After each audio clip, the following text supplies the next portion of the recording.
Micro wins to millions. The Moneyball real estate system.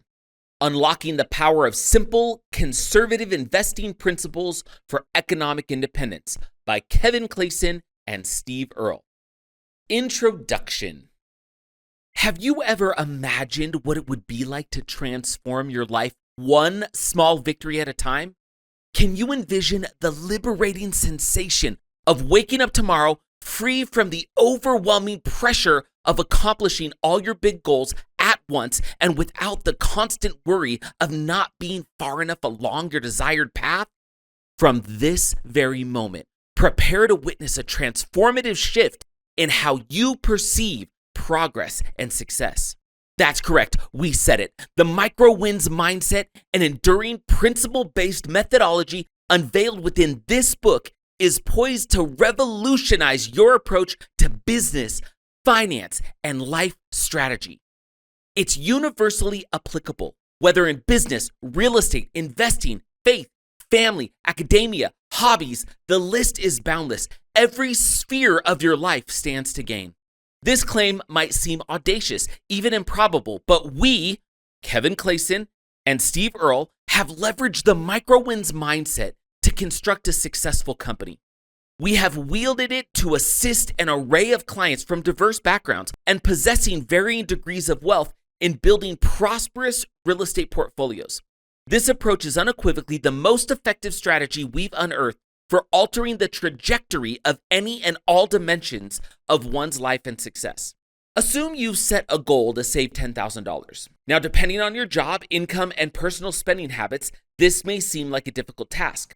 Consider what seems more feasible: saving $10,000 or choosing to forgo one of your 2 daily venti caramel macchiatos from Starbucks and opting to eat in one extra day each week. At the publishing of this book, venti caramel macchiatos costs around $7.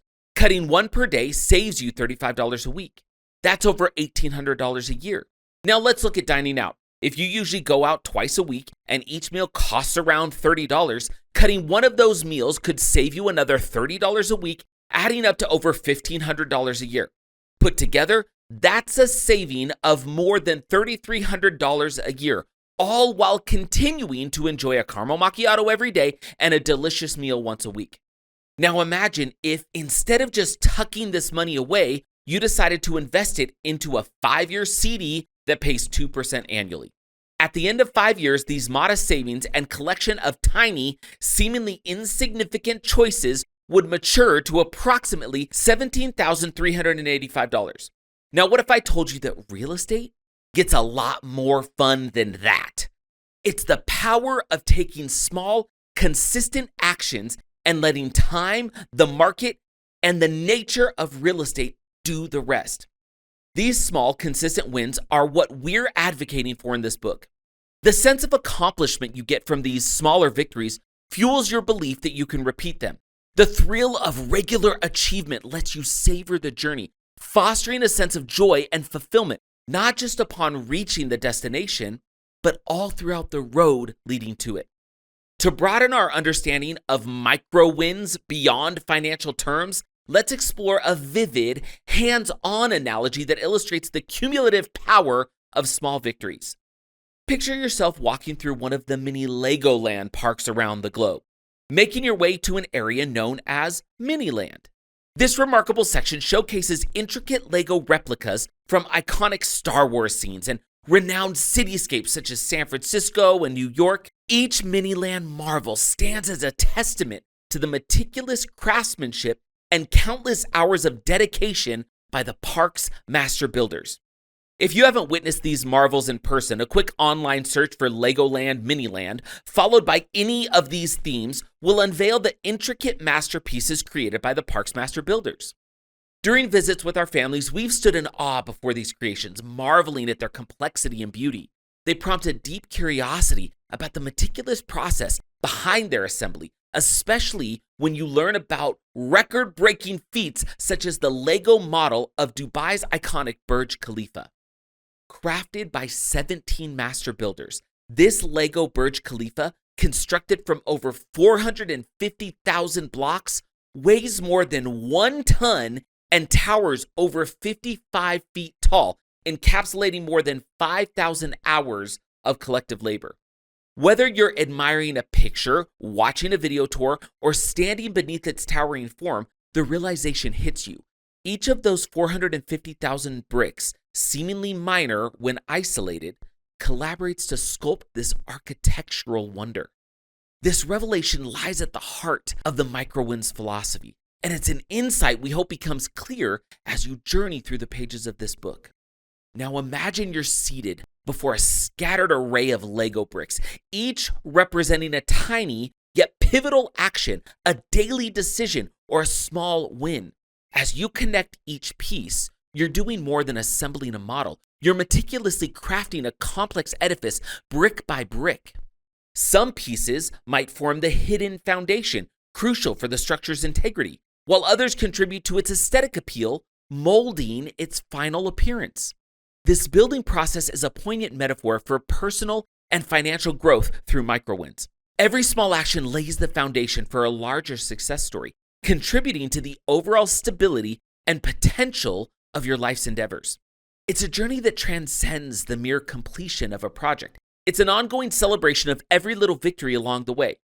Like pausing during a Lego build, you can step back, admire the progress, and revel in the satisfaction of what you've constructed, eager to see what shape the next pieces will bring. This encapsulates the essence of the microwinds mindset. The microwinds mindset champions the accumulation of minor victories, each one standing on the shoulders of the previous one, ultimately culminating in the grand achievement of your loftiest goals. It mitigates feelings of overwhelm while significantly enhancing your odds of realizing any goal you aspire to attain. We are writing this book because we believe deeply that we have a game-changing strategy that has the potential to reshape financial futures. This isn't just about earning a little extra on the side or about making smart investments for the sake of it. This is about fundamentally altering your financial trajectory and enabling you to create a wealth legacy that you can pass down to future generations. Despite our success and the profound impact we've had on the lives of our clients, at the writing of this book, we recognize that we are still relatively unknown. When you take into account the vast volume of investment transactions that occur nationwide, the thousands of transactions that have culminated in more than $1 billion of successful real estate we've facilitated for our clients is like a drop in the ocean. But here's the thing. We are not content to remain a well-kept secret. We want to emerge from the shadows, not out of a desire for fame or recognition, but because we know that the more people who discover this mindset and approach will mean more lives that can fundamentally change. We'd like to make the case to you that you are the next success story. Imagine how it will feel 10 years from now when you look back at this precise moment and this exact sentence, and you realize that this moment is where your journey to economic independence began. We want to empower individuals who believe that real estate investing is beyond their reach, who think that it's an impossible dream, or that it requires a hefty bank account to begin with.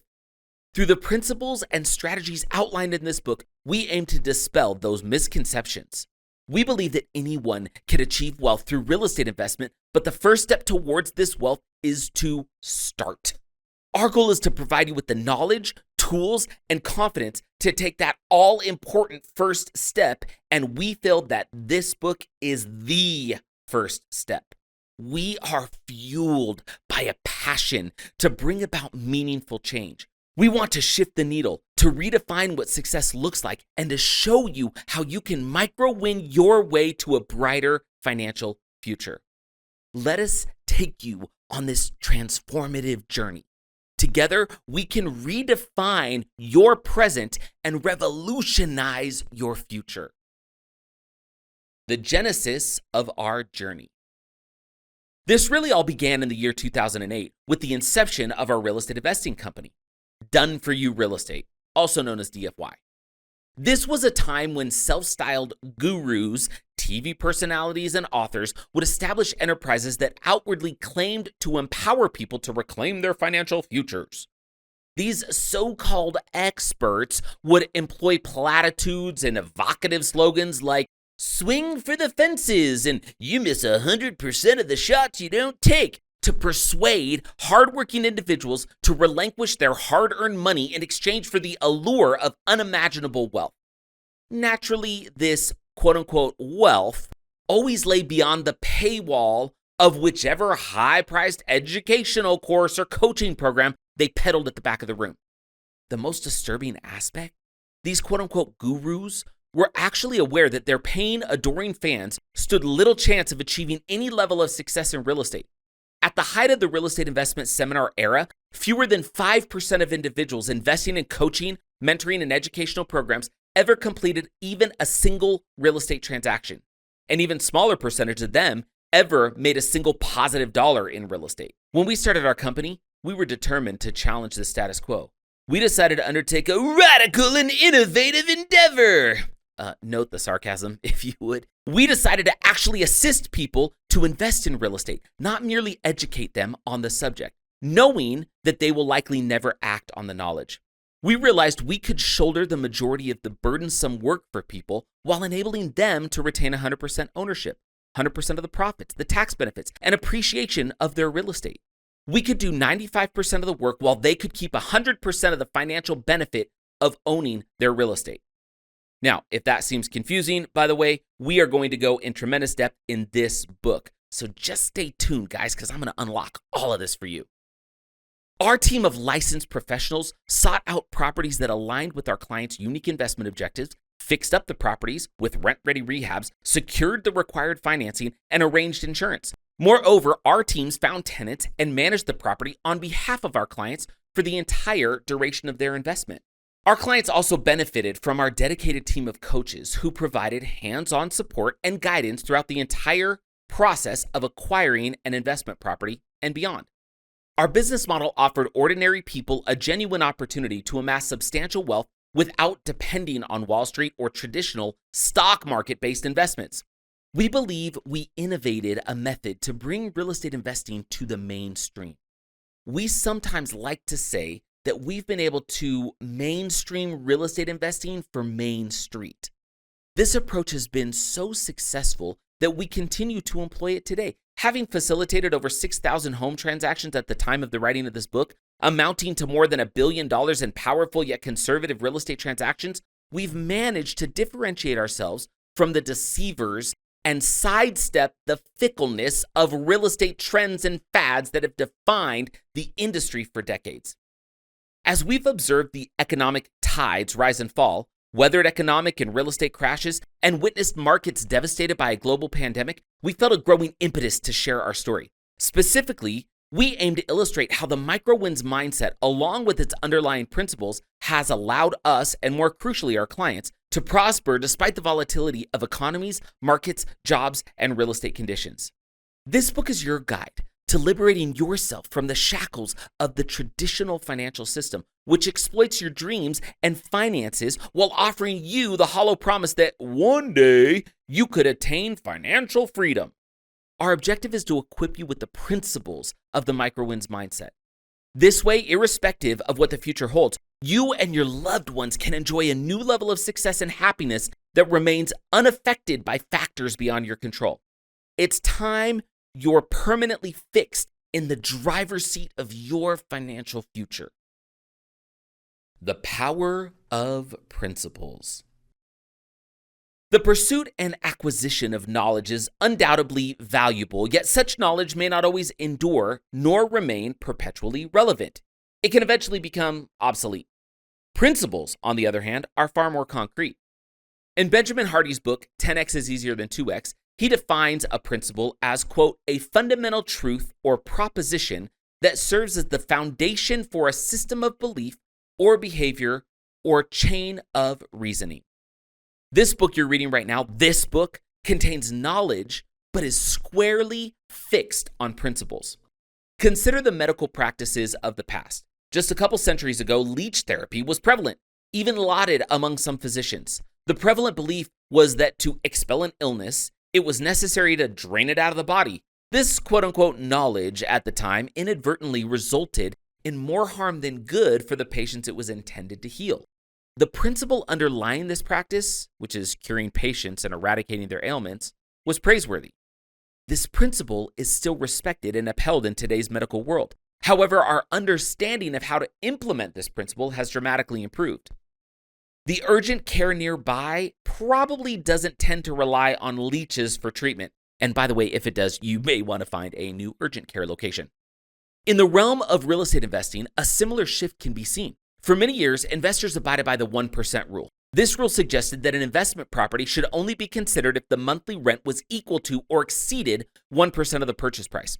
Consequently, if a $100,000 property didn't fetch a monthly rent of at least $1,000, it was deemed a poor investment.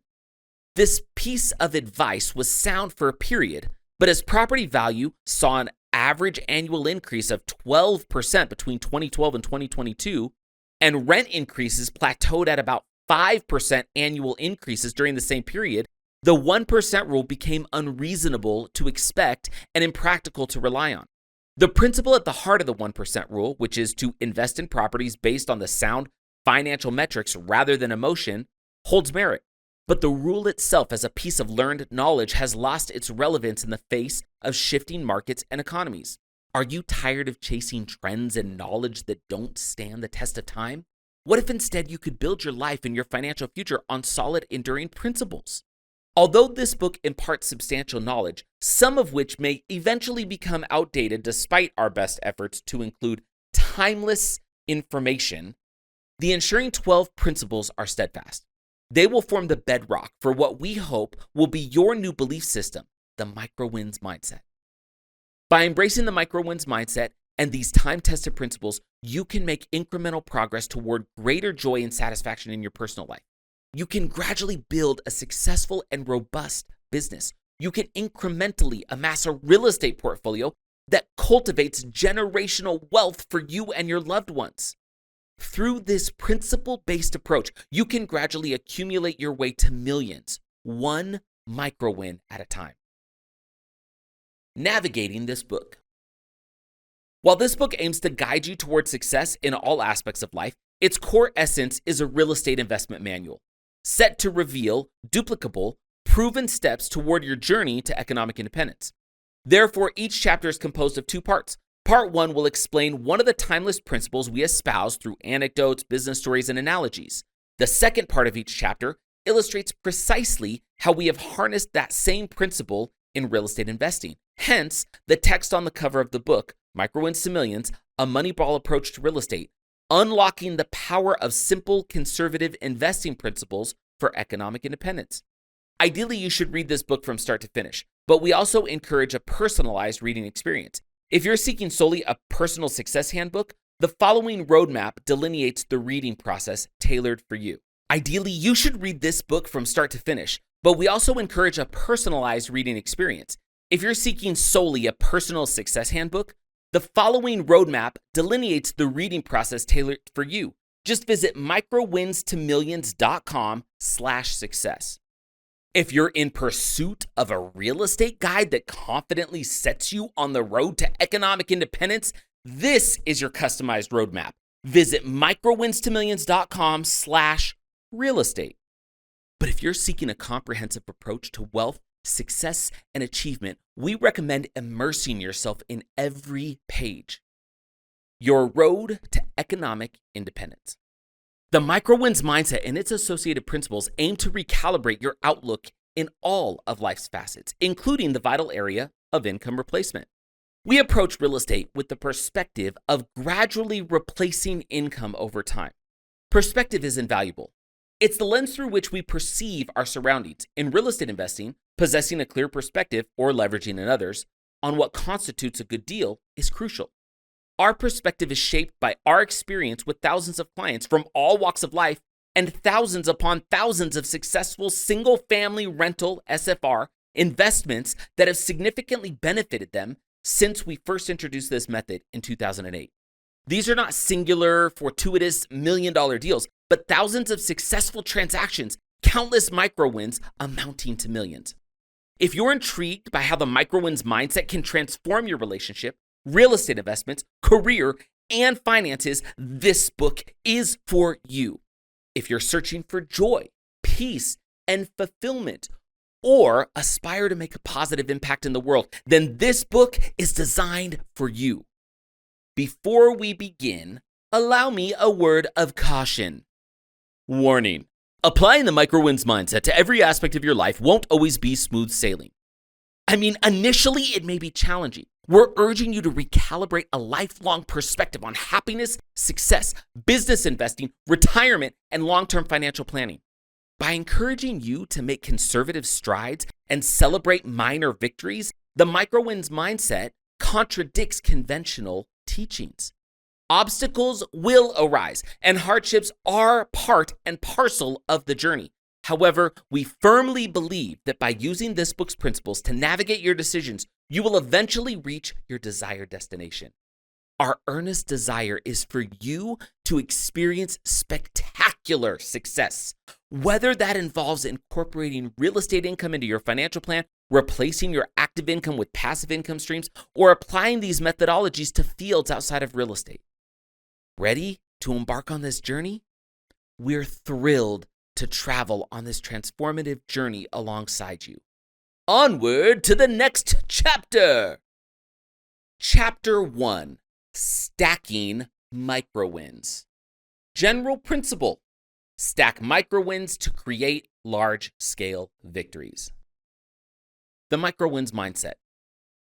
The micro-wins mindset is about deriving joy and a sense of accomplishment from each small win on the journey to your end goal. It's about allowing yourself to feel fulfilled through the process, not only upon arrival. Why do we often wait for something to arrive or some achievement to be tallied in our lives before we allow ourselves to feel successful? Especially when it comes to finances. Society has trained us to delay satisfaction until the quote-unquote right set of circumstances or the right time arrives, but we challenge this notion. What constitutes a micro-win, you ask? It's any achievement, no matter how small, that you can build on to progress to the next one. Reflect for a moment. Have you ever savored the small victories en route to your broader objectives? Can you recall instances when celebrating a minor accomplishment fueled your drive to tackle the next task? Kevin here. I've been playing the role of soccer coach to my son's team for the past 4 or 5 years. If you've ever seen the Apple TV series Ted Lasso, you'd find striking similarities between the cheerfully inept Ted Lasso and me. I just have a far less impressive mustache, but my celebratory Running Man dance moves are spot on. This is a bonus just for the video book. Like this. Like this. Okay, see? I told you, video book bonus. Okay. Also, just like him, I have relatively little understanding of what constitutes winning soccer. Still, I willingly put on my coaching hat each year, not for the love of the sport, but to spend quality time with my son. Now, while I barely know a cross from a corner kick, I've got a pretty strong handle on life's valuable lessons: success, perseverance, and the all-important ability to motivate. Luckily for me, these have come in handy on the soccer field, or the pitch, as the soccer buffs call it. There are 2 instances that stand out in my memory as shining examples of the micro-wins mindset in action. The first happened after a lopsided losing outing by our little team. As I looked around, I saw more tears than faces.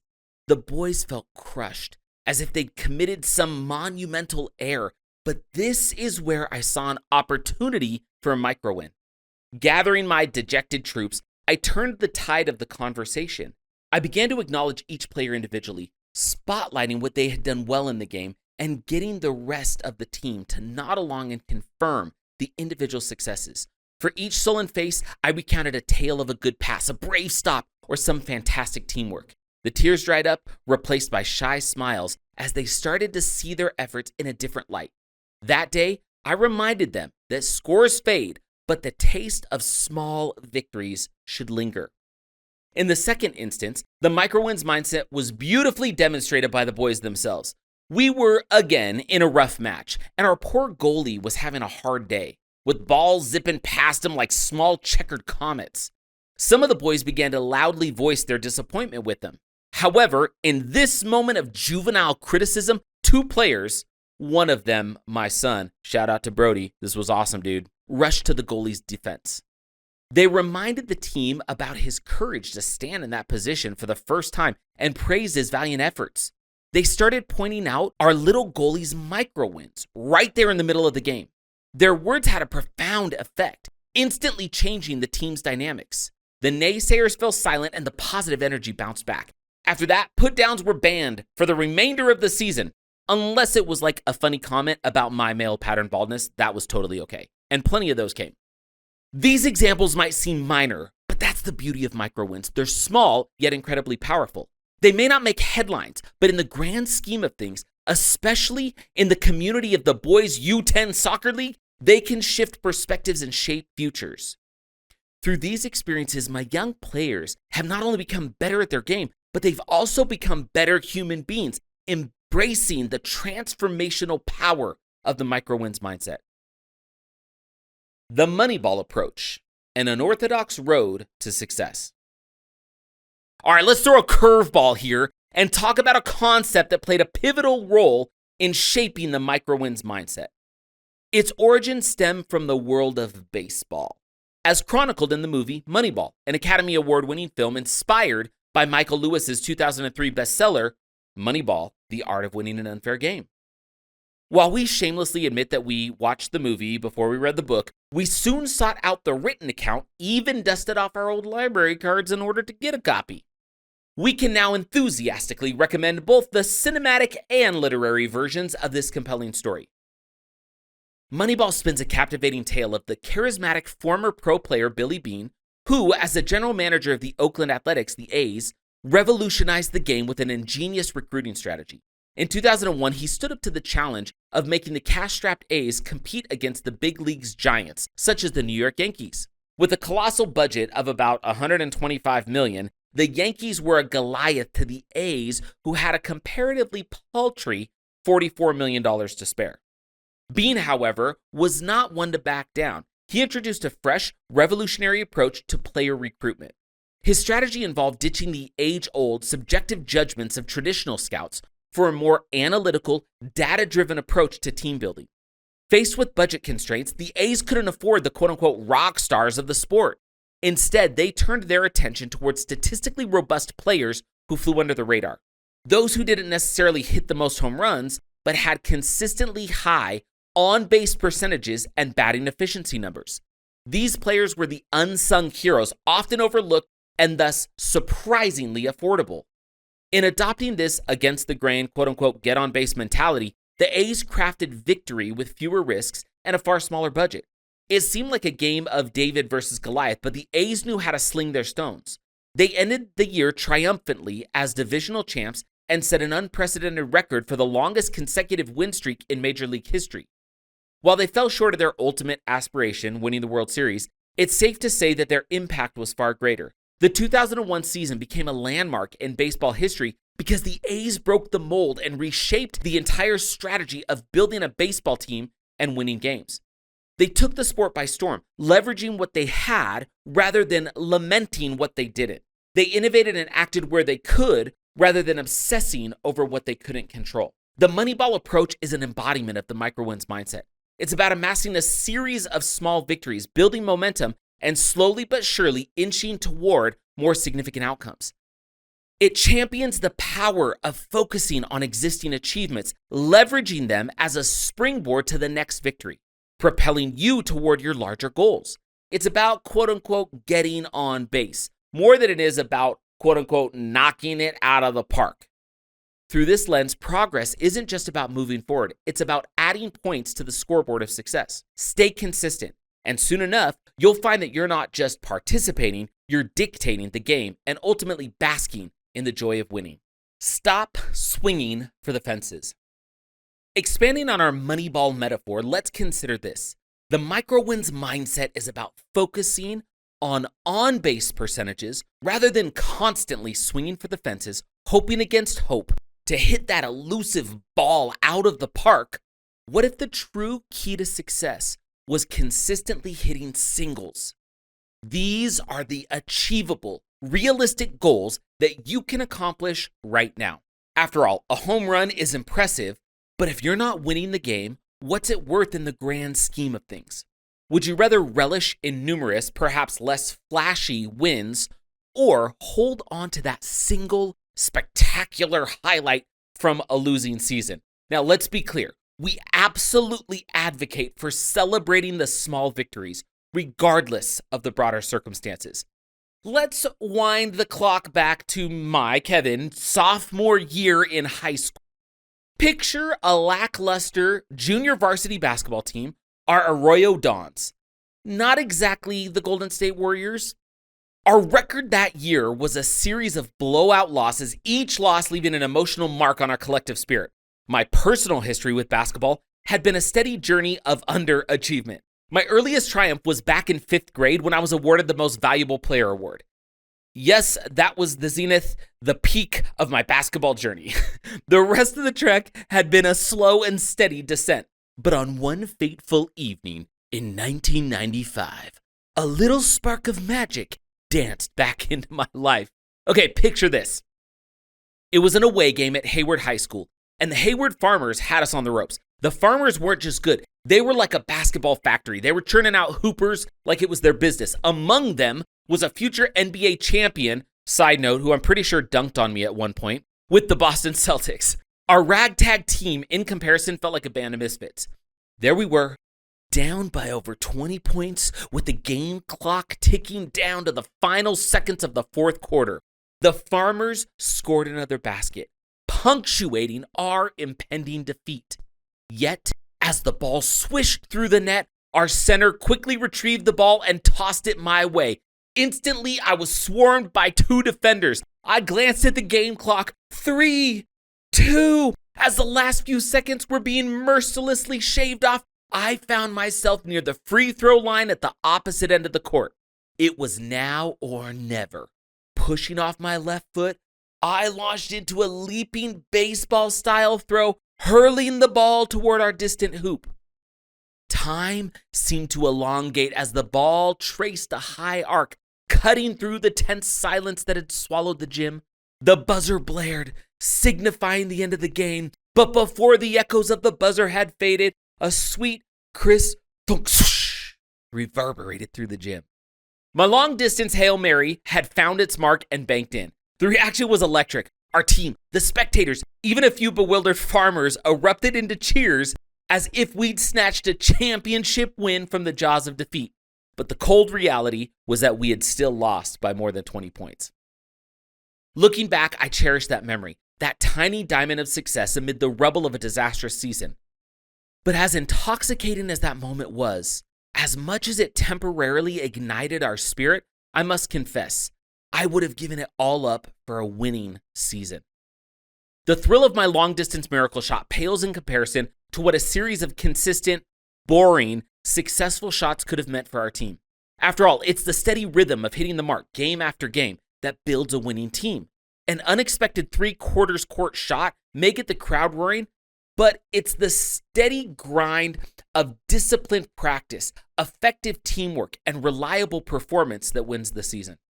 In the grand scheme of things, no matter how much we romanticize those unexpected, spectacular moments, the truth remains, boring wins beat blaze of glory losses every time. Let me repeat that. Boring wins beat blaze of glory losses every time. Just as in basketball, so it is in life, and certainly in real estate investing. Given a choice, we'd pick a sequence of unspectacular micro wins over a solitary buzzer beater every time. Yet it seems like we stand alone in this belief. Most self-help gurus and real estate experts prefer catchy, inspirational phrases such as swing for the fences, 10x your results, 10x your life, go big or go home, you miss 100% of the shots you don't take, and the list goes on. We won't deny that such mantras can be motivational and have their place, but we also believe that these often repeated themes have led many hardworking individuals astray, costing them significant sums in failed attempts at overnight success. Yes, there are a select few who have swung for the fences and connected and done remarkably well. But are they the norm or are they the exceptions that prove the rule? In our experience, they are decidedly the latter. Something we heard recently from Alex Hermosi, a highly successful entrepreneur, author, and business consultant, resonates. He said, quote, "An obsession with getting rich quick will likely ensure it never happens. People try shortcuts for a decade until they realize they should have picked a strategy and stuck with it for a decade. If you do that, success is inevitable." Babe Ruth's legacy, a misguided metaphor? This is Steve speaking. I once had a giant poster of Babe Ruth in my office, symbolic of my admiration for the swing for the fences philosophy. I always loved the idea of hitting a business grand slam. I remember reading the seminal business book by Jim Collins, Good to Great, and often visualizing the mega mansion that would be mine upon taking a company public. My grand ambitions distorted my approach to business. I was sinking more and more money into ventures, plunging deeper into a financial abyss, all under the misguided belief that an eventual home run would offset the losses. Everything changed in 2017 when I came to appreciate the power of micro wins. Recognizing the cumulative potential of small achievements, each leading to the next, revolutionized our business operations, from the services we offered to our marketing strategy. Kevin and I became ardent proponents and beneficiaries of the micro wins mindset. In the realm of real estate investing, however, the lure of home runs is strong. Investors attempt to smash the ball out of the park, staking their all on high-risk real estate investments, hoping for a stroke of luck. It's a game of no-money-down deals, rapid property flips using private capital, all aiming to make a hefty profit at once. But it's a precarious game. If they can't sell fast or for enough, they can't repay the borrowed capital, let alone turn a profit. Real estate gurus often draw on Babe Ruth's story, urging you to swing for the fences and risk it all. They account how Babe led the league in home runs, always swinging for the fences. They always seem to mention that he also led in strikeouts, a fact that they leverage to claim that losses are inevitable, but an occasional home run is worth the risk. There's a significant missing piece in these narratives. What did Babe Ruth really risk when he swung for the fences each time? If he struck out, what were the repercussions? Virtually none. He'd get another chance in the next inning. His risk was marginal compared to the high stakes of real estate investing. Many of our clients invest substantial portions of their career savings to get into real estate. They may only get one shot at financial transformation through investing. So they risk the capital they've worked hard to accumulate. And for them, striking out carries profound implications. Kevin here. Let me share a personal story where I swung for the fences and struck out spectacularly. This blunder kept me financially benched for nearly a decade. In the wake of the 2008 housing market crash, a friend enticed me with an opportunity to buy 20 free and clear properties for $150,000. I thought I'd hit the jackpot, imagining selling each one for $20,000. Alongside partners and family, we pooled resources to secure the deal. It turned out to be a sham. Some properties were real, but in such disrepair that selling them would mean a loss. One of the properties wasn't even a legitimate address. Of the initial $150,000, we recouped a meager $20,000. The rest vanished, a casualty of the fraud prevalent in the real estate market at the time. Consider this. How many people can bounce back after losing over $150,000 in a single investment? That's game over for most. This cautionary tale extends beyond real estate. It's a reality in various walks of life. Many individuals with finite resources get just one shot at their dream. A strikeout can knock them out of the game permanently. Should they really be encouraged to swing for the fences? Yes, Babe Ruth held the record for home runs, but he also topped the charts in strikeouts. Can you afford to follow in his footsteps? We certainly can't, and we suspect you can't either. The journey to success is a marathon, not a sprint. Don't get us wrong here. We're not encouraging you to discard your ambitions and drift aimlessly through life without taking your shots. Far from it, in fact. The principle of focusing on singles doesn't advocate for the pursuit of random tasks or lifestyles without goals or ambitions. Singles build upon one another. Consider baseball. It takes 4 singles to reach home plate and score a run. Each small win or micro win leads to a significant achievement. The old adage, shoot for the moon, even if you miss, you'll land among the stars, rings true here. No one can achieve success in every endeavor, but leveraging short-term micro wins to propel you toward a long-term goal, like retirement, for instance, will bring you much closer to that goal than if you hadn't. Steve here. Let me paint you a picture from my high school years in Canada. You know how in Canada we're renowned for our love of hockey? Well, there I was, defying all Canadian norms. Instead of dreaming about slap shots, I was dreaming about slam dunks. At a whopping 5 feet tall, you'd have been forgiven for thinking I had better luck chasing a moose than trying to touch the rim of a basketball hoop. But basketball was my maple candy, and I was on a mission. Not just any mission, but a lofty one, touching that elusive rim. Now, to improve my vertical leap, I had a secret weapon, ankle weights. I would wear them under my jeans as I wandered the halls and went about my daily tasks. That's right, every day I was secretly bulking up, turning every step on campus into a mini workout. After school and basketball practice, I'd throw in some vigorous jumping exercises, pushing my muscles to the limit. You could say each of these exercises was like a micro win in my journey. And wouldn't you know it, over time, those micro wins stacked up. Not only did I touch the rim, but I went full Canadian underdog and dunked a tennis ball. Hey, we've got to start somewhere, eh?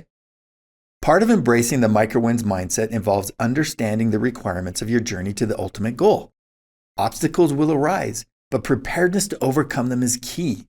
The magnitude of life challenges correlates with the greatness of our ambitions. By dissecting our goals into manageable parts, even the most formidable challenges seem less intimidating. Concentrating on the immediate hurdles instead of being overwhelmed by potential future obstacles protects us from the false belief that anything less than perfection is failure. As we progress and accumulate micro wins, our past triumphs shine brightly in hindsight. This mindset can be applied to all aspects of life.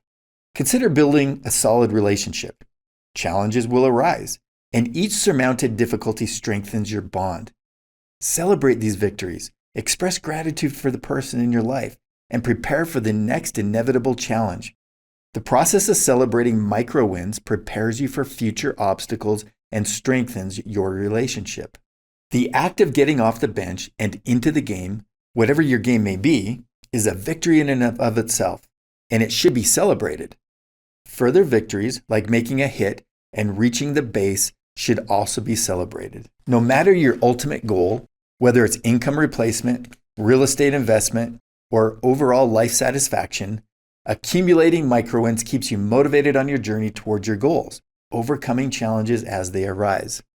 As you embark or continue on your journey to mastering micro wins, particularly in real estate, it's crucial to self-reflect and understand your current standing. To effectively apply the strategies discussed in this book, you need to recognize your present situation and what could be preventing you from participating actively. It's time to step off the bench and take charge of your financial success. This requires self-awareness, reflection, and an honest evaluation of your current habits, beliefs, and tendencies concerning wealth creation. Next, we will transition to our first real estate-based discussion of the book and show you how to apply the micro wins mindset in a financial context. To start things off, we delve into 5 different investor types common in real estate and life. Identifying your investor type will help you understand what might be preventing you from taking action and tailor the remainder of this book to your needs. Remember, you might not currently align with the investor type that best allows you to achieve your goals with minimal stress and risk, but worry not. The rest of this book will guide you toward evolving into that ideal investor type. So let's meet these investor types and help you discover the key to unlocking your full potential in real estate investing. Real estate application of principle. Moneyball Real Estate is the strategy whereby you invest in simple and conservative single-family investment properties, hitting real estate singles instead of trying to financially swing for the fences. Getting off the financial bench. Understand your investor type. As we make our first transition of the book from general principle to the real estate and financial application of the principle, it's important that you can self-identify. Sometimes acknowledging your strengths and weaknesses and getting honest with yourself about who you are and how you view the world can provide clues and keys to unlocking your future. Let's look at the characteristics and tendencies of 5 distinct investor types. By understanding these personas, you can identify your current approach to real estate investing and ascertain the adjustments required to optimize your success. Keep in mind that your goal is to embody the ideal investor type, one that enables you to achieve your objectives with minimal stress and risk. Spoiler alert here, your aim is to become the 5th type. Now let's introduce the first investor type, the preparing to prepare investor. The preparing to prepare investor. Many people see themselves as, quote, lifelong learners, always eager to take new courses, attend workshops, and acquire as much knowledge as they can. While learning and preparation are essential, they can become counterproductive when they don't lead to action. Consider this analogy. Suppose you aspire to play the guitar. You might watch every how to play guitar video on YouTube, buy instructional books, enroll in the Udemy courses, and purchase guitar tab charts and songbooks. Yet if you never actually pick up a guitar and put your knowledge into practice, you're not truly playing the guitar. You're just stuck in the cycle of learning about playing the guitar. The same concept applies to real estate investing. If your goal is to earn passive income and enjoy the freedom and security that come with conservative, principled real estate investments, you must take action at some point. It's not enough to perpetually learn how to take action. The most significant return on your investment comes from a balance of learning and doing. Resolve now to read this book, then act. Not just read this book, then think. The short game investor. The short game investors can certainly amass wealth, but often at the cost of missing out on the passive benefits that come with principled real estate investing. Drawn like moths to the flame at the latest trends, they chase after what's currently hot in the market, be it home flipping or wholesaling.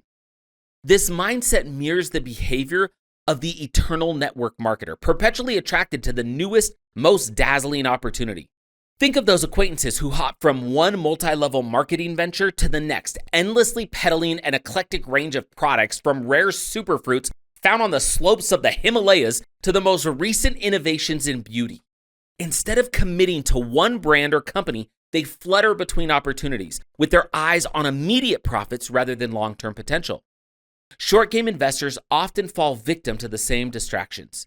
Today, they might be pouring all their capital into setting up an Airbnb after an inspiring podcast on vacation rentals. A few months down the line, a best-selling book on the BRRR or BRRR method, which stands for buy, rehab, rent, refinance, repeat, might send them rushing back to the bank for another investment loan. Then, after a weekend binge on home makeover TV shows, they're suddenly pooling money from friends and family to go flip a house. Imagine the exhausting process. Diving into a rehab, deciding on finishes, being blindsided by plumbing issues, suffering an AC malfunction in the sweltering heat of summer, only to discover that the property's wiring is a fire hazard flagged by an inspector. After pouring in an unplanned $40,000 to set things right, you then have to enter the competitive market to find a buyer. Once the dust settles and the ink dries, you're left with a meager profit and the daunting realization that you have to begin this grueling process all over again. This short game strategy, while occasionally lucrative, demands unrelenting hustle. It's riddled with elevated risks and inevitable stress. It's a far cry from the freedom and tranquility most associate with real estate investing. At DFY, Done For You Real Estate, our philosophy is distinct. We champion the virtues of the long game through principled real estate investing. Our approach emphasizes passive income, profit, freedom, and a significantly reduced stress footprint. The emotional investor. Investing time or money into something that sparks your dreams and desires isn't inherently flawed. However, when you bypass sound principles and thorough research, emotional investing can become a risky venture. Suppose you're sitting at home watching a woodworking show. As you marvel at the craftsmanship and the wonderful pieces the expert woodworkers are creating, you start dreaming about making rocking chairs, tables, benches, banisters, and sculptures of your own. You imagine your children decades into the future, sitting on a chair that you crafted, cuddling their own grandchildren. Overwhelmed by the heartwarming image, you decide to take up woodworking. You invest thousands in equipment and remodel your garage into a studio. But the work is tougher than anticipated, and the time commitment to hone your skills is unfeasible. Before long, the emotions dissipate and your expensive venture fails to materialize. This analogy is applicable to real estate as well. When you make an investment based on raw emotion, bypassing sound principles and thorough research, it can easily transform into a perilous endeavor. The heart often convinces the mind that the immediate appeal of an idea overshadows any potential pitfalls. Imagine you're out for a weekend drive, soaking in the sights and sounds of a neighborhood, when a real estate venture suddenly springs to mind. The first house you pass has a, quote, "for sale by owner" sign. The idea of becoming a real estate mogul flashes before your eyes. You recall those TV shows and investment courses that made it all seem so easy. Just make an all-cash offer and you're set, right? Without hesitation, you pull over, your excitement surging. You then remember a recent YouTube video you watched where the flashy, ripped, well-dressed real estate expert told you that procrastination is the enemy of achievement. Before you've worked out any logistics or done any market research, you find yourself knocking on the door, ready to put in an offer. You're fueled purely by the exhilaration of the moment. But real estate is rarely as simple as it appears on TV. As the emotions wear off, you're left with an investment that doesn't bear fruit, and in a moment of panic, you might decide to sell. But instead of a strategic move, it's a reaction to the immediate challenge. Essence of this scenario emphasizes the dangers of letting emotions guide substantial decisions without the backing of research and sound advice. The someday investor. The someday sentiment is a common one. The someday investor is often characterized by their steadfast commitment to the future while neglecting the present. These are typically diligent souls clocking in the required hours at well-paying jobs and stashing away funds for a hazy someday. They're champions of stability, consistency, and security. While they have an acute understanding of saving for tomorrow, they often forget to relish today. Their vision is so fixed on the horizon that they overlook the milestones they pass. Take, for instance, a client of ours, a shining example of a someday investor. He was a prosperous businessman, having worked relentlessly to save money and delve into real estate. He worked with our teams, acquiring numerous properties, and in the process, amassing a wealth surpassing $1 million through his real estate ventures. However, what stood out was his reluctance to revel in his victories. For years, he harbored a dream fueled by his profound Christian faith to embark on a dream trip to the Holy Land in Israel, to tread where Jesus once did. Despite his incredible achievements spanning almost a decade of buying, selling, reinvesting, and gradually expanding his real estate portfolio, he kept postponing this someday vacation. It was only after persistent urging that he finally rewarded himself. Accompanied by his family, he embarked on that transformative journey to the Holy Land, and the experience proved to be nothing short of life-altering. Rather than saving their incremental achievements, these investors continue their forward gaze, driven by fear of the unforeseen. However, it's pivotal to realize that principled real estate investing doesn't necessitate choosing between securing the future and cherishing the present. It's about harmonizing the two. After all, amidst life's uncertainties, the present moment remains our most tangible asset. The principled, productive investor. Enter the principled, productive investor. These investors don't make decisions based on emotions. They always play the long game. They believe in enjoying the present while also preparing for the future. And they take action. When building a real estate portfolio, the principled investor doesn't base decisions on market conditions. Instead, they make strategic, conservative investments in properties that align with specific criteria for long-term success. In other words, they follow investing principles, a set of guidelines dictating when to buy, sell, refinance, or hold and wait. By adhering to these principles every single time, principled investors enjoy the lowest possible levels of risk and the least amount of stress. Their approach minimizes the hustle associated with real estate investing. Short of a completely unpredictable event, like a meteor hitting the earth, their investments tend to yield favorable returns over the long haul. They celebrate the small victories on their path to significant wealth, leveraging the benefits of years of principled investing. These are Moneyball real estate investors who subscribe to the mentality that you shouldn't consider a home for 10 minutes that you wouldn't be willing to own for 10 years. These are true micro winners on their way to millions. Introducing Moneyball Real Estate. Embrace a unique investment approach that's all about minimal risk, efficient use of time, and maximum returns. Welcome to Moneyball Real Estate, the strategic method to achieve economic independence by utilizing simple, conservative, single-family investment properties. Moneyball Real Estate does not promote the elusive pursuit of hitting home runs in the realm of real estate. Instead, it advocates a more stable, methodical approach. So what is Moneyball Real Estate? Moneyball Real Estate is a low-risk, time-efficient approach to achieving economic independence through conservative real estate investments. It targets profitable 3-bed, 2-bath properties at or below the national median in premier neighborhoods to ensure a stream of reliable tenants that pay down the principal, pay off the interest, and fund the portfolio. These, quote, real estate singles not only generate cash flow, but also appreciate, offer tax advantages, and act as an inflation hedge. Central to this approach is a team of seasoned real estate professionals who find, finance, fix up, and fill these properties on your behalf, letting you focus on your life's pursuits without the need to immerse yourself in real estate intricacies. With Moneyball Real Estate, you gain all the financial rewards of lucrative property ownership without the customary time commitment and risks. Anchored in simplicity and reliability, this method breaks age-old financial barriers, ensuring lasting happiness and affluence for its investors and their subsequent generations.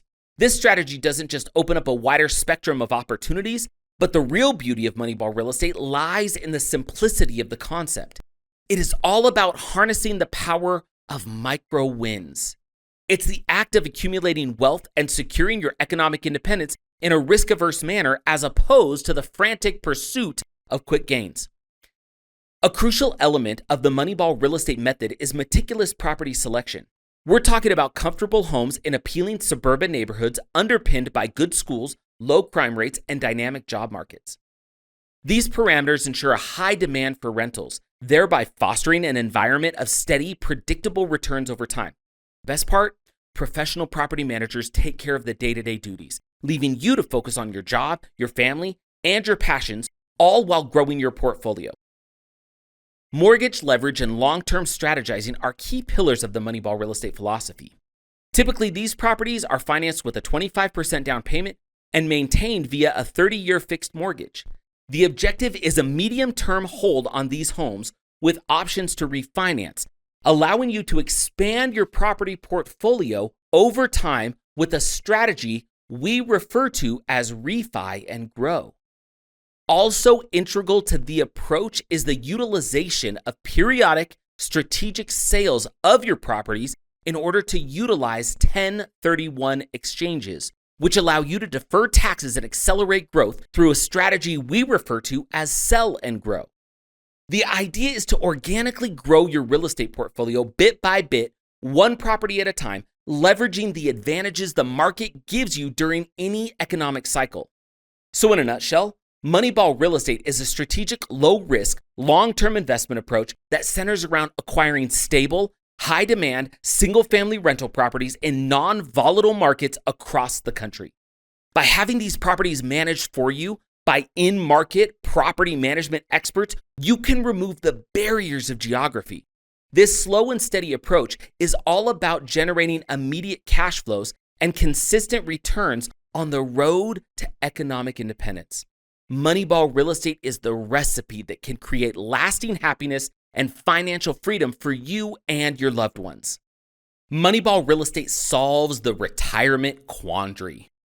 The year was 2009, a time still shrouded by the effects of the Great Recession. Our phone line buzzed to life, connecting us to a voice laden with anxiety. It belonged to Ron, a man who had stumbled upon our real estate investment company's advertisement while tuning into the radio. Ron's concerns cut deeper than the typical investors. A son burdened with a lifelong, financially draining medical condition cast a long shadow over Ron's financial future and his ability to provide for his family through retirement and beyond. On the day Ron heard our radio ad, Ron's son, Michael, the one shouldering the weight of the medical condition, was nestled in the passenger seat. Perhaps it was the flicker of hope that danced in his father's eyes, or the hint of excitement in his voice that resonated with Michael as Ron mulled over the prospect of dipping his toes into real estate investment. It was a dream Ron had harbored for as long as he could remember, but one he had continually dismissed, deterred by his limited financial resources and lack of expertise. Recognizing his father's yearning, Michael spurred him into action, urging Ron to pull the car over, write down our phone number, and ultimately dial it. From our first conversation with Ron, his optimism was palpable, brightening the prospect of real estate investing becoming a reality. As we revealed how he would benefit from a team of seasoned experts dedicated to sourcing top-tier properties across the country's most lucrative markets, and that he wouldn't need to morph into a real estate guru or manage the properties himself, relief washed over him. Ron grasped that his journey to economic independence could begin right where he stood, financially, geographically, and that it could commence immediately. After we guided him through the mortgage lending pre-approval process, Ron stood on the precipice of his lifelong dream. Ron took a leap of faith, purchasing a single property as a litmus test for our investment approach. He was far from a millionaire, just a retired high school teacher and basketball coach, scrimping and saving to make his first real estate investment amidst an era of bargain basement market prices. Despite his modest start, Ron harnessed the power of the Micro-Wins to Millions Moneyball strategy to gradually build his real estate portfolio over more than a decade. One property turned into two, then those two multiplied to four, and so on until he had created a portfolio of 10 properties, a number we've discovered to possess a touch of magic. We served as Ron's navigators in his Moneyball real estate journey, guiding him toward the best property types in prime markets. We arranged his financing, his insurance, and conducted meticulous rent-ready rehab on his properties. Our teams managed his properties, marketing and renting them out to tenants. Over the years, we kept Ron in the driver's seat of his investment journey, providing him with the strategic insights on when to refinance, grow, or sell his portfolio. Reflecting on his transformation, Ron shared, quote, "When I used to think about retirement, it used to give me nightmares. Now, it no longer does." Ron's initial fears echo a common sentiment. Conventionally, individuals strive to accumulate a quote-unquote nest egg before considering retirement. They toil relentlessly, channel funds into a 401k or an IRA, aim to capitalize on the stock market timings, and watch their nest egg steadily grow. The end goal is to ensure that this growth amasses sufficient wealth to sustain them post-retirement. Simply put, people are ingrained with the idea of spending decades building a nest egg, only to watch it slowly dwindle away during their golden years. Imagine this. You've always dreamed of constructing your dream house. You painstakingly plan out every minor detail and spend your adult life learning and implementing the know-how to build your dream home from scratch. After decades of hard work, your home finally stands completed. But instead of moving in and relishing your accomplishment, you immediately begin to take it apart, nail by nail, board by board, brick by brick. Sounds ludicrous, doesn't it? But isn't this precisely what traditional retirement savings encourages us to do? We spend a lifetime working and saving, building our nest egg on hopes and projections. We gamble on market growth and the guarantees of financial planners. Yet with traditional finance methods, we start drawing down this growth or depleting our retirement nest egg merely to sustain ourselves into retirement. We might have a small pension or some Social Security, but the reality is many Americans are solely reliant on their retirement nest egg to carry them through their golden years. Here's the catch. When you retire, your bills don't. The traditional retirement model is flawed, and it fails to ensure a continuous income post-retirement. It's based on depletion, not increase. Moreover, the anticipated growth that you're banking on to build your nest egg isn't always reliable. We've encountered numerous individuals who spent decades saving only for unforeseen market fluctuations to diminish their savings, compelling them to postpone retirement, work longer, and continue to save and hope for the future. A circumstance that's entirely out of their control and a stark reminder of the limitations of traditional retirement methods. Welcome to my January 2020 retirement party. Okay, imagine this scenario. It's late January 2020, the culmination of years of relentless work and disciplined savings and delayed dreams. You're finally set to retire with the soaring stock market bolstering your confidence that your investments will sustain your golden years. But soon after retirement, you begin hearing whispers about a novel virus. Initially dismissed as insignificant, this virus gradually dominates the headlines. In no time, lockdowns, social distancing, mask mandates, and a toilet paper crisis become the norm. Simultaneously, the stock market plummets dramatically, erasing half of the wealth you painstakingly accumulated over 35 years. With your financial plans in ruins, you find yourself forced to come out of retirement and navigate an alien pandemic-stricken landscape. This was the harsh reality for countless individuals in 2020, illustrating the significant risk of entrusting your financial future solely to the stock market's mercy. There's a better way. The consistency and dependability of quality real estate, which invariably appreciates over time. We understand the fear that accompanies wondering if your savings will last. On a larger scale, we understand the fear of failure to prepare, failure to execute, and failure to succeed in all walks of life. With our guidance, Ron harnessed the microwins mindset and Moneyball real estate principles to preclude his financial fears. Unfortunately, Ron passed away in the fall of 2022. His widow shared his obituary with us, where we were astounded to read, quote, "Late in life, Ron enjoyed investing in real estate, a venture he shared with his son and best friend, Michael." The inclusion of real estate in his obituary was a poignant reminder of the impact of this work and this method. It signified more than just wealth. It represented the economic independence that we were blessed to help Ron and Michael achieve, an independence that now safeguards Ron's family and his widow. The power of 10. But what is economic independence? It's the ability to cease work today and rely on the income generated by your assets to maintain your current standard of living indefinitely. This is achievable through income replacement. The number of properties required to replace your income solely with real estate depends on your desired lifestyle. There's no universal figure or rule of thumb we can suggest. The number of properties required varies with each person and scenario. But if we were to provide a general guideline for most Americans, targeting a portfolio of 10 single-family investment properties can ensure a robust financial future. Regardless of your personal goals, everyone begins their journey similarly, with a single, profitable property. Moneyball Real Estate isn't a get-rich-quick scheme. It's a strategy for achieving gradual wealth and attaining economic independence. The power of economic independence is immeasurable. Ron's modest portfolio of 10 homes, 10 real estate singles, amassed over time, now secures peace of mind for his widow and son. If you're contemplating embarking on the Moneyball real estate journey, we hope for a similar outcome. Imagine growing a 10-home portfolio of investment properties that you could pay off over time. 10 properties owned free and clear may replace your employment income partially or entirely. Picture attaining a degree of economic independence for you and your family through simple, conservative real estate investments. How transformative could that be for you and your loved ones? If even a single idea from this book can assuage your fears of an uncertain financial future, we've achieved our mission. Imagine the relief of knowing that financial nightmares need not be your reality. All this becomes possible when you understand and apply the principle of stacking micro wins. Chapter 1 Ideas Summary. Number 1, true success stems from small, consistent victories. Number 2, micro wins make large goals more manageable and less overwhelming. Number 3, accumulating minor achievements can create a motivating pathway to major accomplishments. Number 4, in the realm of real estate investment, every step counts. Chapter 1 Micro Wins. Number 1, pull up your bank and retirement statements, sum the total, and divide by your annual income.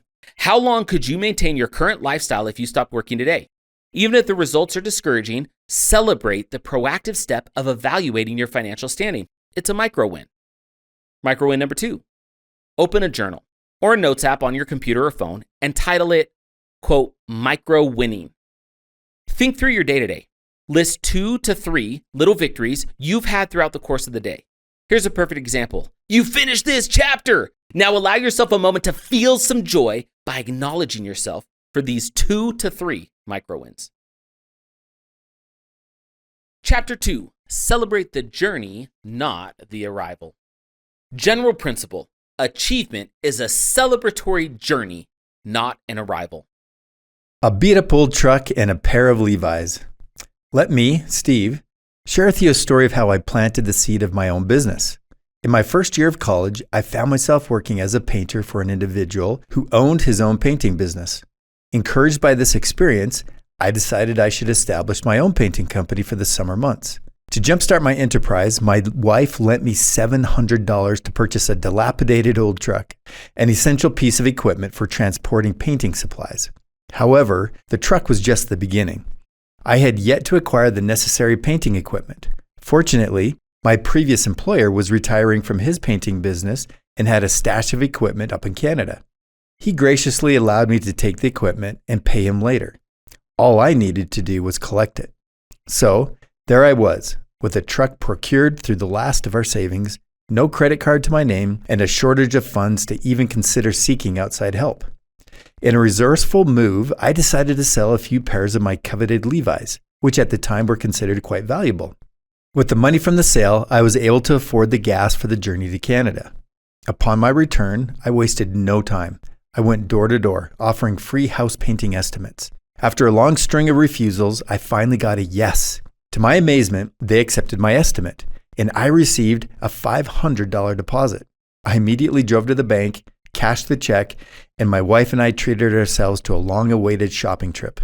This marked the inception of my painting company, which, over the course of the next 12 years, evolved into a profitable enterprise employing 25 people. It was a rewarding venture, and I was eventually able to sell. But let's rewind for a moment and acknowledge the series of micro victories, or micro wins, that led up to that point. The acquisition of the truck was a micro win. My ex-boss's generosity in offering his old equipment on credit was another, and the successful sale of my jeans for gas money was a crucial micro win. If I had allowed my focus to drift onto things that I lacked to start a business, if I had delayed any sense of accomplishment until the ultimate goal was met, I might not have mustered the willpower to surmount each individual hurdle. The lesson? Acknowledge and celebrate each micro win along the way. Without this attitude, the success I enjoyed might have remained a distant dream. The art of sacrifice. What's on the scale? Another pivotal insight from this narrative extends beyond the concept of micro-wins. Part of the micro-wins mindset revolves around discerning what you're willing to sacrifice to secure your next victory. How much of your finite resources, time, energy, even personal belongings are you ready to invest in your goals? Which needs and wants are competing for these resources, such as sleep, relationships, hobbies, and more? What are the goals clashing with each other? Which of these opportunities are you prepared to scale back or forfeit altogether? What opportunities are you willing to let slide by? In my case, I, Steve, was willing to part with stylish jeans and our remaining savings to launch my first enterprise. I was driven by the desire for independence from a regular 9-to-5 job. And it's worth noting that most people's goals gravitate towards increased autonomy and freedom. However, we strongly advocate focusing on what already fills your glass rather than dwelling on what's missing. Yes, sacrifices are inevitable, and yes, the path may be rocky, but it doesn't mean joy is absent. We're not suggesting that achieving your dreams requires foregoing everything. Don't compromise today's quality of life for a distant future. Striking a balance between surviving on bare essentials and succumbing to every whim is key. It's not just about what you relinquish. It's about where you exert your effort, as effort brings rewards that can't come without it. Kudos to Russell M. Nelson for this potent phrase. Consider the iconic film Rudy, inspired by the incredible real-life journey of Daniel Rudy Rudiger, who dreamed of playing college football at the University of Notre Dame. Standing at just 5'6" and weighing 165 pounds, Rudy was hardly the archetype of a college football player. What he lacked in size and innate talent, however, he more than made up for with an indomitable spirit and unwavering determination. Rudy's story begins in a small steel mill town where he worked alongside his father. His dream of playing for Notre Dame seemed far-fetched to many, given his modest academic achievements and athletic abilities. Undeterred, Rudy enrolled in a nearby junior college where he tirelessly worked to improve his grades. After multiple rejections and 2 long years, Rudy was finally accepted into Notre Dame. But his journey was far from over. He became a part of the practice squad, facing off against scholarship players, enduring hits and bruises, all without the glory of playing on game days. Rudy's claim to fame is not a montage of spectacular plays, but one solid tackle in the last 27 seconds in his final Notre Dame game. A moment that might seem insignificant in the grand scheme of college football, but for Rudy, it was the culmination of a lifelong dream. His inspiring tale is not rooted in his football prowess, but in his journey, the relentless effort, the setbacks, the small victories, and the unwavering faith he held in himself. Each step, each struggle, each micro win was a building block toward his ultimate goal. The movie Rudy serves as a testament to the beauty and inspiration derived from celebrating the sequence of small victories or micro wins that pave the way to our dreams, no matter how unattainable they may seem. It reminds us that success is not just about the destination, but the journey and the courage to keep moving forward one small victory at a time. Right now, by reading this book, you're making an effort. The next step involves evaluating your needs, wants, and goals, their hierarchy, and possibly the sequence in which they need to be achieved. Reflect on the resources that are at your disposal. How can you leverage them to kickstart your dreams today? What's the first or next micro win you can work toward immediately? Set this book aside right now and identify one action you can undertake within the next hour that will create an impact.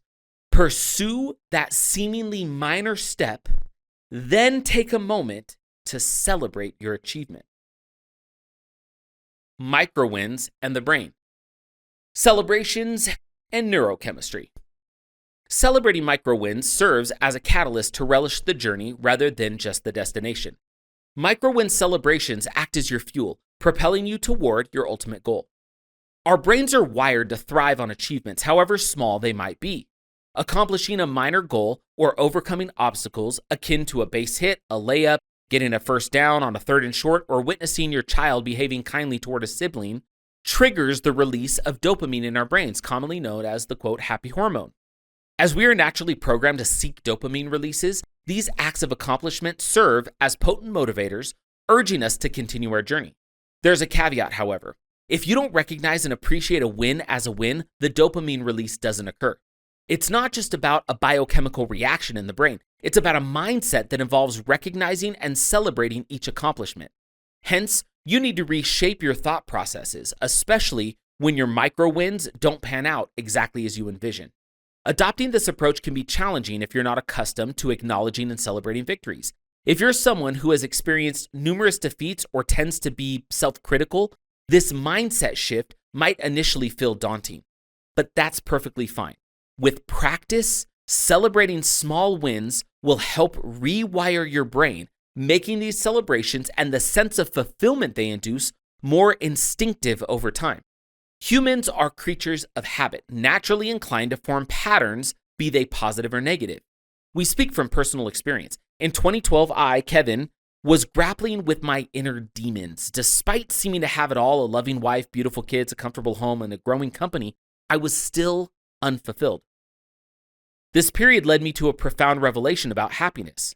I discovered that purposefully, even tactically, expressing gratitude for small victories, especially during challenging times, was a game changer. This realization led me to writing a book about the tactics, benefits, and neuroscience of gratitude called Flip the Gratitude Switch. Prior to uncovering these powerful strategies, I was perpetually discontent due to my lack of a micro-wins mindset. Over the years, many people have reached out to share how Flip the Gratitude Switch has transformed their lives. One person claimed it significantly changed his life's trajectory, while my son revealed how the book helped him turn around a challenging day. Each of these stories, each conversation was a micro-win deserving of celebration. Though the book has now sold copies in over 24 countries, the pre-Flip the Gratitude Switch version of me would not have considered a book successful unless it made the New York Times bestseller list. I might not have been happy and perhaps wouldn't have co-authored the book you're reading now. However, I learned that micro wins are building blocks for life's major victories. Concentrating on micro wins, even those that might seem insignificant to others, has inspired me to achieve more. And it's the power of the micro wins mindset. This approach is particularly crucial when dealing with challenges. No journey is devoid of obstacles. A mindset of scarcity can foster a fear of the impending setback that might knock you down. Instead of preparing for inevitable challenges, people tend to dread them. The micro-wins mindset is about changing your perspective and your paradigm, transitioning from a state of fear to one of determination. This mindset equips you to face challenges head-on, confident that somehow, even if you're unsure how, you'll overcome and reach your goal, even if it takes a few attempts. This approach primes you mentally to tackle any obstacle that comes your way. Paradigm shift, celebration in solitude. When we advocate celebrating, we don't necessarily mean you should organize grand festivities each time you record a micro-win. Indeed, you need not even share your accomplishment if you don't wish to. The act of celebrating your progress is not about external accolades. It's about internally recognizing, perhaps even quietly, the steps you've successfully navigated on your journey so far. Such a form of celebration can be experienced anytime, either in the company of others or in solitude. Finding satisfaction from these personal celebrations can lead to a potent paradigm shift. When you ultimately reach a significant milestone, a celebration involving others becomes an extension of the fulfillment you've already been experiencing throughout your journey. This perspective makes every victory, regardless of its magnitude, even more gratifying. Kevin here. In some of the speaking I do on gratitude and celebration of the things you've accomplished, I love to consider the biblical story of the 10 lepers found in the Gospel of Luke, a narrative that transcends religious beliefs and speaks to the universal principle of gratitude. In this parable, Jesus encounters 10 lepers who beg for healing. He instructs them to show themselves to the priests, a required act according to the law of Moses that symbolizes a declaration of their cleansing. As they follow his command, they find themselves miraculously healed. 9 of the lepers continue on their way, presumably rejoicing and celebrating their newfound health loudly, basking in the physical evidence of their transformation. But one leper, overcome with a deeper sense of gratitude, turns back to thank Jesus, falling at his feet in humble recognition of the profound change in his life. This parable, often interpreted as a lesson in expressing thanks, carries a more nuanced message about the nature of gratitude and celebration. It's my belief that the 10th leper's act of returning was not a mere afterthought or a simple reaction to a miraculous event. Instead, it was an outward manifestation of who he had already become, a person engaged in recognizing and celebrating the small victories, the micro wins of life. His disposition of gratitude had been cultivated over time, shaping his character and guiding his actions. Contrary to the loud celebrations of the other 9, the 10th leper's gratitude was a quiet, personal, and intimate expression. It was a moment of realization and acknowledgement, not just of the healing, but of a lifelong journey marked by humility, resilience, and an ever-present sense of appreciation for the small blessings. This story resonates with the essence of micro-winning, emphasizing that the celebration of our victories doesn't need to be extravagant or public. The joy and fulfillment derived from recognizing and acknowledging our micro-wins can be a profound and personal experience, just as it was for the 10th leper. It teaches us that the practice of gratitude, manifested in the mindful celebration of life's small victories, is not a reactive behavior, but a proactive cultivation of character. In the same way, your engagement with micro-wins shouldn't be an attempt to accumulate external validation, but rather a journey to embrace and celebrate the subtle yet significant progress in your pursuit of happiness and success. By recognizing the quiet victories within, you can lay the foundation for a life rich in satisfaction and fulfillment, regardless of the outward circumstances. While there certainly exist individuals who indulge in loud celebrations, we've often observed that such bravado typically stems from a lack of genuine self-assurance. If one were to decode such pride-laden, egocentric celebrations, they'd likely translate to, "Please validate me, I need external affirmation that I'm awesome." From our perspective, truly effusive individuals are essentially showcasing their evolved selves, a persona cultivated over several years. Their exuberance is generally fueled by ingrained gratitude, and numerous small-scale celebrations over the years. Your task, therefore, is to shift your mindset from a binary perspective of success versus failure, or having it all or having nothing, to a process-oriented approach. This approach should be powered by hundreds, thousands, or even millions of micro wins, and to acknowledge that each of these tiny victories deserves a celebration. Not necessarily an extravagant, must share it all on social media and hope it goes viral kind of celebration, but a modest, meaningful acknowledgement that will continue to fuel your journey forward. Real estate application of principle. The choice to begin investing in real estate deserves celebration, and your investment journey will provide multiple opportunities to celebrate as you move toward economic independence.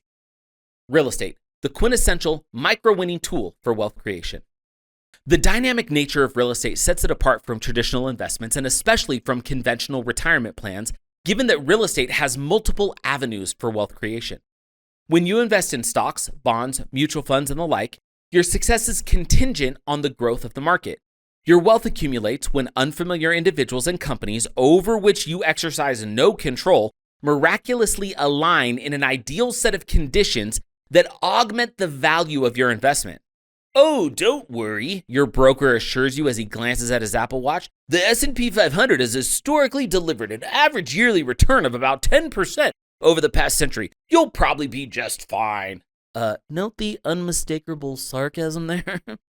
The traditional investment strategy essentially implies that if you invest a sufficient amount regularly, remain hopeful that everything escalates as projected, and time your exit flawlessly, you might end up with a sizable sum that you can gradually exhaust until you pass away. The undeniable fact, however, remains that your growth and wealth accumulation is solely dependent on one factor: the market must surge. By contrast, real estate inherently offers numerous micro wins to celebrate along the journey. This is because it provides several means to accumulate wealth compared to traditional forms of investment, where you surrender financial control. Consequently, when executed correctly, real estate makes it simpler than most other vehicles for the average, hardworking individuals to create substantial wealth. This eventually enables them to confidently proclaim their economic independence. There are 7 major ways that real estate generates money for you that are worth mentioning. They are: number 1, real estate produces cash flow. Number 2, real estate appreciates over time. Number 3, real estate allows you to buy with leverage. Number 4, real estate is paid off by your tenants, not you. Number 5, real estate hedges inflation. Number 6, real estate provides tax benefits. And number 7, real estate creates infinite returns. Each of these 7 are critical to the Moneyball real estate approach we take. So let's take each one in turn. Number 1, real estate produces cash flow. As we've outlined, when you invest in 401ks, stocks, IRAs, or other traditional retirement vehicles, the method is pretty straightforward. You save and hope the money will be there when you need it. Assuming the money is indeed available, you then gradually deplete it each month or each year by withdrawing your necessary living expenses from this pool. Contrastingly, real estate is capable of producing a perpetually growing cash flow that you can use and spend without draining a financial account. Consider this: can you purchase milk at the store with your 401k? You don't approach the cashier, flaunt your 401k quarterly statement, and anticipate receiving a gallon of milk.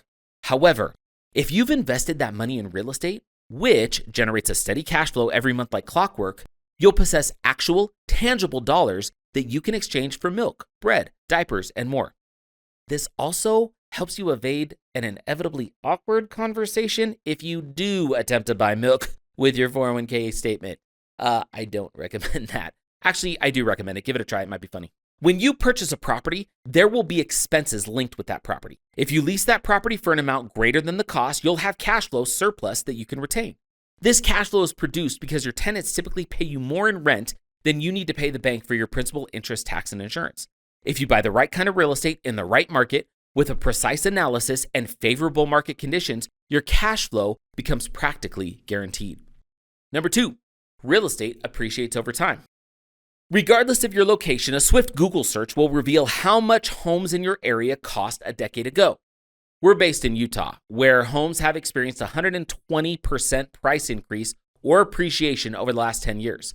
That's an annual average of 12%, implying that property values have more than doubled during the time period.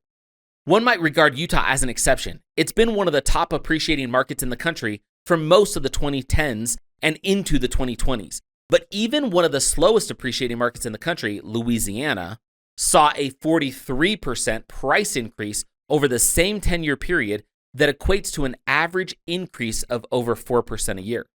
Since real estate is cyclical, we've maintained for years that appreciation should not be the main factor you take into account when deciding to invest in real estate. However, it should not be disregarded either.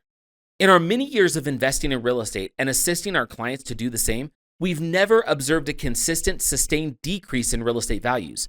We did notice a price dip during the Great Recession following the mortgage crisis and a slowdown after the housing boom during the COVID years, but there's never been a consistent decrease in price. One thing that I, Kevin, always found fascinating were the magnets that listed the prices of various items the year you were born. My parents have had these magnets on their fridge for many years, and I've looked at them with pure curiosity countless times. One of the magnets listed prices of items in 1938, which was when my dad was born. Here was what the list said. New house, $3,900. Average income, $1,731 a year. New car, $860. Milk, 50 cents a gallon. Gasoline, 10 cents a gallon. U.S. postage stamp, 3 cents. Can you imagine that? Spending less than $4,000 for a house and less than $1,000 for a new car? It's all relative, of course, but it's still mind-boggling to think about. Another magnet on my parents' refrigerator displayed prices for the same items in 1979, the year I was born. 1979, new house, $58,099. Average income, $17,533 a year. New car, $5,758. Milk, $1.92 a gallon. Gasoline, 86 cents a gallon. U.S. postage stamp, 15 cents. Remarkable, isn't it? If we solely focus on the housing price increase over the 4 decades between 1938 and 1979, the math indicates an average of a 33% increase per year. This is significant considering there were 7 recessions during that period, including a lengthy one that lasted 16 months between 1973 and 1975. Yet despite economic turbulence, appreciation prevailed. Let's replicate this exercise for the subsequent 40 years, the first 40 years of my life. Here are the figures for 2019. A new house, $320,000. Average income, $69,560 a year. New car, $35,756. Milk, $3.45 a gallon. Gasoline, $1.19 a gallon. U.S. postage stamp, 55 cents. The momentum continues. Over the ensuing 40 years, home prices escalated on average by over 11% per year. What's notable is that during this period from 1979 to 2019, there were 4 additional recessions. This includes a back-to-back recession between 1980 and 1982, another triggered by the Iraq War in 1990, a downturn influenced by the dot-com bubble Y2K and 9/11 in 2001, and of course, the significant Great Recession spanning 2008 and 2009. Despite the occurrence of 11 recessions throughout the 80-year interval between my father's birth and my 40th birthday, real estate still witnessed an impressive total percentage increase of over 8,000%. You might wonder, why this stroll down memory lane? The answer is simple. If we discuss the benefits of real estate investment without highlighting appreciation as a substantial profit center, we would be turning a blind eye to an immense volume of historical data. This trend of appreciation has remained consistent, irrespective of varying market conditions, economic cycles, and even changes in presidential administrations. To underscore, while appreciation should not be the sole profit center you take into account when considering real estate investment, it remains an integral part of the 7 crucial profit centers that you should acknowledge and understand. Number 3, real estate allows you to buy with leverage. Leverage is often understood in the context of real estate as the use of an existing mortgage to purchase a property. For many people, having a mortgage equates to carrying a considerable amount of debt. However, we propose a different perspective. Leverage simply implies that you can collaborate with the bank to acquire real estate. More on this in Chapter 4. Imagine you wish to invest in stocks, bonds, or mutual funds worth $250,000. In that case, you'll need to invest the entire sum to gain an asset of equal value. In contrast, when you use a bank as your partner, you don't need to invest $250,000 to acquire a property worth the same amount. You may instead put in $50,000 or $75,000 or more, depending on the current mortgage guidelines, including closing costs, to buy an asset valued at $250,000. If you have a 30-year fixed mortgage, the bank will provide 75% or 80% of the total capital needed to purchase that property, and you'll contribute the remaining 20 or 25% plus any loan costs and fees. Essentially, you bring in your part and the bank takes care of the rest. Certainly, you'll need to be a qualified buyer for a bank to partner with you. This entails having verifiable taxable income, a decent credit score, and liquid assets that can be verified as available for the required down payment. Assuming you meet these criteria, the bank will likely be willing to provide 75% or 80% of the purchase price. Reflect on the power of leverage for a moment. You can own an asset worth $250,000, but you only need to provide 20 or 25% of that amount as a down payment. That asset or property will continue to appreciate over time, and you will own 100% of that growth.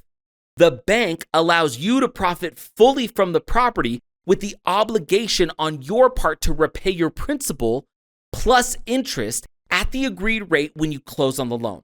This significantly enhances your potential return on investment and amplifies your purchasing power, making real estate an unparalleled investment option. Side note, by the time you read this book, it's quite probable that the average purchase price for a property aligned with the Moneyball real estate strategy has surpassed the $250,000 mark.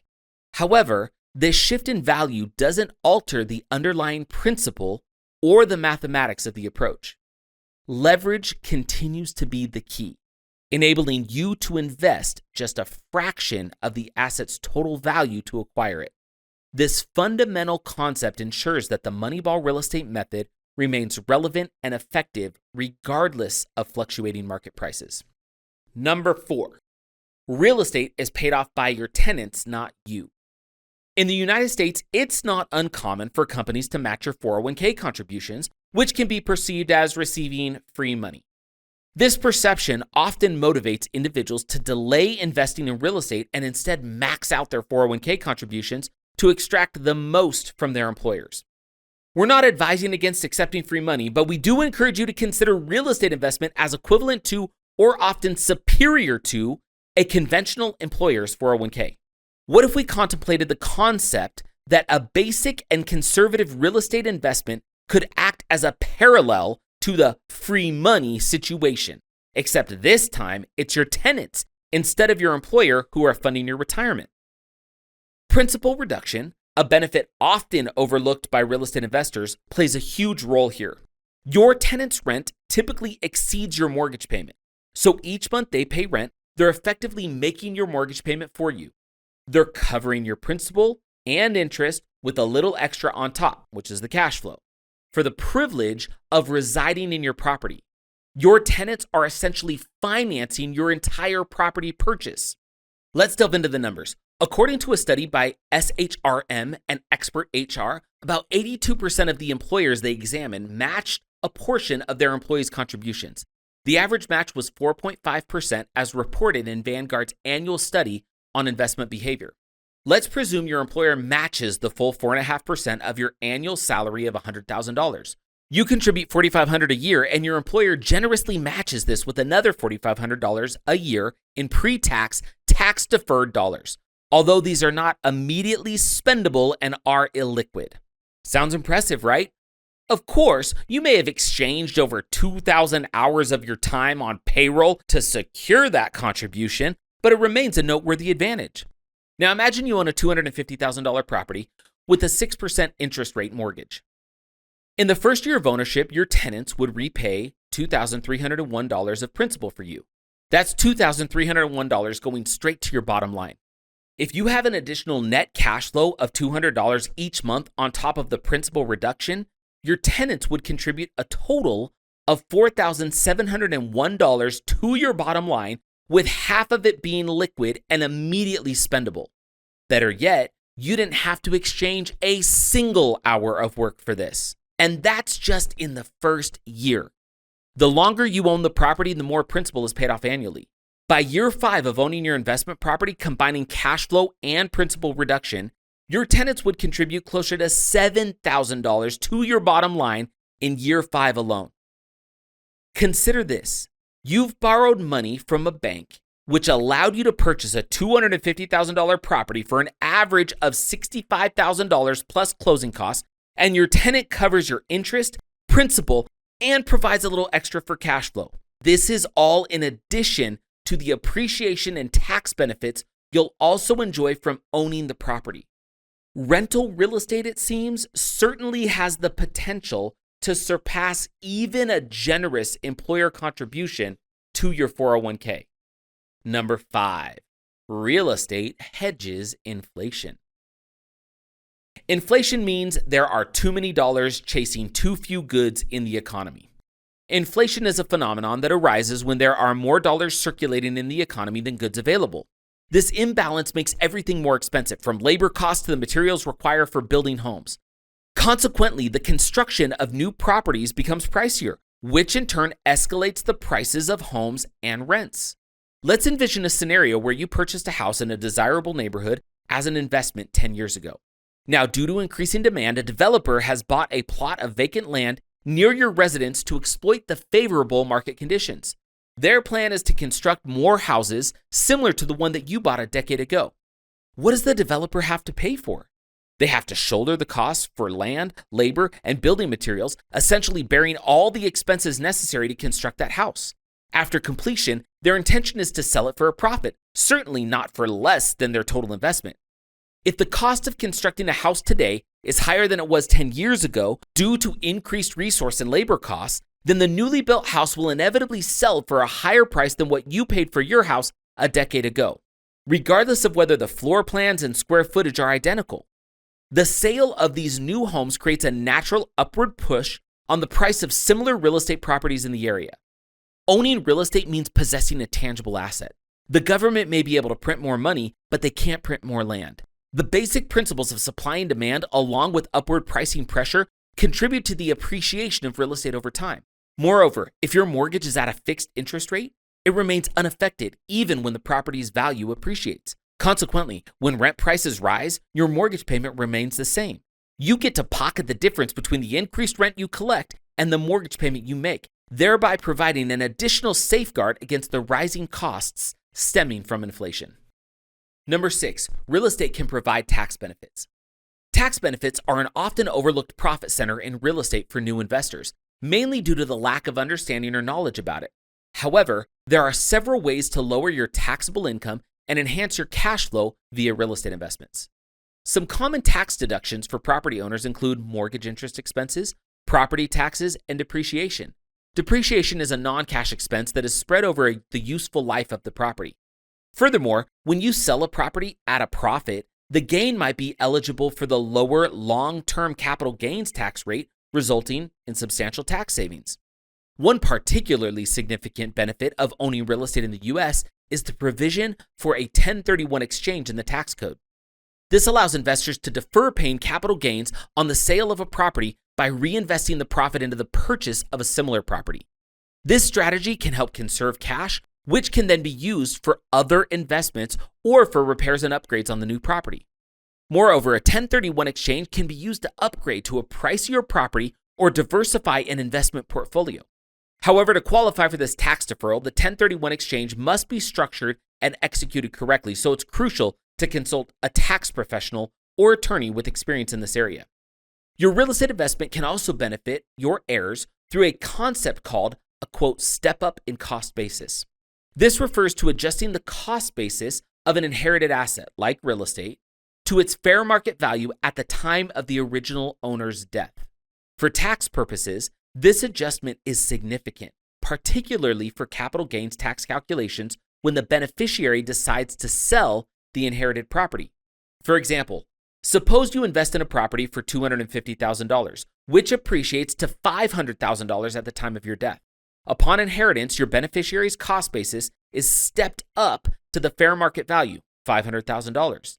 If they later sell the property for $550,000, their taxable gain will only be $50,000, the difference between the stepped-up cost basis and the selling price, significantly reducing their capital gains tax liability.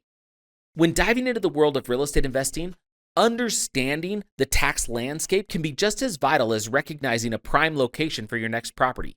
The Internal Revenue Service offers significant tax advantages to those who qualify as, quote, real estate professionals. But what exactly does this title mean and how can it benefit you as an investor? According to IRS Publication 925, a real estate professional is an individual who meets two key criteria. Number one, more than half of the personal services they perform in all trades or businesses during the tax year must be in real property trades or businesses where they materially participate. Number two, they must perform more than 750 hours of services during the tax year in real property trades or businesses where they materially participate. Achieving this status is not merely a title. It opens doors to some of the most enticing tax benefits in the investment landscape. As a real estate professional, you gain access to a powerful tax strategy known as cost segregation. This technique allows you to identify and separate personal property assets that are grouped with real property assets. By breaking down a property into its constituent parts, you can apply different depreciation schedules to different components. Imagine you purchase an apartment building.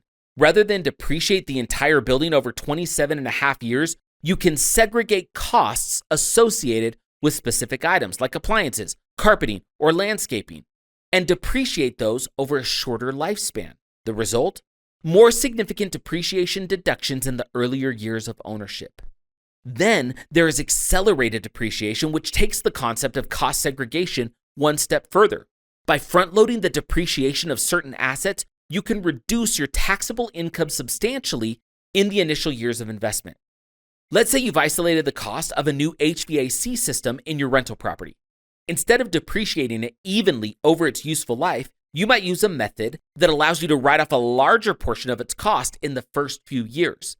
The accelerated depreciation can lead to a much more substantial tax reduction in the short term. Combining the designation of a real estate professional with the strategies of cost segregation and accelerated depreciation creates a synergy that goes beyond simple tax mitigation. It molds your tax obligations into a profit center, optimizing your cash flow and enhancing your investment returns. Navigating these waters can be complex, and missteps may lead to missed opportunities or compliance issues. Leveraging professional advice to harness these strategies can be the key to unlocking the full potential of these benefits. The convergence of these tactics is not just about reducing your tax burden, it's about amplifying your investment's power, turning taxation into a well-tuned engine that drives your financial success forward. Furthermore, as a proprietor in the real estate business, you have the privilege of deducting various expenses associated with your investments. Think property management fees, travel costs to check on the properties, or even home office expenses. When combined, these tax advantages can significantly alleviate your tax liabilities, becoming increasingly beneficial as you scale your income from your portfolio. To get the most out of these perks, it's crucial to consult with a tax professional or attorney to tailor these strategies to your specific tax situation. Number 7, real estate creates infinite returns. One of the most potent advantages of real estate compared to traditional retirement is the potential to generate infinite returns. This essentially means you can earn money from an investment where the initial capital has been entirely recouped, making the subsequent returns seemingly emerge from nothing. Let's take a simplified example to illustrate this concept. Imagine you have a magical machine that once you insert a dollar gives you a quarter every hour, as long as you leave that dollar inside it. Initially, you might think, what good is a quarter an hour? But let's look at the numbers. In 24 hours, you would have $6. Since the first dollar was your initial investment, you gained $5 for taking action and giving it time. After a week, you would have $42, and after a year, over $2,000, all while your original dollar stays in the machine. The balance sheet would show a gain of $1,999 plus your initial investment. It's an endless cash spigot that you'd likely never want to turn off. Applying this principle to real estate, let's say you invest $75,000 in a home. If this property generates $200 a month in net cash flow, plus a few $100s in principal reduction from the collected rent that pays the mortgage, and a few hundred more from the estimated monthly depreciation tax savings, your property could represent $400 to $600 a month in financial increase. And we haven't even factored in appreciation. If your home averages an additional 5% a year in appreciation growth for that year, your total monthly increase could exceed $1,500 or $18,000 that year. It may take a few years to recoup your initial investment, but once you do, every bit of profit for the subsequent decades is effectively infinite return. What's more, you can boost the total amount of infinite return by refinancing or selling and using a 1031 exchange to expand your portfolio over time. Smart, calculated moves with your portfolio could result in increased income and growth, all stemming from an original investment that has been returned over time. In essence, this is the power of infinite returns in real estate. For your consideration, negative cash flow. Here at DFY, it's uncommon for our clients to encounter properties with negative cash flow. However, it's a worthwhile exercise to ponder if it could still make sense to invest in a property that isn't generating positive cash flow. Most individuals, particularly those who wouldn't classify themselves as investors, would likely say investing in a negative cash flow property makes no sense. However, we'd like to challenge this perspective as it can help shape a more holistic investment mindset. Generally, the notion of purchasing a property with negative cash flow is unappealing, as we often view it as a sunk cost. We've been conditioned to believe that real estate with positive cash flow is the only type worth investing in, that we rarely consider the potential value in a property with negative cash flow. Consider this reframing. Instead of viewing it as negative cash flow, we can perceive it as, quote, a positive monthly real estate retirement contribution. This view could fundamentally alter our approach to such properties. Negative cash flow in this context becomes an investment expense towards owning an appreciating asset. An initial acquisition cost for real estate is followed by the monthly expenses to maintain the property until it appreciates enough to provide a return. Isn't this similar to a traditional investment approach? Many people may be reluctant to make recurring monthly investments into a property. They may consider those a, quote, negative cash flow because they associate successful real estate investment with a monthly income. But if you weren't allocating capital to such real estate, where else would your money go? A 401k, an IRA, or maybe even cryptocurrencies? The average American consistently invests money from their pocket to fund a retirement account that provides zero cash flow today. They consider these payments as investment, not a negative cash flow, despite the financial commitment. And if we're talking about investments, real estate can often outperform traditional investment vehicles. Even in the case of a property with negative cash flow, you're using a portion of your monthly income to fund your investment. But unlike traditional retirement accounts where your money is often inaccessible, real estate investments offer additional benefits such as tax advantages, leverage, and potential appreciation. You might argue, yes, but if I'm investing in a 401k, my employer also contributes to my benefit. However, with a property that requires monthly contributions, the quote negative cash flow, you're not only contributing toward your own retirement, but also reaping the benefits associated with real estate investing. And let's not forget, you still have someone else contributing toward your investment, the tenants who are paying rent and thereby reducing your mortgage principal each month. This results in a real-time, dollar-for-dollar benefit to your bottom line and a considerable enhancement to your overall retirement portfolio. Celebrate the journey. Embarking on the journey of micro-winning your way to millions is a momentous step. Each milestone, each profit center you unlock, each strategic decision you make as you grow your portfolio should be a cause for celebration. The process of micro-winning your way to economic independence is indefinitely more enjoyable and fulfilling than merely dreaming of a big future payday. If you concentrate on executing a solid base hit strategy today, you don't need to obsess over the scoreboard. You can rest assured knowing that your big win is already in progress. This approach fosters a healthier perspective toward wealth building. Instead of experiencing stress or anxiety about the future, you can derive satisfaction and motivation from each small win in the present.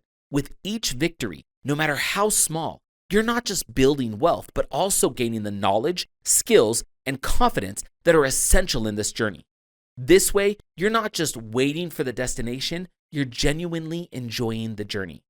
Remember, the path to financial freedom is a marathon, not a sprint. It's about consistent progress over time. Each step you take brings you closer to your goals. Celebrate these steps, cherish the journey, and watch as your financial future transforms. Chapter 2, Ideas Summary. Number 1, embrace the journey of achievement, celebrating each step rather than just the destination. Number 2, cherish micro wins with quiet, humble celebrations that fuel further progress. Number 3, recognize and celebrate the multiple profit centers in real estate investment. And number 4, reframe your perspective to enjoy the process of achievement, not just success or failure. Chapter 2, Micro Wins. Number 1, consider the skills, assets, and connections you already have. How can you leverage them to kickstart your dreams today? Recognizing and utilizing what you have can lead to a valuable micro win, sparking the beginning of a new phase in your journey. Number 2, what's the first or next micro win you can work toward immediately? Set this book aside and identify one action you can undertake within the next hour that will create an impact. Even a small, actionable step can become a significant victory in your pursuit of success. Number 3, if you're involved in real estate, review your portfolio or goal. Identify a specific area where you can apply a strategy or principle learned in this chapter. Even if you're new to real estate, exploring potential opportunities can be a motivating and insightful exercise. And number 4, consider a past failure or setback and try to reframe it by identifying what you learned or how it helped you grow. Shifting your perspective to see failures as a part of the process can lead to greater resilience and determination, turning a negative experience into a positive micro win. Chapter 3, Reframing Progress. General principle: measure progress, not shortcomings. The stage awaits. Hey, it's me, Kevin again. Allow me to take you back to a rather unforgettable day when I was thrown into the speaker big leagues in Idaho.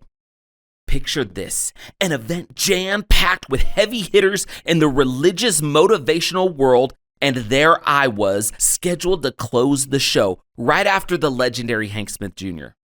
Hank, oh boy, he is a wizard with words. He can weave a story that has the audience leaning forward spellbound, then wham, hits them with a punchline that brings down the house, followed by a truth bomb that can bring tears to their eyes. I mean, the man is a roller coaster of emotions, and people love the ride. So there I was, tucked among the cables and microphones in the audio-visual control box, watching Hank in awe, and suddenly I feel like my talk needed more. More jokes, more memes, more Hank. Out came the laptop and I frantically started to Hankify my presentation.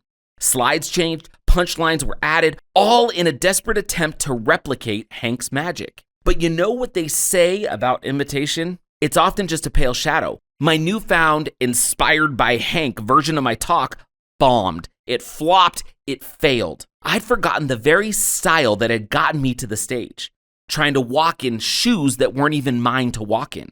The silence after I finished was deafening. There was a smattering of polite claps, some awkward chuckles, and the sound of my heart sinking. Was this the end of my speaking career? But then, like a whisper in the wind, a divine realization hit me. Seek the quiet applause of heaven instead of the thunderous ovation of the crowd. It wasn't about mimicking Hank or craving the applause. It was about being true to myself and my unique journey. It needed to align with my values, my conviction to a higher power, and my personal mission, not conforming to an external standard I had imposed on myself. It was about embracing authenticity and doing what's right simply because it's right, not chasing the fleeting validation, accolades, or attention from those I barely knew in the audience. It's a lesson I've carried with me ever since. The constant comparison to others or to some arbitrary ideal, that's a road to nowhere. It's like chasing a mirage. You'll only end up lost. We all have our paths, and it's essential to recognize and celebrate them rather than fall into the trap of keeping up with the Joneses. I often think of a quote from President Ronald Reagan that Steve has in his office. Quote, "There's no limit to what a man can do or where he can go if he doesn't mind who gets the credit." Close quote. It's a nudge to focus on the journey, the real progress, the micro wins, rather than the fleeting thrill of applause or validation. That day in Idaho, It was a failure, sure, but it was also a micro win, a small but significant step toward understanding myself better. And that's what it's all about, cherishing the journey, not just aiming for the destination. A recipe for despair.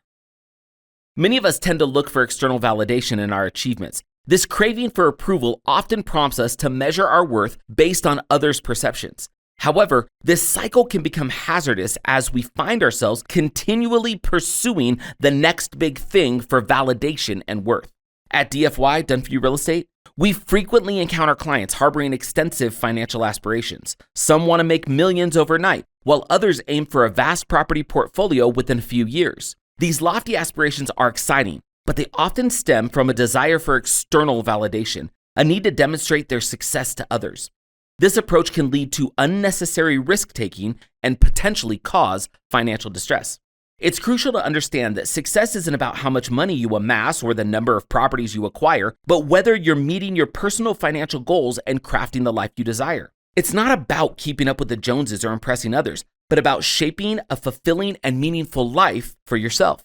Rather than constantly comparing ourselves to others, it's important to concentrate on personal progress. We should question whether we are making strides towards our financial goals, creating a lifestyle that brings joy, and building a legacy for our loved ones. These are the considerations that should influence our decisions. When you stop focusing on the scoreboard and start centering on your journey, you can savor the wealth building process. You can cheer for each micro win along the way, knowing that you're advancing towards your goals. And upon reaching those goals, you can feel a satisfaction and fulfillment that no amount of external validation can offer. Often, we look at our past accomplishments as a benchmark for future achievements. While acknowledging and learning from our past is essential, we must be cautious not to let it constrain our future potential. Rather than comparing past achievements with future aspirations, we should approach the future with gratitude and anticipation.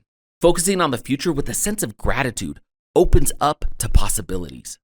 We start to see each step forward as an opportunity to learn, grow, and craft the life we desire. Instead of pressuring ourselves to outdo our past, we can greet each new challenge with excitement and confidence.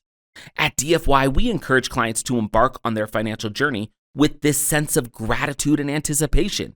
Each property purchased, each dollar saved, each decision made is a stride toward financial independence.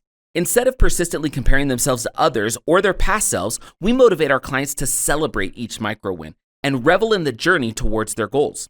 As you set off on your financial journey, remember that the scoreboard does not determine your worth. Your value isn't based on the number of properties you own or the sum in your bank account. Your worth is defined by who you are, the impact you make, and the life you create for yourself and your loved ones. So stop focusing on the scoreboard and start carving out your unique path to success. The Gap and the Gain. One of our favorite books on personal growth and achievement, The Gap and the Gain by Dr. Benjamin Hardy and Dan Sullivan, offers a unique perspective that aligns beautifully with our conversation about reframing progress. The authors postulate that you can either measure your results by looking at the gap that remains between where you are and where you want to be, or by the gain you've made from your starting point to where you currently stand. The constant pursuit of what's yet to be achieved can put you on a relentless treadmill of dissatisfaction, as you may end up always feeling that success is just beyond your reach and completely ignoring the successes or micro wins you've already had. This is because the ideal you're chasing keeps moving further away as you grow and evolve. It's what Sullivan refers to as being in the gap. On the other hand, appreciating the progress you've made and the strides you've taken towards your goals, or being in the gain, not only fosters gratitude, but also generates positive energy that can fuel your future progress. This perspective resonates profoundly with our focus on micro-winning and measuring personal progress. Just as measuring our gains encourages positivity and further achievement, celebrating each micro-win reinforces the sense of accomplishment and motivates us toward consistent and stable growth.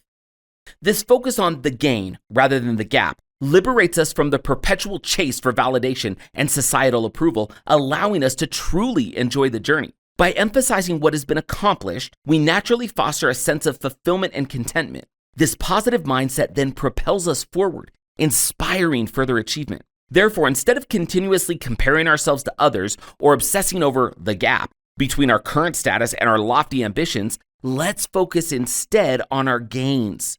Let's appreciate how far we've come from our starting point, relish each micro win, and continually strive to shape our unique path to success. By doing so, we can not only transform our lives, but also positively impact those around us. Ditch the scoreboard and get a map. While sports serve as a handy metaphor for life, the reality of life, filled with its peaks and valleys, emotional challenges, and financial hurdles, extends far beyond the parameters of points, goals, and runs. Considering everyone is engaged in a unique game with varying timelines and strategies to win, it seems futile to apply a universal standard scoreboard. As we emphasized in the previous principle, life is a journey, brimming with opportunities for joy and fulfillment, often more so than at the anticipated destination. If we adopt this perspective, replacing the traditional scoreboard with a map appears a more fitting analogy. Scoreboards tally results, whereas maps guide journeys. Scoreboards fixate on the end result, whereas maps concentrate on progression. Maps provide a comprehensive view of not only your destination and the progress made to date, but also, and maybe most critically, the route to traverse from point A to point B. Therefore, instead of treating your life as a perpetual contest with yourself or others, always measuring your shortcomings on a scoreboard, we propose viewing it as a voyage that can be charted on a map.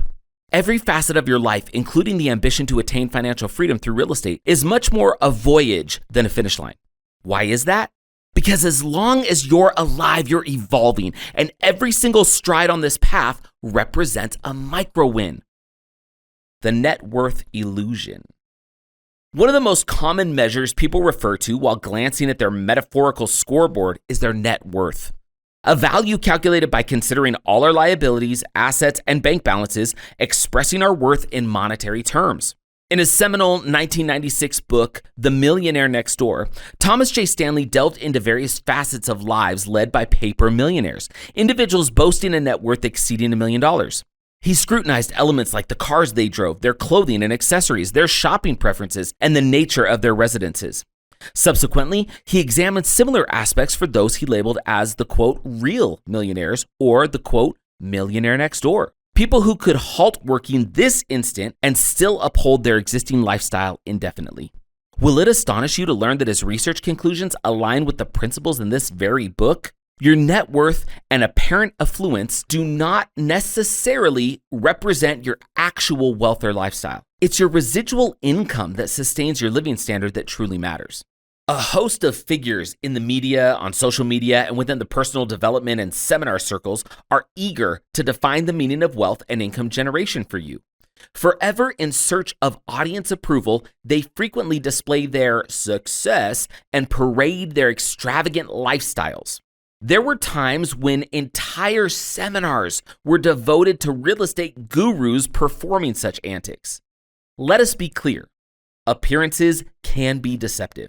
We recall an Instagram post by popular YouTube real estate expert. He was pictured in his leased convertible, flinging money with one hand while clutching a stack of bills with the other. On closer examination, really just zooming in on the picture, it was apparent that the pile of money was mostly $1 bills, or perhaps even paper cut to resemble dollar bills with a few genuine notes on top for appearances. This same guru holds live events where he dumps hundreds of thousands of dollars in an empty kids pool for a few event attendees to, quote, play in on stage. The idea is that event attendees are supposedly overcoming limiting beliefs about money. A little insider information for you. The money he used was not even his. He had one of his devotees who won a large sum of cash from a settlement years earlier use his money instead. It was an elaborate facade of smoke and mirrors. Just because you don't fit the mold of social media influencers, market investors, or other individuals flaunting luxury cars, grand houses, and high-end brands doesn't mean you're not on track to live the best, most fantastic lifestyle you aspire to. If you desire those luxuries, all power to you. This book and the Moneyball Real Estate approach will guide you there. We aim to highlight the distinction between genuine wealth and high income, which often results in extravagant expenditure, leaving little to spare. Now, don't misunderstand us. We're not here to critique your spending habits. There's nothing wrong with enjoying the finer things. But when you splurge on expensive items, ensure you can truly afford it. If that upscale house, that luxury car, that fancy boat, or other high-end item doesn't strain your finances to the extent you have nothing left to save and invest, then go for it. Money is meant to be enjoyed, both now and in the future. We're not propagating minimalism. Unless that's your thing and that's your preference, and that's fine. We're underscoring the significance of balance and moderation. This enables you to enjoy your hard-earned money later, too. That's the essence of the Moneyball real estate philosophy. Our mantra has always been, if you crave something pricey, get it. But first, ensure that you have the real estate income to cover it. Purchase a single-family residential property, or a few of them, that generates sufficient cash flow to pay for that luxury item. Let the house finance the asset. Steve here. I've always had this thing for motorcycles, especially Harleys. I love them so much that I've even taken my kids on cross-country Harley trips because they all ride now too. Let me take you back to the early days of my real estate journey when I found myself caught in a delightful dilemma. With a stash of money I had set aside, I found myself tantalizingly close to buying a motorcycle I'd had my eye on. But then something extraordinary happened. Rather than yielding to temptation, I took a deep breath and chose the path of discipline, the ways of the Moneyball real estate investor.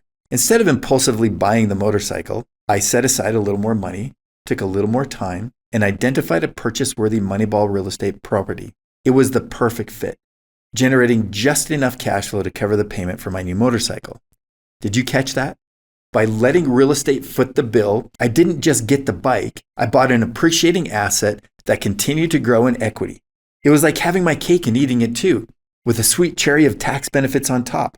The motorcycle was mine, but so were the financial advantages that came with smart investing. That decision, guided by principle and foresight, not only put me on the road with my dream bike, but it also set me on the path to financial success and freedom. It's a ride I'll never forget. What you should avoid is squandering your money on luxurious items that your bank balance suggests you can afford, leaving your future self with zilch. Possessing enough cash for something isn't synonymous with affording it. Your wealth isn't contingent on how it appears to others. If you're on course to replace your income, thereby truly retiring, you are wealthy. Despite the title, Micro Wins to Millions, you may never need to amass millions. Focus on income replacement, and you will be moving in the right direction on your wealth journey. Your affluence isn't tied to your job, career trajectory, or the head start you may or may not have received in life. Regardless of who you are or where you stand today, with the money you currently possess, the relationships you've built, and the experience you've gained, we assure you there's a pathway to income replacement via Moneyball Real Estate. Wonderful lives don't fit into scoreboards. Persistent scoreboard checking is a surefire path to despair. A remarkable instance of this can be observed in the timeless classic favorite, It's a Wonderful Life. In the movie's opening sequences, George Bailey, the main character, is fixated on the scoreboard. When his company plunges into a crisis and he faces potential arrest due to a blunder, he drowns his sorrows in a bar and contemplates ending his life. In the nick of time, Clarence, a guardian angel, prevents his suicidal attempt. The character, George Bailey, spirals into a dark abyss primarily because he never appreciated the journey he's embarked upon. I feel like in this part of the book, I should do my feeble Jimmy Stewart impression. Merry Christmas, you old building and loan. You're welcome. Okay. Instead, he's consumed by angst about the destination. When he finally learns to value his life for what it is, rather than lament on what it's not, abandons his obsession with the scoreboard and begins to relish the journey, his problems are miraculously solved. The moral of the story couldn't be more explicit, and we've witnessed this lesson unfold in reality. One of our clients, a nurse, felt he was lagging in retirement savings and believed real estate investment was beyond his reach. After coming across our radio ad, he reached out and we helped him identify untapped resources he hadn't even considered. By leveraging equity from his primary residence, he invested in several properties through us, transitioning from incessant scoreboard checking and perpetually feeling like a loser to focusing on scoring single points in the present moment. He started working toward long-term victory. Today, he's on track to build the portfolio he needs to retire comfortably in about 15 years. That encapsulates what the Moneyball real estate and the Micro Wins to Millions mindset is all about. It's concentrating on the readily available at-bat resources to methodically work toward your goals, one base hit at a time, without the relentless urge to scrutinize the scoreboard. Real estate application of principle. It's not productive to compare the state of your real estate portfolio or financial life with the portfolios or financial journeys of others. Appreciating each individual bit of progress in your personal portfolio journey fuels you to continue to achieve more. The pitfall of obsessive scorekeeping. Here's a compelling example of the negative implications of obsessive scorekeeping demonstrated by a client of ours. Rand, who's a client of ours, embarked on his real estate journey with an unquenchable thirst for success, measured by doors, the term in investment real estate for units with revenue potential. He spent years absorbing knowledge at Real Estate Investor Association meetings, conferences, and other educational events, all to pursue a sizable real estate portfolio. When Rand came to us in his early 20s, we advised him to start small, purchase a primary residence, rent out the basement, and then leverage the equity growth to accumulate Moneyball properties. We saw a clear path for Rand. With a slow and steady approach, he could retire in his 40s. Heeding our advice, Rand purchased a primary residence and began renting out the basement. But the taste of residual income was more intoxicating than he had anticipated, and he wanted more, and he wanted it faster. Abandoning a Moneyball plan, he opted for higher risks in hopes of higher rewards. Joining forces with a Southern-based investment group, Rand invested heavily in multifamily properties, sinking hundreds of thousands of dollars into the project. Allured by the prospect of owning an extensive number of doors, he continued to funnel funds into repairs, despite the properties draining his resources without generating returns. His ambition clouded his judgment until he discovered dishonest dealings by his investment partners.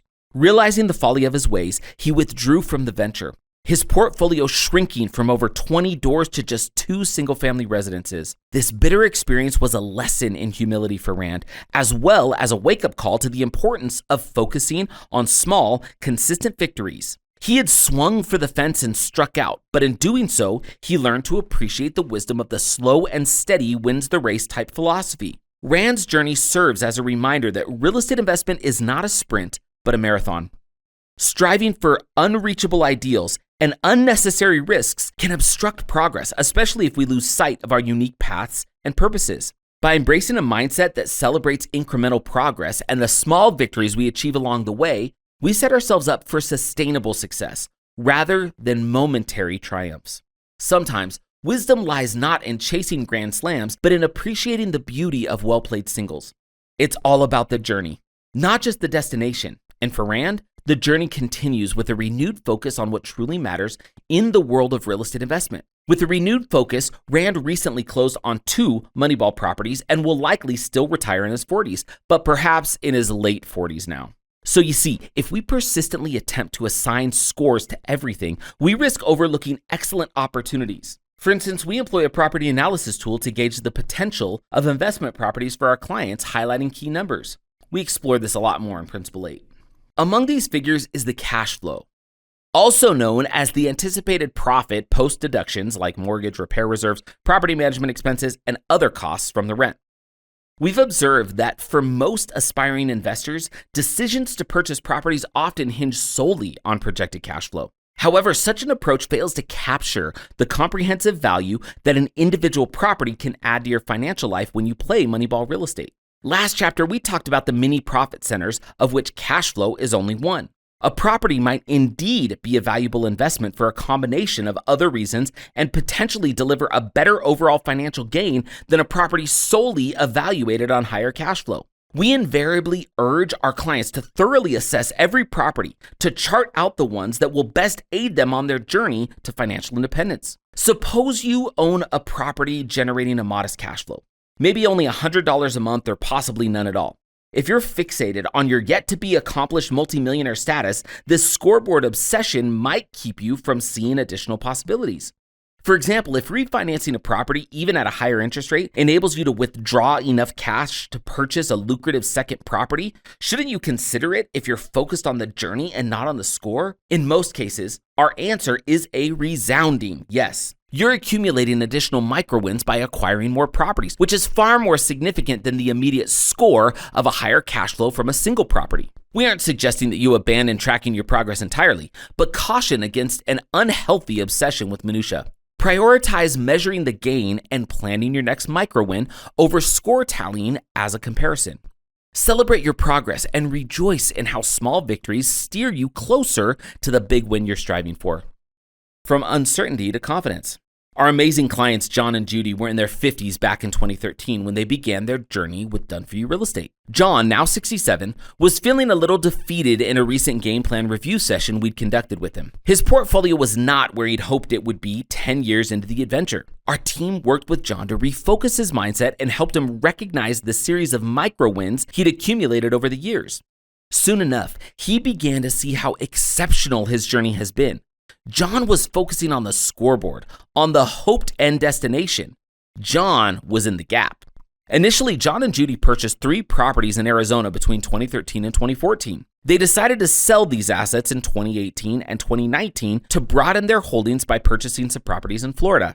In 2021, they took advantage of market trends and refinanced their 3 Florida properties to both lower their interest rates at the time and acquire 3 more properties. They also lowered the interest rate on 2 properties in Utah, including their primary residence. These strategic moves came as a result of the constant guidance from DFY. As we sat with John and Judy, we marveled at how they'd used Moneyball Real Estate with our guidance over the years to turn their initial investment in real estate into a robust portfolio with current equity valued at $2 million.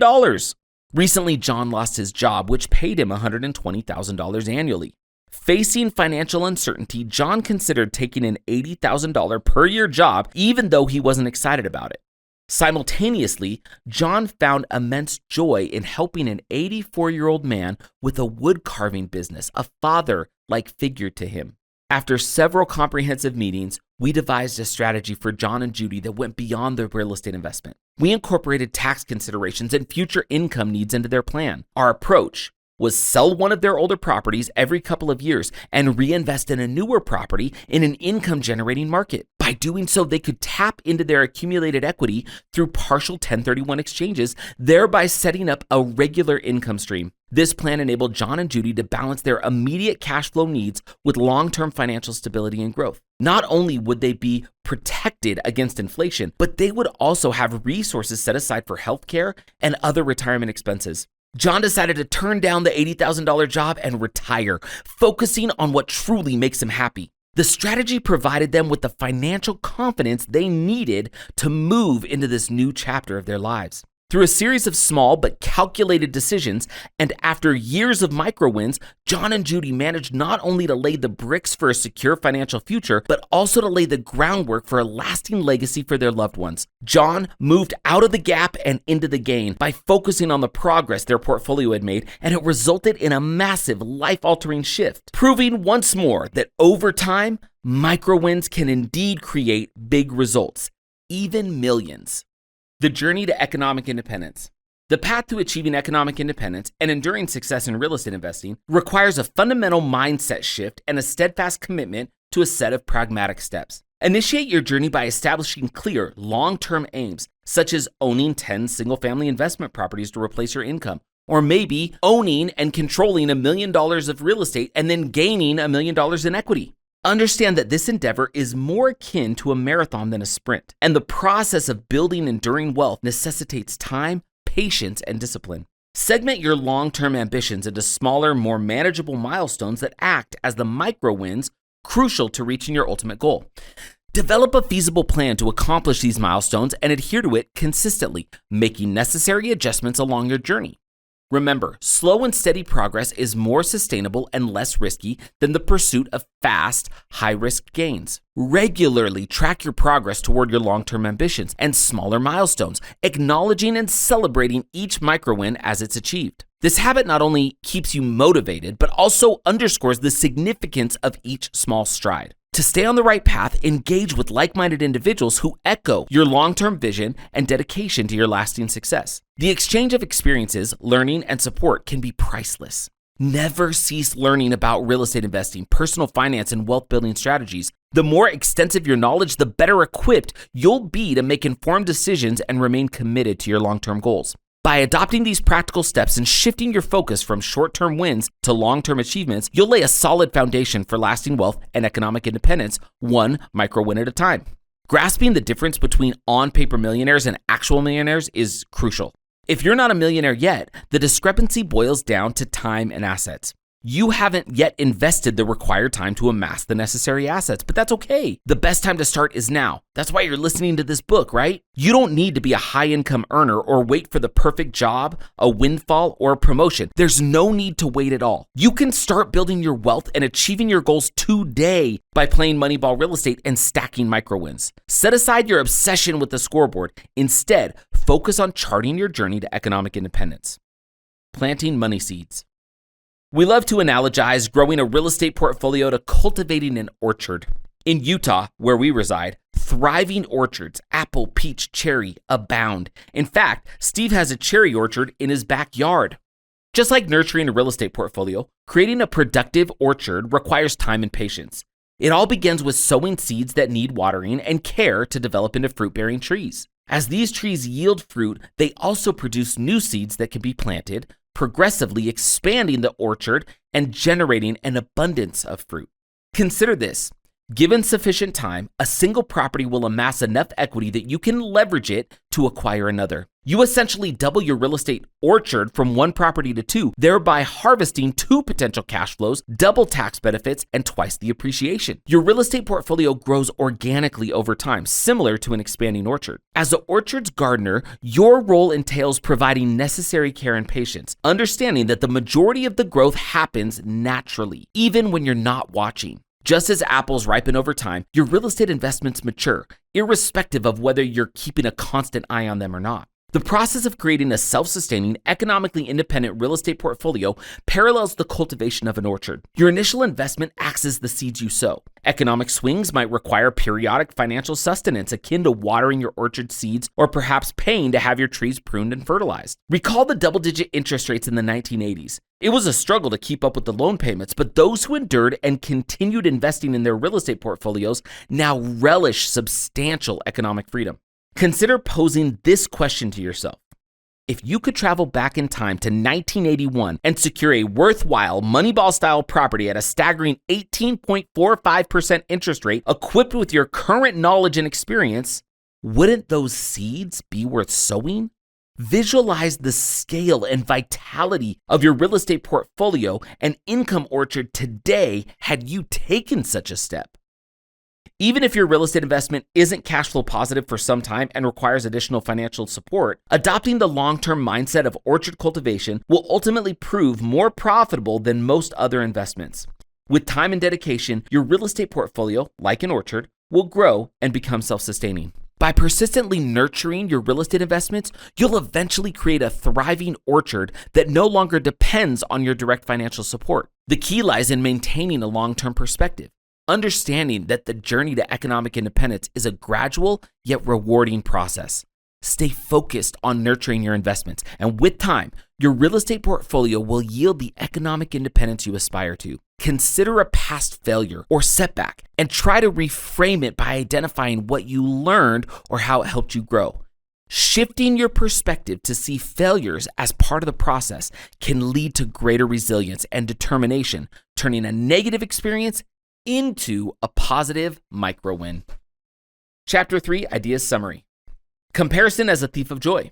Drawing parallels between your progress and others' achievements, or even measuring against your ideal, can rob you of happiness and satisfaction.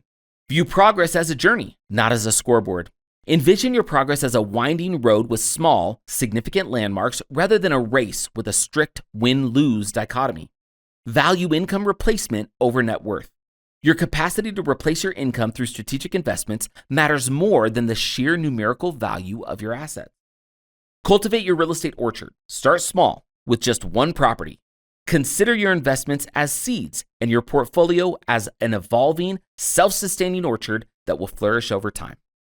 Chapter 3, Micro Wins. Take a moment to acknowledge a recent micro win in your investment journey. Whether it's acquiring your first property, securing a profitable lease, or simply changing your perspective on progress, these small victories contribute to your overall success. Celebrate this achievement not in comparison to an unattainable ideal, but as a meaningful step in your personalized path to prosperity. By focusing on your unique journey, you've already accomplished a significant micro win. Feel the joy of this recognition and carry it forward as you continue to grow. If adopting this mindset feels foreign or challenging, consider these questions. Number 1, what fears or concerns might be holding you back from embracing this new perspective? Number 2, how might reframing progress, valuing income replacement, and planting real estate seeds change your approach to your investments and life goals? Number 3, are you ready to step away from comparisons and focus on your unique journey? Chapter 4, the power of leverage. General principle: seize given advantages to maximize results while minimizing effort. Partnering with momentum. In the game of baseball, getting a hit, no matter how small, harnesses the pitch's momentum for the batter's advantage. Despite being viewed as an adversary by the pitcher, the batter, in essence, forms a partnership with them to attain their goal. The pitcher's responsibility is to hinder the batter from utilizing their momentum. Bat speed and swing trajectory are pivotal to the batter's success, so the harder the pitcher throws, the more challenging it is for the batter to optimize their bat speed and swing trajectory. However, if there's no pitch, there's no chance for the batter to harness the physics to meet their target. Simply put, batters leverage pitchers. So how can a batter mitigate the pitcher's impact? They have 2 options. Number 1, they harness the energy imparted to the ball by the pitcher, hoping that their bat timing, speed, and swing trajectory align perfectly. Or, number 2, they drain most of the ball's energy through a bunt. If you're familiar, a bunt involves the batter lightly tapping the pitched ball without a full swing, aiming to make it tougher to field and secure a transient advantage. A bunt dissipates all the physical leverage the pitcher added to the ball, resulting in a low, short distance travel of the ball. It's the polar opposite of swinging for the fences. However, most batters favor leveraging the pitcher's momentum for their benefit. If the batter's focus is merely on making contact with the ball, the probability of success significantly escalates. By aiming for singles instead of home runs, the batter can leverage the pitcher, minimize risks, and boost their success odds, all while minimizing some effort. This is a crucial lesson that leverage is essential in baseball, but how you wield it can dictate your success. However, our primary focus today isn't on baseball. More generally, consider leverage akin to momentum, a force you employ to foster further success. We've extensively discussed the pitfalls of swinging for the fences, but some individuals tend to play it too safe and bunt every incoming ball. If you navigate your life, particularly your financial life, without applying any leverage, you'll lack momentum and thereby progress will be limited. Hence, we wish to reshape your perception of leverage. Every one of us applies leverage in various aspects of our everyday lives. Employers leverage the time and expertise of their staff to operate their businesses. Individuals leverage innovative products that streamline their daily routines. Parents leverage the skills of educators and tutors to provide a superior education for their children than they could do alone. Leverage is essentially forming a partnership with existing assets, even if those assets are owned by others, and doing so for your benefit. And in doing so, decreasing some of your effort. Your capacity to generate momentum as an individual is significantly amplified when you harness the people, tools, and resources around you, culminating in a result greater than the mere sum of your contributions. Free falling. Have you ever experienced the thrilling descent of one of those steep free fall water slides? You know, the ones where you ascend ramps and flights of stairs, lie flat on a small water bubbling platform, then inch your body over the precipice to hurtle down 6 or 7 stories of water slide at a dizzying 60 miles an hour before splashing into a mere 6 inches of water? Let me share a story. One day as my family and I queued up to ride the free fall water slide at our local water park, I started connecting some dots. To my daughter's amusement and slight annoyance, I didn't keep these thoughts to myself. With palpable enthusiasm, I began, imagine this, someone dreamed up this freefall slide concept and commissioned physicists and engineers to calculate and actualize its feasibility. These professionals had to crunch the numbers, conduct tests, draw plans, and build prototypes. Once they determined what was functional and safe, they had to figure out the exact drop degree and the required height of the barriers to prevent riders from flying off the slide. My monologue continued in this vein until my daughter playfully interjected that she wished to, genuinely enjoy the water park experience. In other words, zip your lip, Dad. We shared a laugh, but as she gleefully plummeted down the water slide, my thoughts pivoted to the functioning of the pumps that recycled water from the base back to the top of the slide. Here's the crux of the matter when you descend that slide. You're leveraging the collective wisdom of the experts and the owners, the materials used in construction, and so much more to achieve your intended result. Analogously, American business operates on the principle of leverage, capitalizing on someone else's money, expertise, and time. Leverage essentially implies maximizing the benefit derived from a particular resource, and we utilize leverage every single minute of each day. However, many of us harbor a somewhat negative conception of leverage, particularly in the context of finance. We aim to help you reorient this perception. Leverage and the peril of debt. The term leverage may elicit diverse reactions. While some of us might perceive it positively, many Americans associate financial leverage with the so-called quote-unquote perils of debt. We've been conditioned to believe that debt or leverage signifies irresponsibility. Borrowing money that you don't currently have in your account should be circumvented at all costs. At least, so goes the common wisdom. We concur with this sentiment to an extent, especially if it pertains to acquiring consumer debt and living beyond one's means. It's a widely accepted notion that spending money you don't have, essentially borrowing from a lender, is a perilous course of action that could jeopardize your credit rating if you're unable to repay promptly, or worse, unable to repay at all. The root cause of this belief is the detrimental impact of compound interest on a typical consumer. Compound interest, when associated with debt, works against you around the clock, making you shell out more for something in the long run than you would have paid if you'd paid up front. Minimum payments on a credit card for a purchase beyond your financial capacity can essentially confine you in a debt prison. But what if we alter the context to real estate and business? Could leveraging debt resemble the thrill of plummeting down a freefall water slide? Imagine being able to harness available resources to amplify your wealth, gather momentum, and let financial inertia prepare you further, faster, just as the water slide does, instead of incurring debt with the conventional consumer mindset. Several well-known personal finance gurus have built their entire brand on a core message advocating a debt-free lifestyle, including home loans. These experts, dissuading their audience from loans, are often selling products to sustain their livelihood. The tangible products might include books, live events, paid educational courses, applications, tools, and recommended local service providers. However, we believe their real product is their message. Selling a message necessitates a hardline stance, void of nuances, especially when the message is as binary as, quote, all debt is bad. We'd like you to consider that this mindset can obstruct the average person's wealth-building journey. In our perspective, debt and leverage are distinct concepts. Debt, with its negative connotations, corresponds to consumer debt, credit card expenses, personal loans, and similar liabilities. Leverage, on the other hand, we propose, is beneficial debt. It's about employing resources to bridge the gap and expedite your journey toward your goals. It's about capitalizing on the efforts, resources, and expertise of others for your personal and financial advantage. For those questioning, but what about fill-in famous guru's name who advocates purchasing only what I can afford in cash?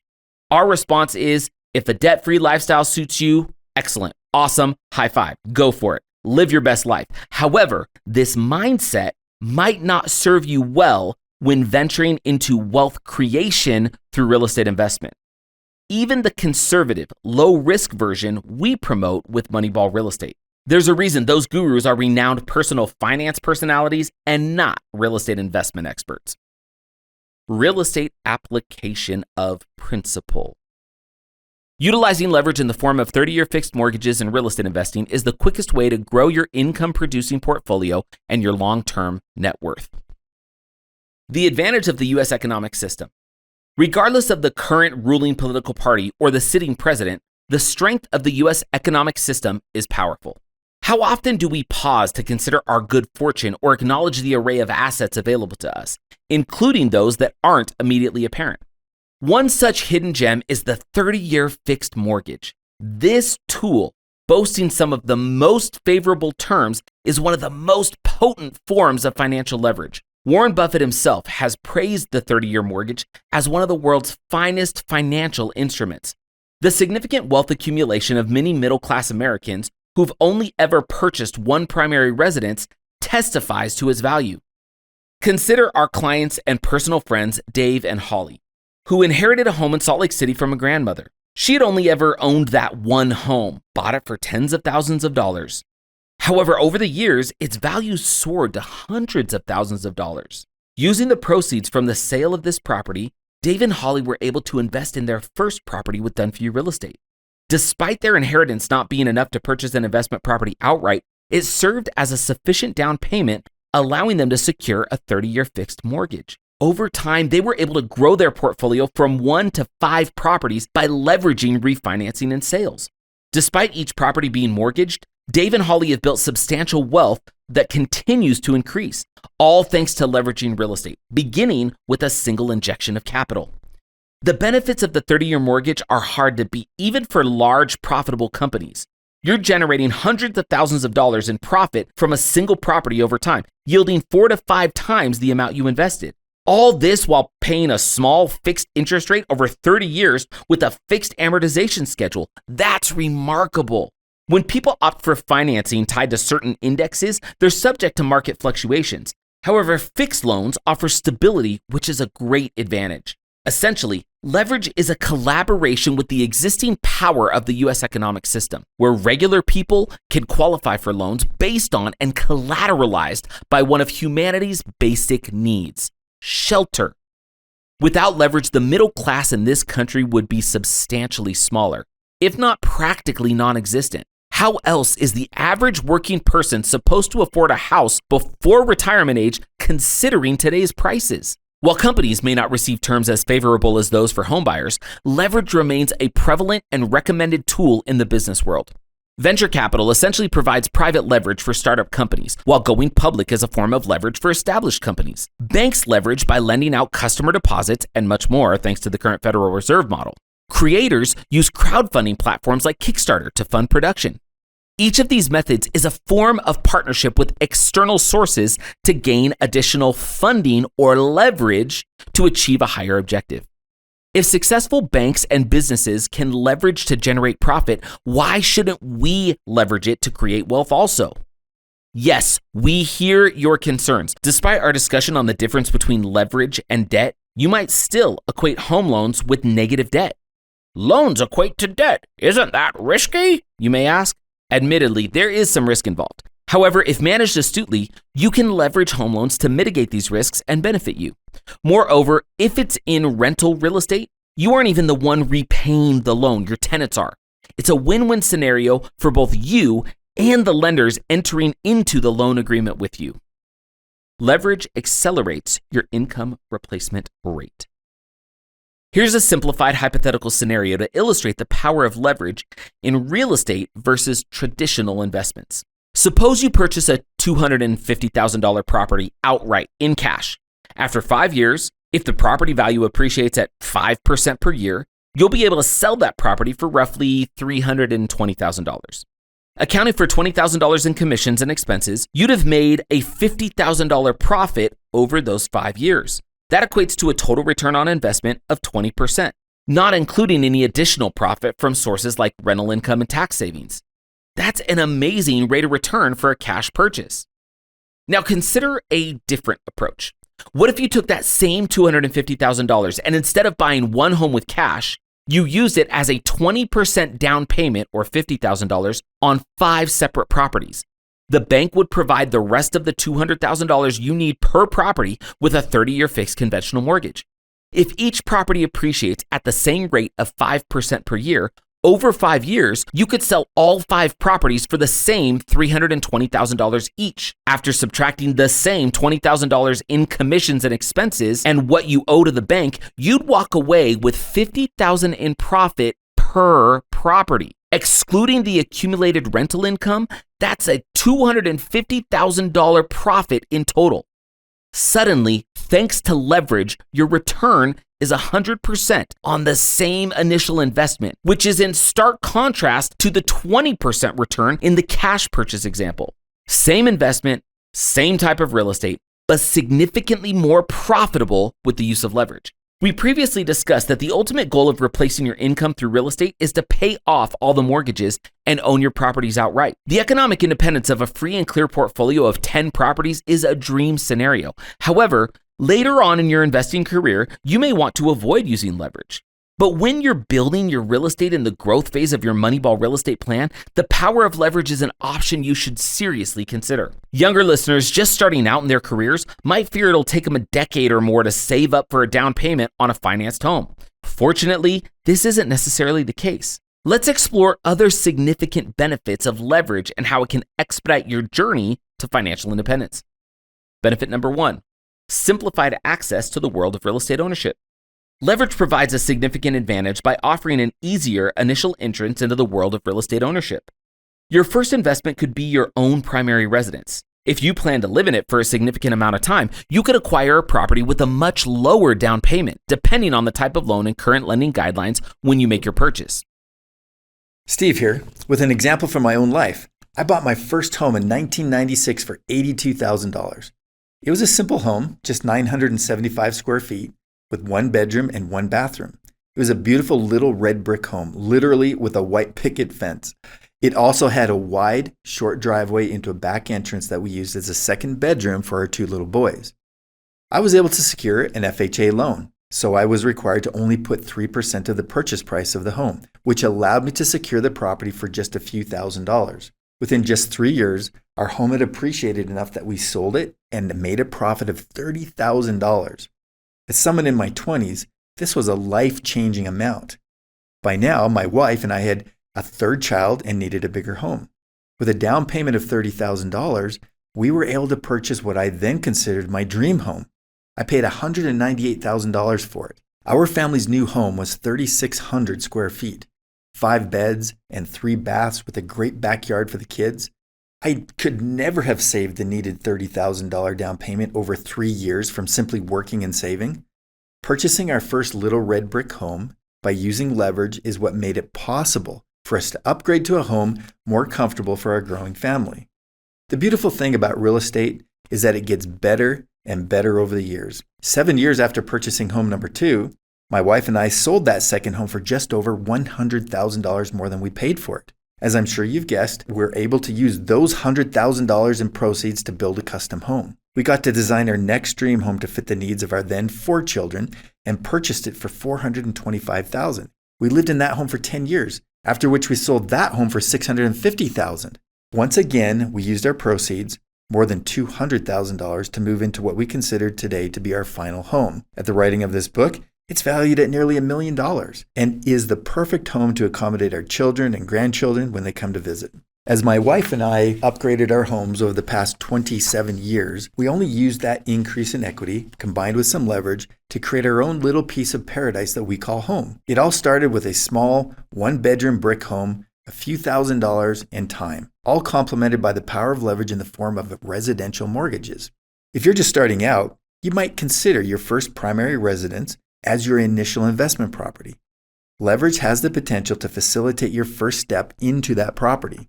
If you happen to live in a state or city that permits renting out a basement apartment, you could purchase a primary residence and lease out the basement. This could potentially cover a good chunk of your mortgage using the rental income from your basement renters. A basement apartment, paired with the power of leverage and the strategy of a primary residential purchase, can provide an incredible start to your journey in real estate. Benefit number 2, interest rates. The power of leverage also shines in the arena of interest rates, which Warren Buffett once referred to as the driving force behind the economic universe. Interest rates essentially reflect perceived risk. When banks offer higher interest rates, they perceive that they are extending riskier loans. Thus, interest rates are typically higher for non-collateralized debts, like credit cards, and lower for collateralized loans, such as those tied to assets like houses or cars. Nonetheless, if the collateral for a loan is a depreciating asset like a car, then the loan will attract higher interest rates than a loan backed by an appreciating asset like a house. There are times when certain markets offer particularly low interest rates. If you secure a 30-year fixed loan on a piece of real estate at a low interest rate, your rate remains unchanged regardless of market shifts over the next 30 years. Even with a slightly higher interest rate on a 30-year fixed loan, wealth creation is still highly achievable. Historical interest rates provide illuminating examples. Did you know that mortgage interest rates reached the mid-teens in the 1980s? In 1981, the annual average mortgage interest rate was 16.63%, according to Freddie Mac data. Even so, purchasing a home in a desirable area at 1981 prices, despite a 16% fixed interest rate, could have led to substantial wealth today. It's crucial to note that the term fixed variable rate loans also exist, where the rate can change during the loan term. Such loans often start with lower rates than fixed loans, but we advise against them due to the risk of sudden, unaffordable payment increases. This was a significant factor in the 2008 housing crisis. Interest rates on investment properties are typically higher than those on primary residences because banks deem loans for the house you live in as less risky. However, these are still loans backed by appreciating assets, offering better rates than most other business loans. Despite past economic events, don't let the fear of rising interest rates dissuade you from real estate investments. If you're concerned about higher interest rates, run the numbers. Assess whether the proposed interest rate would still yield a good return on investment, a satisfactory cash-on-cash return, and a robust average monthly increase. Much more on this in principle number 8. If the returns are still appealing at a higher interest rate, Moneyball Real Estate still considers it a sound investment. If you missed out on historical low interest rates, the best step is to get involved now. If rates drop in the future, you can always consider refinancing to leverage the lower interest rate to your advantage. Is your primary residence an investment? Earlier in this discussion, we mentioned the idea of treating your primary residence as your first investment. However, this statement is only half true. Unless underpinned by key financial principles, your primary residence may not necessarily be an investment. It could even turn into a liability. Americans are frequently told that a house will be the most important investment they'll ever make. Yet the home you live in only qualifies as an investment if it generates returns. For many people, this isn't the case, or even the intention when buying their primary residence. When individuals refer to their residence as an investment, they're often considering the property's equity, which is the difference between the house's value and the remaining principal balance on their mortgage. We believe this view of home equity is flawed. It's a misconception to classify the equity in a primary residence as an investment. In essence, equity in your primary residence is like paper money locked in a safe to which you don't have the key. Although it's yours and located on your property, you can't access the funds that are locked within. Let's step back to break this down further. The undisputed worst performing investment in America. Let's imagine this scenario. You have $500,000 in the bank and a trusted investment advisor managing your portfolio. They've invited you to discuss a new investment opportunity, one which millions of Americans are investing in each month. Your curiosity is naturally piqued. But before revealing the investment vehicle, they outline its key features. Picture this as if you were considering any other investment like a 401k, mutual fund, IRA, or cryptocurrency. Here are the conditions the investment advisor gives you. Number 1, to open this account, you need to contribute an initial sum between 2 and 9% of your total long-term investment up front. This is essentially a setup fee based on every dollar you plan to invest over the next 30 years. Number 2, you have limited contribution options, but you can choose your monthly contribution amount. Once selected, it's locked in for the life of the investment. Number 3, you can exceed the elected monthly minimum investment, but you can never contribute less than the minimum, not even in the case of job loss, medical emergencies, a global pandemic, or other adversities. Number 4, failing to pay the minimum contribution in a given month risks losing all of your contributions to date, regardless of how long you've been investing in the vehicle. Number 5, in most cases, around 95 cents of every dollar contributed during the first 5 years goes directly to the investment company, leaving only 5 cents of every dollar for you. Over 30 years, you'll own less than 50% of your total contributions. Number 6, your money lacks liquidity, tied up and inaccessible except through specific loan provisions allowing limited access. These provisions come with numerous hoops to jump through for approval. Number 7, the money in the investment is at the mercy of the market with no guarantees or insurance. Number 8, each required monthly contribution increases the principal's risk, but simultaneously secures the investment company's position with your money. Number 9, once fully funded, no additional contributions can ever be made again. Number 10, the fully funded investment pays no dividends or income unless you sell off your entire interest in the asset. Number 11, you must pay taxes annually on the investment during the entire contribution period, as well as on the fully funded investment. These taxes must be paid each year, even though the investment provides no income. Sounds unthinkable, right? Who would invest $500,000 in such a venture? Well, surprisingly, 70% of Americans do. What we've just described is the scenario of someone investing in their primary residence with no intent to leverage it for further real estate investment or income replacement. Purchasing a primary residence with the goal of building equity without leveraging it is akin to throwing money into a locked safe you can't open. But what if you could change that? What if you could unlock the safe, withdraw some money, and invest it elsewhere? This transformation is when your primary residence becomes an investment. And that is the power of leverage. Even more primary residence creativity. While flipping properties isn't our usual recommendation because it only brings value if you can complete repairs faster and cheaper than the market, we've seen people who've done it successfully. If you have the means to flip a property, we suggest buying one you can live in and transform it into a desirable single-family residence. You can secure a good deal and a lower down payment since it would be your primary residence. However, be aware that living in a house during renovations isn't for everyone. If you need an organized home to function well and stay happy, this option may not suit you. It's also not a suitable strategy if you have pets or children, due to the safety hazards that come with renovation zones. Living in a flip house often means giving up certain comforts we take for granted, like, finished floors or finished walls, etc. So ponder on that before diving in. Another creative real estate strategy involves purchasing a duplex or a property with an in-law apartment or a rentable basement. The rent you can collect helps offset your mortgage, aiding to saving for the next down payment. Sometimes people call this house hacking.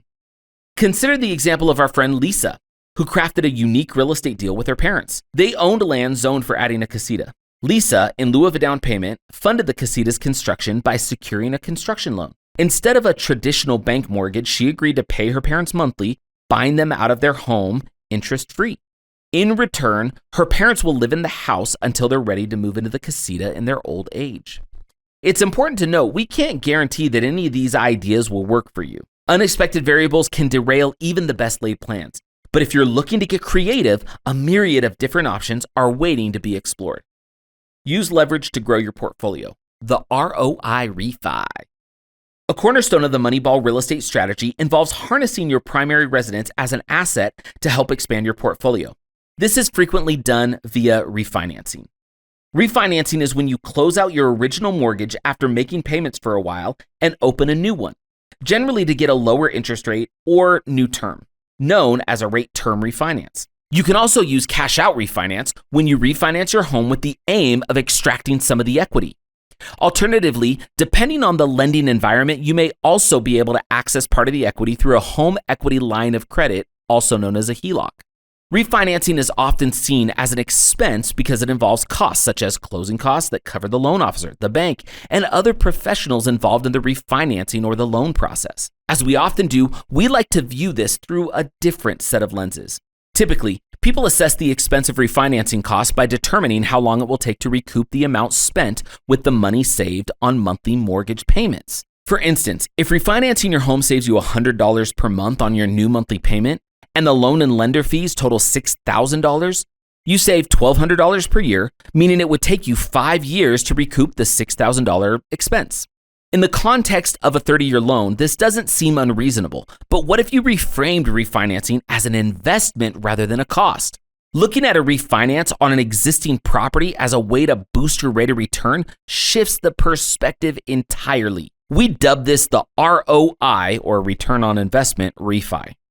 If someone trustworthy asked you to lend them $6,000, promising to repay it with 20% interest, you'd be thrilled, right?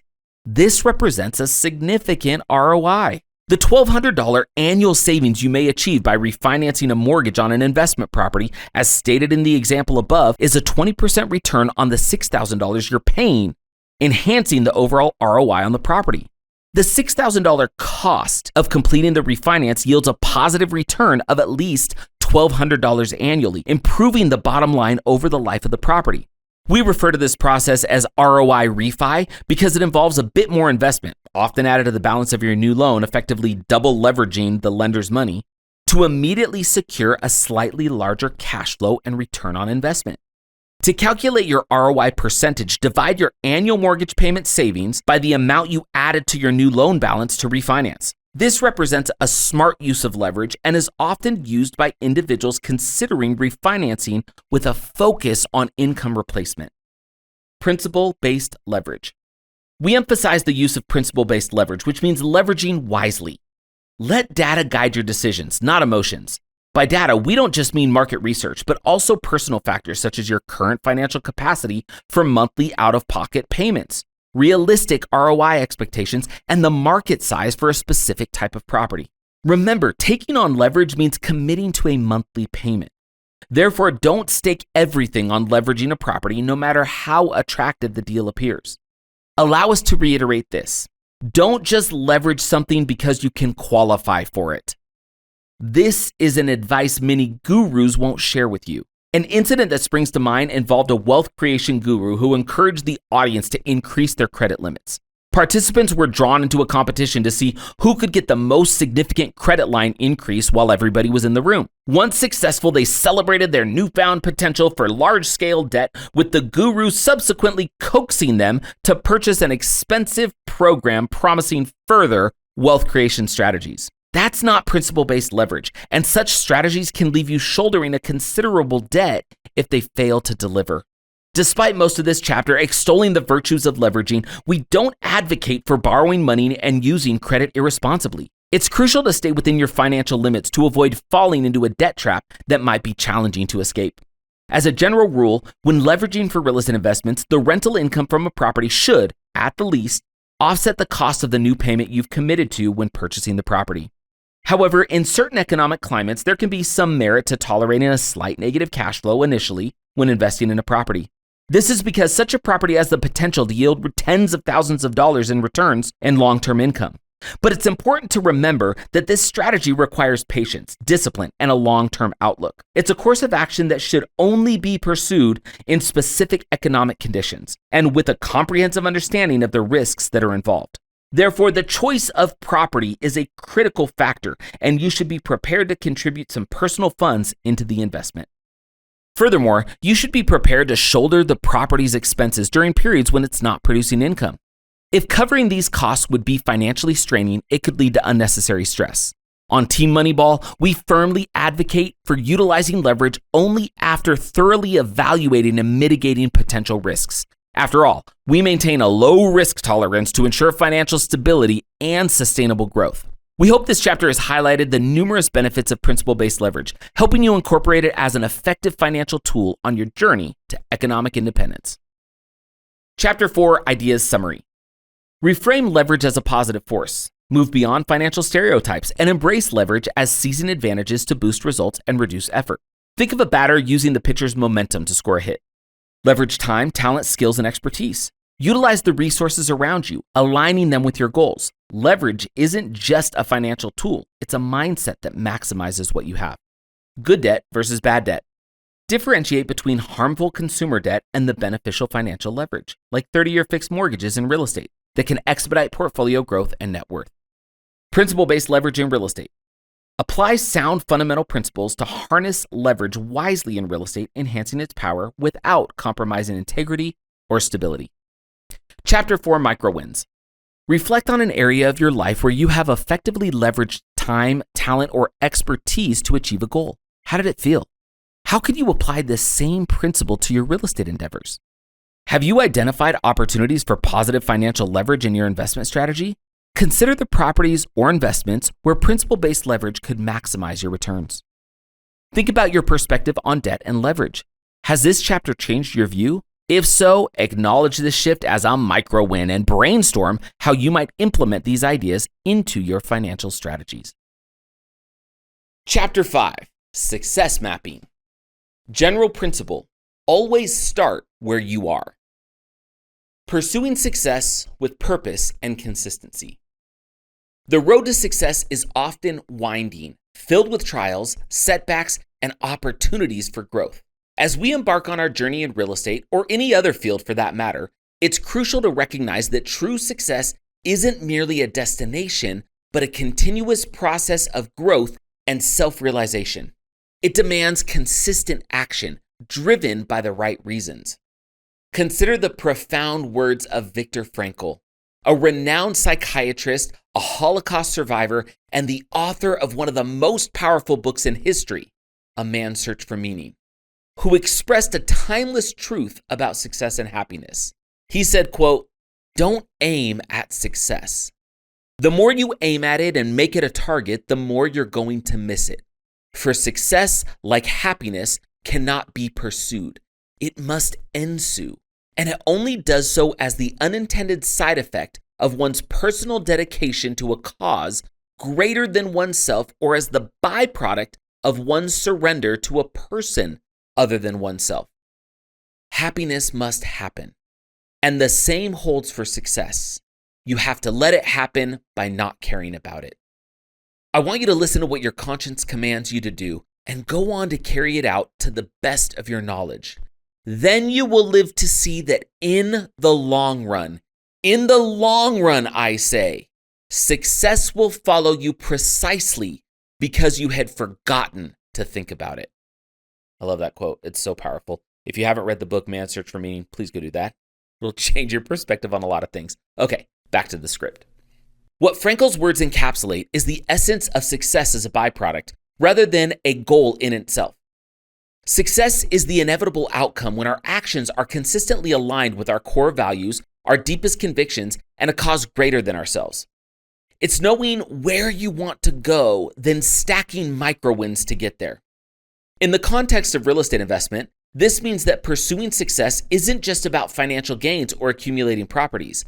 It's about defining what success means to you on a personal and profound level, and then dedicating yourself to that cause with unwavering commitment.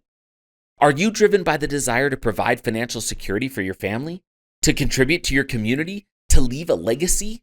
Whatever the motivation, it must be authentic and powerful enough to propel you forward day after day without losing sight of the bigger picture. The consistency in action, guided by a purpose greater than mere success, is what will lead you down the path to true fulfillment and accomplishment. As Frankl so eloquently put it, success will follow you precisely because you've forgotten to think about it. Instead, you've focused on what truly matters, allowing success to ensue naturally as a reflection of your commitment to something meaningful and greater than yourself. In the following sections of this chapter, we'll explore how to create a strategic game plan and act consistently to turn your real estate dreams into reality. But always remember, the path to success begins with understanding why you're on it in the first place. In addition, your pathway to success, whatever that eventual goal may be for you, will always start right where you are, precisely at this moment where you currently stand. Recognizing your starting point. Kevin here. My 12-year-old son's journey with basketball comes to mind when I think about understanding one's starting point. In his first game of the 5th grade season, he was noticeably overwhelmed whenever he had to dribble, shoot, or pass the ball. By the second game, however, he was just naturally all over his man, putting his hands up and stepping into passing lanes. At that moment, I was reminded of NBA legend Dennis Rodman. Despite an average career scoring average of just over 7 points per game, Rodman's considered to be one of the top 75 players in NBA history. Why? Because he was a phenomenal rebounder, defender, and formidable presence. He didn't excel in shooting, passing, or dribbling, yet he remains one of the sport's greats. When my son's coach pulled him out of the game for a breather, I pulled him aside and told him, "Braxton, forget about everything we practiced. I just want you to be a nuisance. Get in your opponent's face. Make it difficult for him to shoot, dribble, or pass. Chase him around the court even when he doesn't have the ball. Make it tough for his team to pass to him." That advice seemed to flip a switch in Braxton. Once he understood his natural strengths and how to harness them, he became a new player. Instead of appearing lost and nervous, he played like a determined and fearless athlete. Defense may not be the most glamorous aspect of basketball, but it undoubtedly can be a game changer. Braxton's team ended the season undefeated, and I must say, with a good deal of parental pride, that he effectively neutralized the star players on the opposing teams. Recognizing his starting point and crafting a strategy from there was his real triumph, a micro win. The first step in any journey is identifying where you are.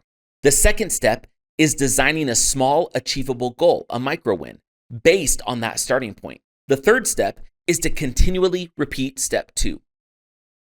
By focusing on achieving the first small win based on your current position, you lay a solid foundation for your progress toward more significant goals. Let's be clear, this isn't about downscaling your ambitions or surrendering grand dreams. On the contrary, this strategy is an efficient way of fulfilling those dreams. Consider it a form of training that improves your odds of winning the game. The micro-win strategy isn't about procrastination or extending the journey to your end goal. Instead, it involves charting a practical route based on 3 essential pieces of information: where you currently are, where you want to end up, and the most straightforward path to get from here to there. Charting your course. You might be contemplating how to kickstart your journey. The process is actually straightforward. Dissect your goal, then take deliberate strides in the right direction. Step 1, start where you are and break it down. Kevin here. I remember a time when my daughter was 12 and I had to pick her up from a sleepover at her friend's place. She emerged from the house in tears. It took some coaxing before she could articulate what was troubling her. It was a mixture of academic pressure, peer interactions, and the general anxieties associated with pre-adolescence. As a parent, my instinct is always to step in and solve her problems, but that's not always feasible or helpful. Instead, in that moment, we sat in the car and deconstructed her challenges together, brainstorming ways to manage each issue. We distilled solutions into manageable victories that she could tackle using a base hit strategy and starting that moment. Let me, Steve, illustrate another example of breaking things down. When I aimed to qualify for the Boston Marathon, I had to prepare my body to cover a staggering 26.2 miles in under 3 hours and 25 minutes. To accomplish this, I formulated a 16-week training plan, gradually increasing my mileage, incorporating speed training, and alternating carb intake regimes. Beyond the physical prep, I dissected the marathon itself. I had a target completion time in mind, so I studied the race course, calculated the time I could take to cover each mile. This meant dividing my target time by 26.2 and tweaking the estimated time for each mile based on the race route's elevation gains and losses.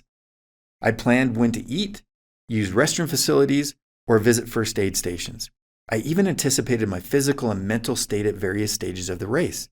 I recognized these factors could significantly influence my marathon performance, notwithstanding the extensive physical preparation.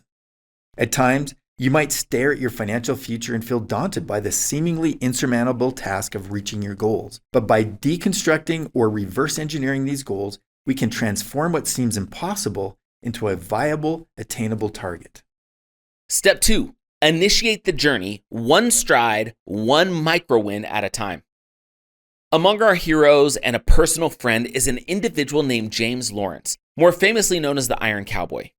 After shattering multiple Guinness World Records in competitive triathlon racing, James found himself questioning his own mental and physical boundaries. James conceived a staggering goal: to complete a full-distance triathlon. That's a 2.4-mile swim, followed by a 112-mile bike ride, followed by a full 26.2-mile marathon, and to do that each day for 50 consecutive days. If that wasn't ambitious enough, he chose to undertake each of these 50 full-distance triathlons in a different state on each of the 50 days. And he accomplished it. Given you're listening to this insightful book, we recommend you delve into James's own book, Redefine Impossible, for the complete story.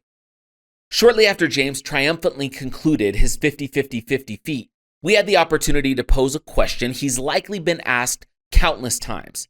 James, how did you manage it? How did you achieve something so physically formidable?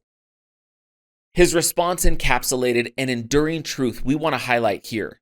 He simply said, one step at a time. In essence, analyze the task, dissect the steps to accomplish it, and then commence with the first, most manageable step. For those among us aspiring to conquer our own seemingly insurmountable tasks, we should heed James's advice. Let's say, for example, you aim to move a mountain. It's possible. Your first stride?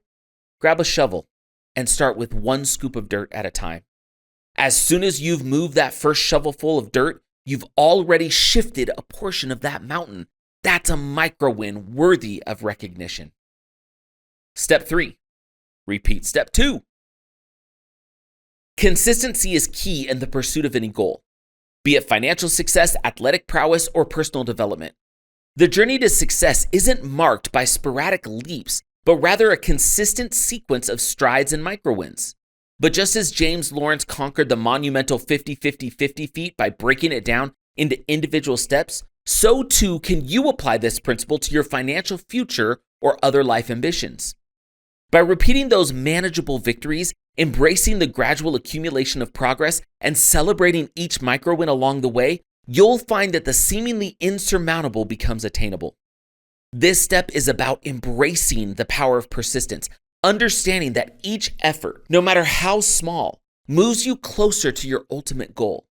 It's a reminder that success is not a one-time event, but a continuous process, a series of purposeful actions taken one after the other. Repeat, persevere, and watch as your mountain begins to move. Real estate application of principle.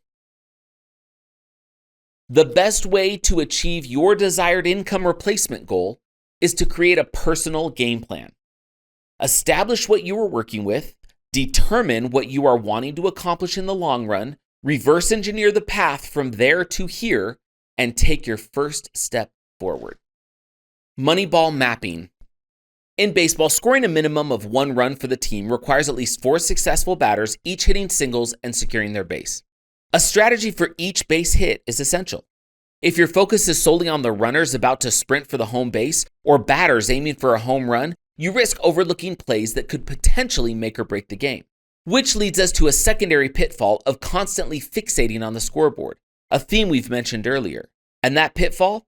Setting unrealistic expectations. When someone desires to see their score align with an ideal envisioned in their mind, they tend to want instant gratification.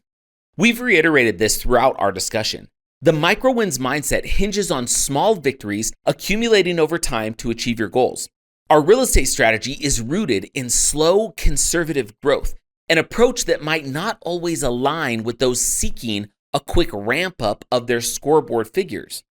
A conversation with a potential client interested in real estate illustrates this point perfectly.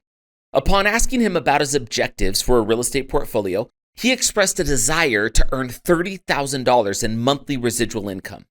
A lofty goal, but achievable over a couple of decades through steady, conservative Moneyball real estate strategies, depending on initial resources. We followed up by asking when he hoped to realize this $30,000 per month goal. His reply was, "Ideally within the next year, but I'm okay if it takes a bit longer." The catch? He didn't even have enough saved for a down payment on a single leveraged property.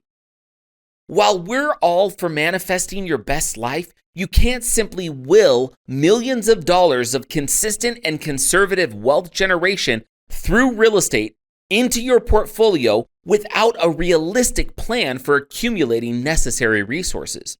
In baseball terms, it's akin to expecting to hit a home run on your first swing against a 100-mile-an-hour fastball without even possessing a bat or having played the game before. Without a sizable upfront investment in properties, making such a wish a reality is next to impossible. Similarly, an individual with zero batting experience is unlikely to hit a home run against a professional pitcher. Winning at baseball requires the right equipment, regular attendance at practices, and time investment. Every child on the baseball field dreams of becoming a pro, yet one can't even enter the MLB draft until reaching 17 years of age. Real, sustainable wealth and results necessitate time and effort. Mastery of the game doesn't happen overnight. The micro-wins investing strategy follows a similar principle. Starting from scratch is feasible. We're always open to discussing options for obtaining that initial down payment or first property purchase. However, there will be no straight, unimpeded path to your ultimate goal with zero pauses along the way. It's highly unlikely you'll replace your income within a year. Recognizing where you stand, where you aim to go, and devising a realistic route to get there is crucial. Use good data for your strategy. As you'll see when we delve into Principle 8, we thrive on property analysis. We review hundreds of properties monthly, scrutinizing each based on the Moneyball real estate criteria. Our in-depth understanding of these metrics and calculations is paramount. If a property is fully paid off, either bought outright or the mortgage is paid off over time, its annual realizable return on investment and realized return on investment percentages will be notably lower than those of a leveraged property. However, because there are no mortgage payments eating into the rental income, the cash flow will be significantly higher.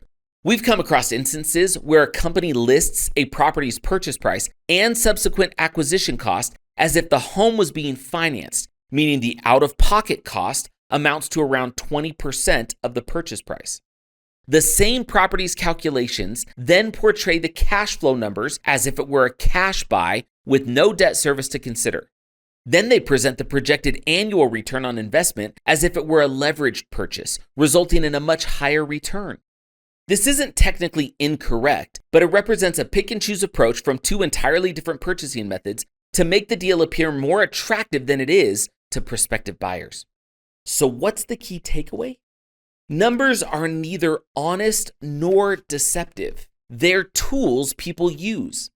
It's crucial to equip yourself with the skills to delve into these numbers and spot discrepancies just like we do. Here's a story from Steve, emphasizing that numbers aren't always as they seem. After reviewing his taxes, he questioned his accountant about discrepancies. His accountant responded that in accounting, numbers aren't necessarily a science. He then asked what 2 + 2 equals. Steve leaned in and listened carefully. His accountant dimmed the lights, closed the window shades, and responded, "What do you want it to be?" Numbers can be manipulated to present a particular image, whether that's lower income and subsequently lower taxes, or higher income resulting in higher taxes, but qualifying you for more loans to expand your portfolio. One year, you might need to demonstrate a $125,000 income to leverage your next property. But in a year where you're not seeking to grow your portfolio, you can opt for a lower income, reducing your tax liability. This isn't dishonesty. Lying on your taxes is a definite no-no. It's a matter of selecting legitimate write-offs and categorizing things to present the desired image. This principle applies beyond the realm of finances. Consider baseball batting statistics. A batting average of 300 or getting a hit during 30% of your at-bats is considered good. But what if we phrase it like this? Quote, "This player only gets on base 3 out of 10 times he's at the plate. He's a 70% bum and a 30% player." Depending on the context, his 30% success rate can indicate he's not a particularly good player or that he's statistically solid. The story numbers tell is subjective. When reviewing real estate figures, it's critical to consider the motivation behind the number presented, whether you're working with a company or striking out solo. Even if the number is accurate, it can be manipulated to paint a misleading picture. Context is everything. For instance, a real estate website might present out-of-pocket costs as if the property is being financed, but project rental income as if the property is bought outright. In essence, they might cherry-pick figures from two completely different purchasing methods to make a deal appear more appealing to potential buyers. You must not commit to a deal without an accurate context to gauge the property's performance and, more importantly, how it aligns with your personal journey towards economic independence. Achieving income replacement through real estate takes time and many singles. By using real data and understanding its context, you look through a lens of math that matters to you, not just figures that appear appealing on a website to prompt you to act. Formulating your game plan, the road to success. When it comes to investing in real estate, a well-grounded game plan is vital.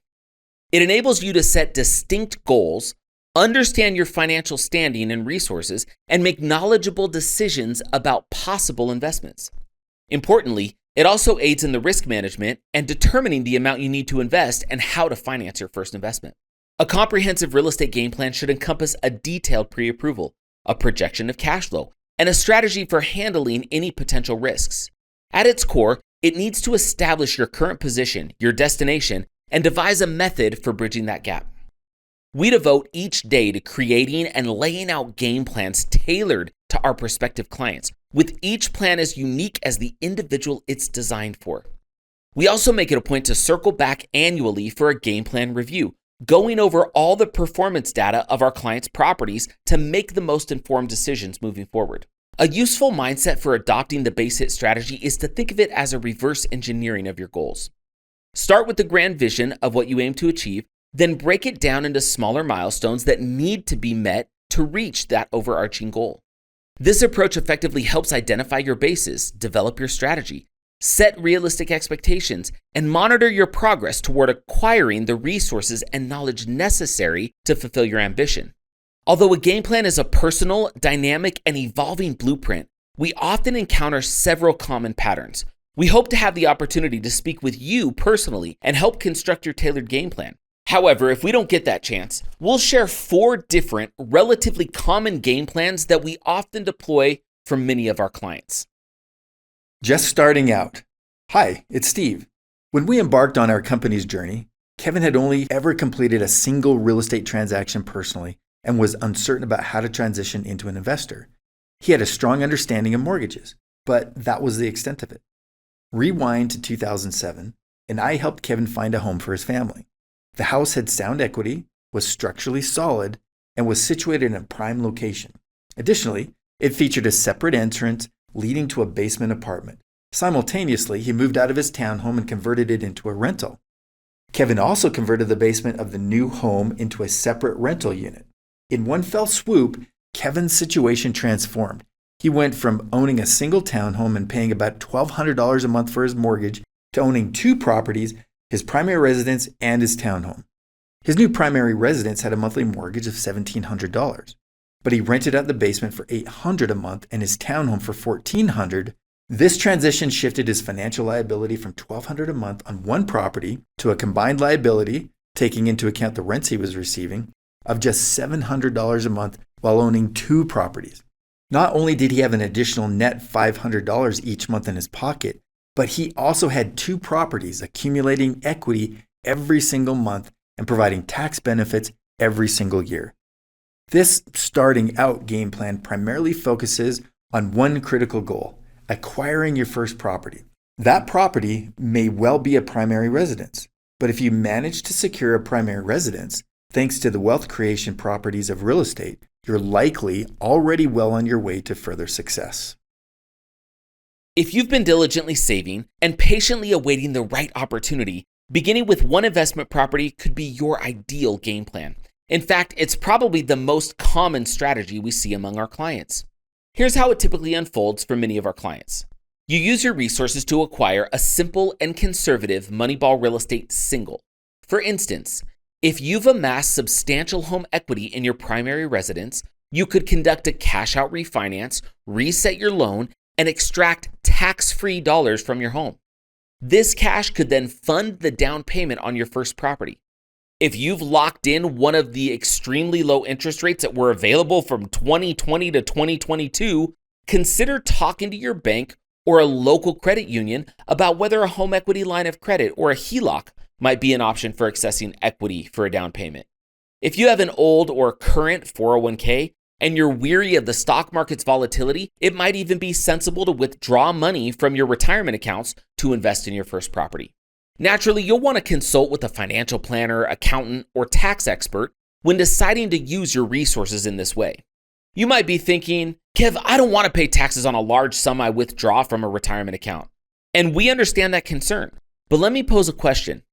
If you owned an apple orchard that was going to produce apples for decades, would you rather pay tax on the harvest year after year or pay tax on the seed upfront one time and then enjoy tax-free yield every year after that? We suspect you might prefer paying tax on the seed. Regardless of how the route looks, If you can accumulate enough liquid resources to purchase one property the Moneyball Real Estate way, that initial capital can serve as the seed you plant for many years of fruitful harvest. It generates a modest amount of cash flow and tax benefits for you because your tenants begin paying down your principal, all while your home appreciates year after year. At some point within 3 to 7 years, depending on your property's appreciation and the market conditions, you may be able to refinance your down payment out of property number 1 and use the equity you've drawn out to purchase a second property. At this point, around an average of 5 years in, those 2 properties could represent a total of around $2,000 a month in average monthly increases. It may take another 3 to 7 years, but perhaps at that point, you can sell your 2 properties and use the proceeds to purchase 3 new properties utilizing a 1031 exchange. From there, the process repeats. Once you own 10 properties, you could even begin using the cash flow from all the properties to pay down the principal on the home with the smallest balance. Once that one is paid off and your cash flow increases, use all the cash flow to pay off the second home and so forth until you own all 10 properties free and clear. It might take more than 15 years to achieve complete financial independence through this route, but it is entirely achievable. If at any point along the way you come across additional capital, say from an inheritance, a pay raise, or a significant business success, you can invest it in an additional property on top of the organically growing portfolio, thereby accelerating the process of total income replacement. Transitioning a portfolio. Another typical game plan we encounter involves clients who already own real estate but are largely managing it themselves and are ready to adopt a more hands-off approach. Take our amazing client, Cynthia, for example. She managed a portfolio of properties independently for nearly 20 years. Cynthia had been on our email list for a while and was also friends with some of our long-standing clients. However, when her husband was diagnosed with lymphoma, she began to consider making a change more seriously, as she wanted to spend more time with her husband. Around the same time, Cynthia tuned into our podcast, Replace Your Income, and heard us discuss the value of adopting the Moneyball real estate strategy and having it executed for you. Realizing that she needed to do something about her retirement, especially given the upcoming challenges, she decided to take a different path. Cynthia ended up selling many of the investments she'd been managing for years and used the proceeds to purchase multiple properties, some free and clear, others financed.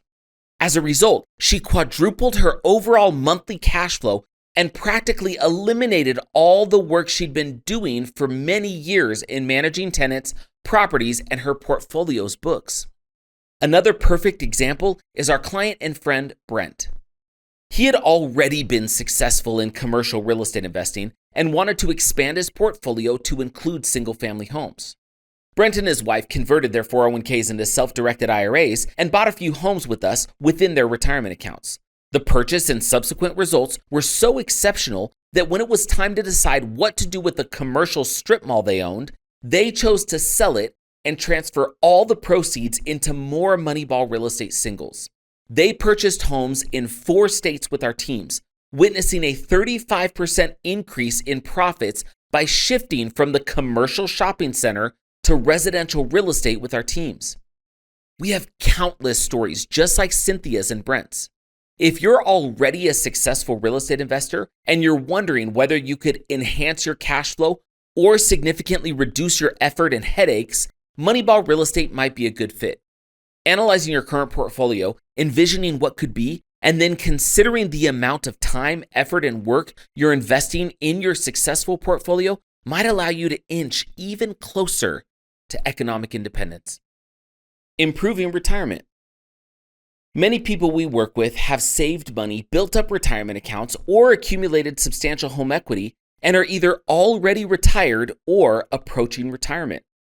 If you're in this category, total income replacement might not be an option if time is not on your side. Or you might already be living comfortably and simply wishing to supplement your savings a bit more. Consider a senior couple we assisted who bought a home in California in the early 70s where they raised their children. Wanting to live closer to their children and grandchildren, they decided to sell their home in 2019 for over $700,000 and use the proceeds to relocate a couple states away.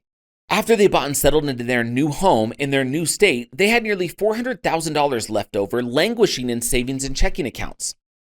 The interest they were earning each month was paltry. We calculated the percentage interest the bank was giving them, and it was something around 0.000008%. This is precisely why banks give you a lollipop every time you visit a branch. They're subtly suggesting how they perceive you. Enjoy your dum-dum. We helped this couple, now in their 80s, to take some money from their savings account and invest it as a down payment on an investment property. They weren't seeking to become wealthy. They simply wanted a bit more financial breathing room. That property now provides them with $300 a month in cash flow. Compare $2.80 a month with $300 a month on the same money. And which would you choose? A game plan does not necessarily have to lead to income replacement, but it should foster a level of economic independence, freeing you from feeling trapped by your financial circumstances. Your first few micro wins. If you're aiming to kickstart your real estate investment journey, your initial objective should be securing your first property. The mission can be segmented into manageable tasks, or as we like to call them, the bases. Number 1, accumulate sufficient funds for a 20 to 25% down payment on your targeted home type. We recommend median-priced single-family residences. Number 2, obtain approval for a home loan. Number 3, engage with realtors, account executives, loan officers, and other key players who will guide you through the home selection and acquisition process. Number 4, identify a suitable property and submit an offer. Much more on this in the next 3 chapters. Number 5, successfully close the deal. Number 6, collaborate with a property management company to find a tenant for the property. Number 7, finalize the lease agreement and commence earning profit. Each of these stages represents a base hit, and each could be further divided into subtasks. The full spectrum of steps involved in acquiring real estate is extensive, but every single step deserves acknowledgement. Each one moves you closer to victory, even if it doesn't immediately reflect on the scoreboard. While our focus here is real estate, the principle is applicable beyond property investment or financial plans. The strategy of reverse engineering your goals and challenges is a versatile tool for designing your base hit approach for any scenario in life, no matter how tangible or abstract. Whether you're aiming to move a mountain, complete 50 consecutive triathlons, or replace your income with real estate, the fundamental principle remains consistent. Take that initial, feasible step right away. In conclusion, Chapter 5 has emphasized the importance of creating a personalized game plan tailored to your unique situation and goals. This could involve starting with a single investment property, transitioning an existing portfolio, improving retirement, or scoring your first few micro wins. By breaking down your overarching objective into manageable steps or base hits, you can make the process less overwhelming and more achievable, inching closer to your ultimate goal of economic independence with each completed step. Chapter 5 Ideas Summary. Number 1, craft a real estate plan that resonates with your unique situation and goals. Whether you're just starting out or looking to transition or improve your existing portfolio, think of this as Moneyball mapping, where you identify your current position and desired destination, then chart a course to get there. Number 2, utilize accurate and reliable data in your strategy rather than relying on false or inflated numbers.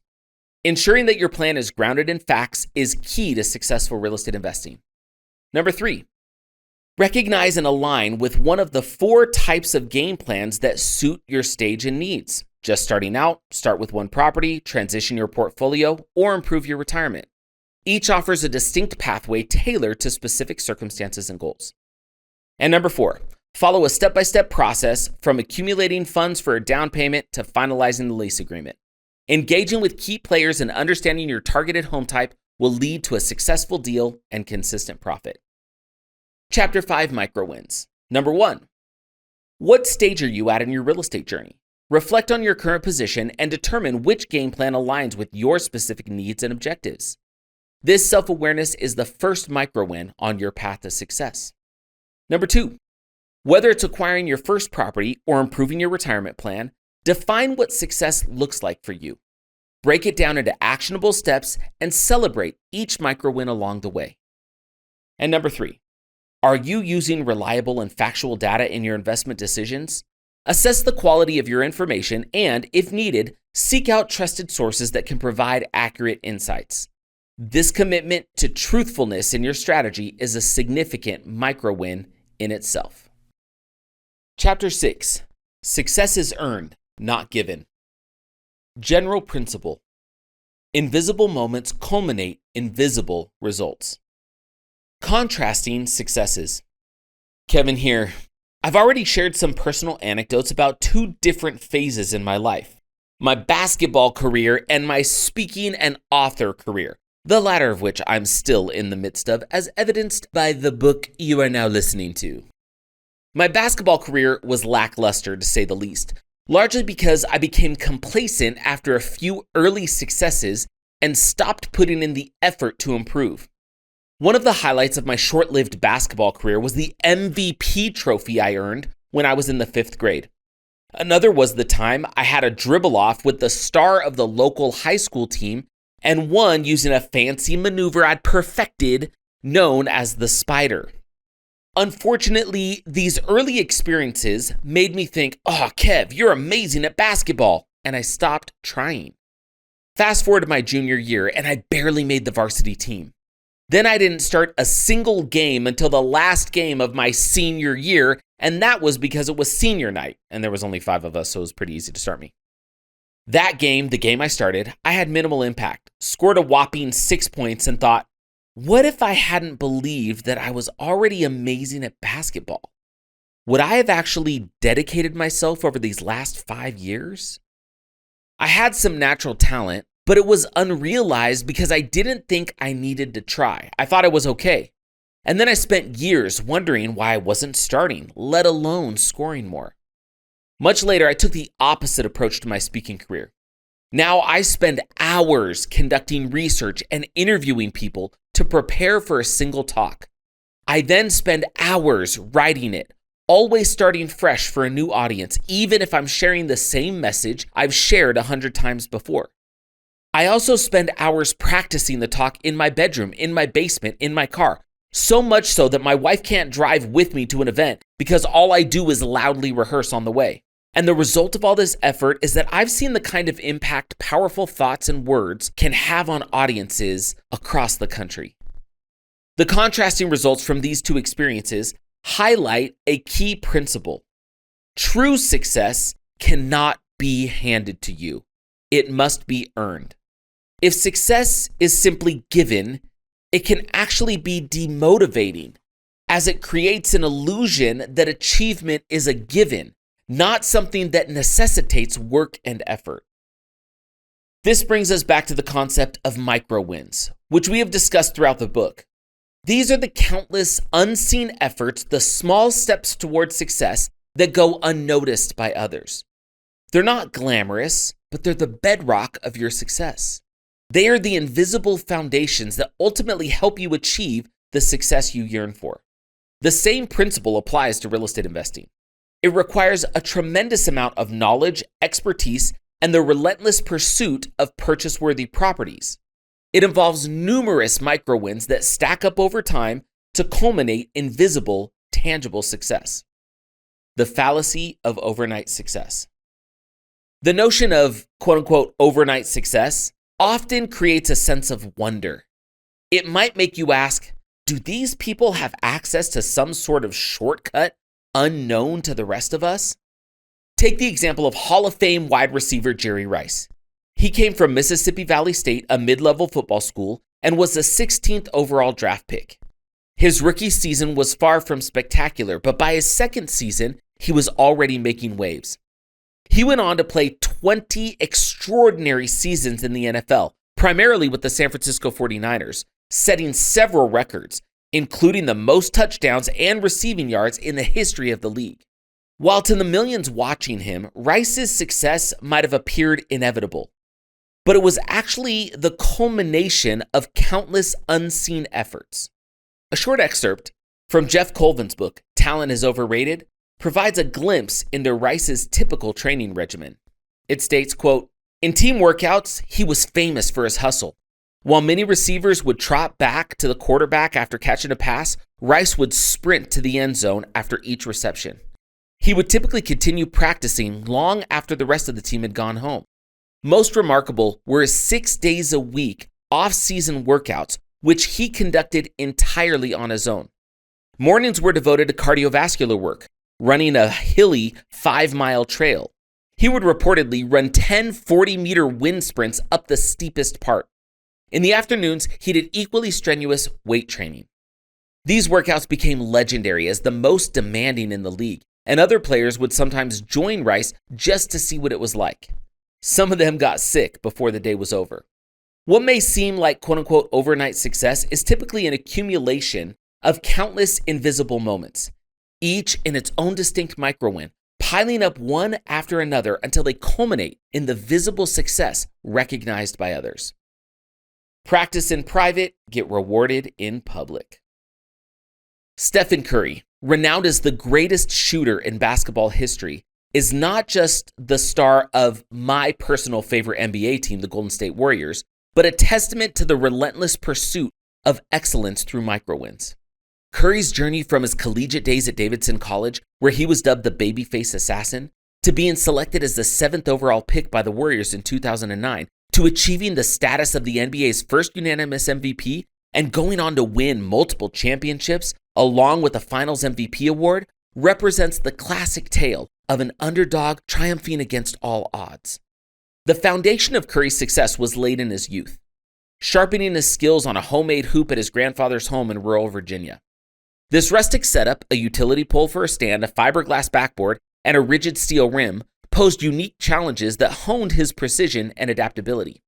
Each shot required careful calculation and adjustment, laying the groundwork for the extraordinary three-point shooter he would become. Tony Robbins points out that Steph Curry takes 500 practice shots a day, which add up to more than 2.5 million shots across his 15 NBA seasons. Yet from the nearly 17,000 shots he's attempted in games, it's the close to 3,700 successful three-pointers that have truly defined his legacy. This reveals that the public has seen just a tiny fraction, 0.006% of Curry's practice efforts. Remarkably, only a mere 0.1% of all the shots he's taken, both in practice and games over 15 years, have made him the greatest shooter in the history of basketball. This staggering ratio underscores a powerful principle. The accolades seen in public are the result of countless unseen micro-wins stacked in private. Curry's narrative vividly demonstrates that it is a silent, disciplined accumulation of small victories, each practice shot, each adjustment for accuracy, that paves the way to visible success and legacy. His journey is a compelling illustration of our book's core message, that the path to achieving your goals in real estate or any endeavor is built on the foundation of micro-wins, quietly stacked away from the public eye, yet monumental in crafting one's ultimate triumph. The cost of success. Hi, Steve here. When my daughter decided to take up hockey seriously, she spent countless hours on the ice, striving to match or even exceed the performance of her male peers, who were naturally larger, faster, and stronger. After years of dedicated practice and skill honing, she emerged as a leading player among those teams. Recognizing the limitations of progressing in the sport in our region, she finished her last 2 years of high school in Pennsylvania and was offered to play college hockey after graduation. She even earned the position of the team's head coach post-college. However, this accomplishment didn't come without its sacrifices. My daughter had innate talent in both gymnastics and singing, but she chose to put these aside and dedicate her full attention to hockey. Success often means giving up a balanced life. The extraordinary time invested in one particular area implies that you might have to let go of other pursuits, at least temporarily. Most of us are not born with a silver spoon, which implies that to achieve success, we need to continually place ourselves in situations where we can learn, make mistakes, and grow.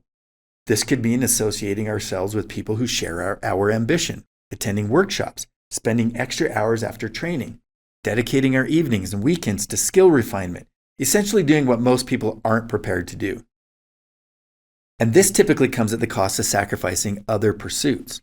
There have been numerous instances when a prospective DFY client, during an initial phone conversation, expresses complete surprise about never having heard of us before. They shoot off questions like, "How long have you been doing this? Why has no one ever mentioned you before?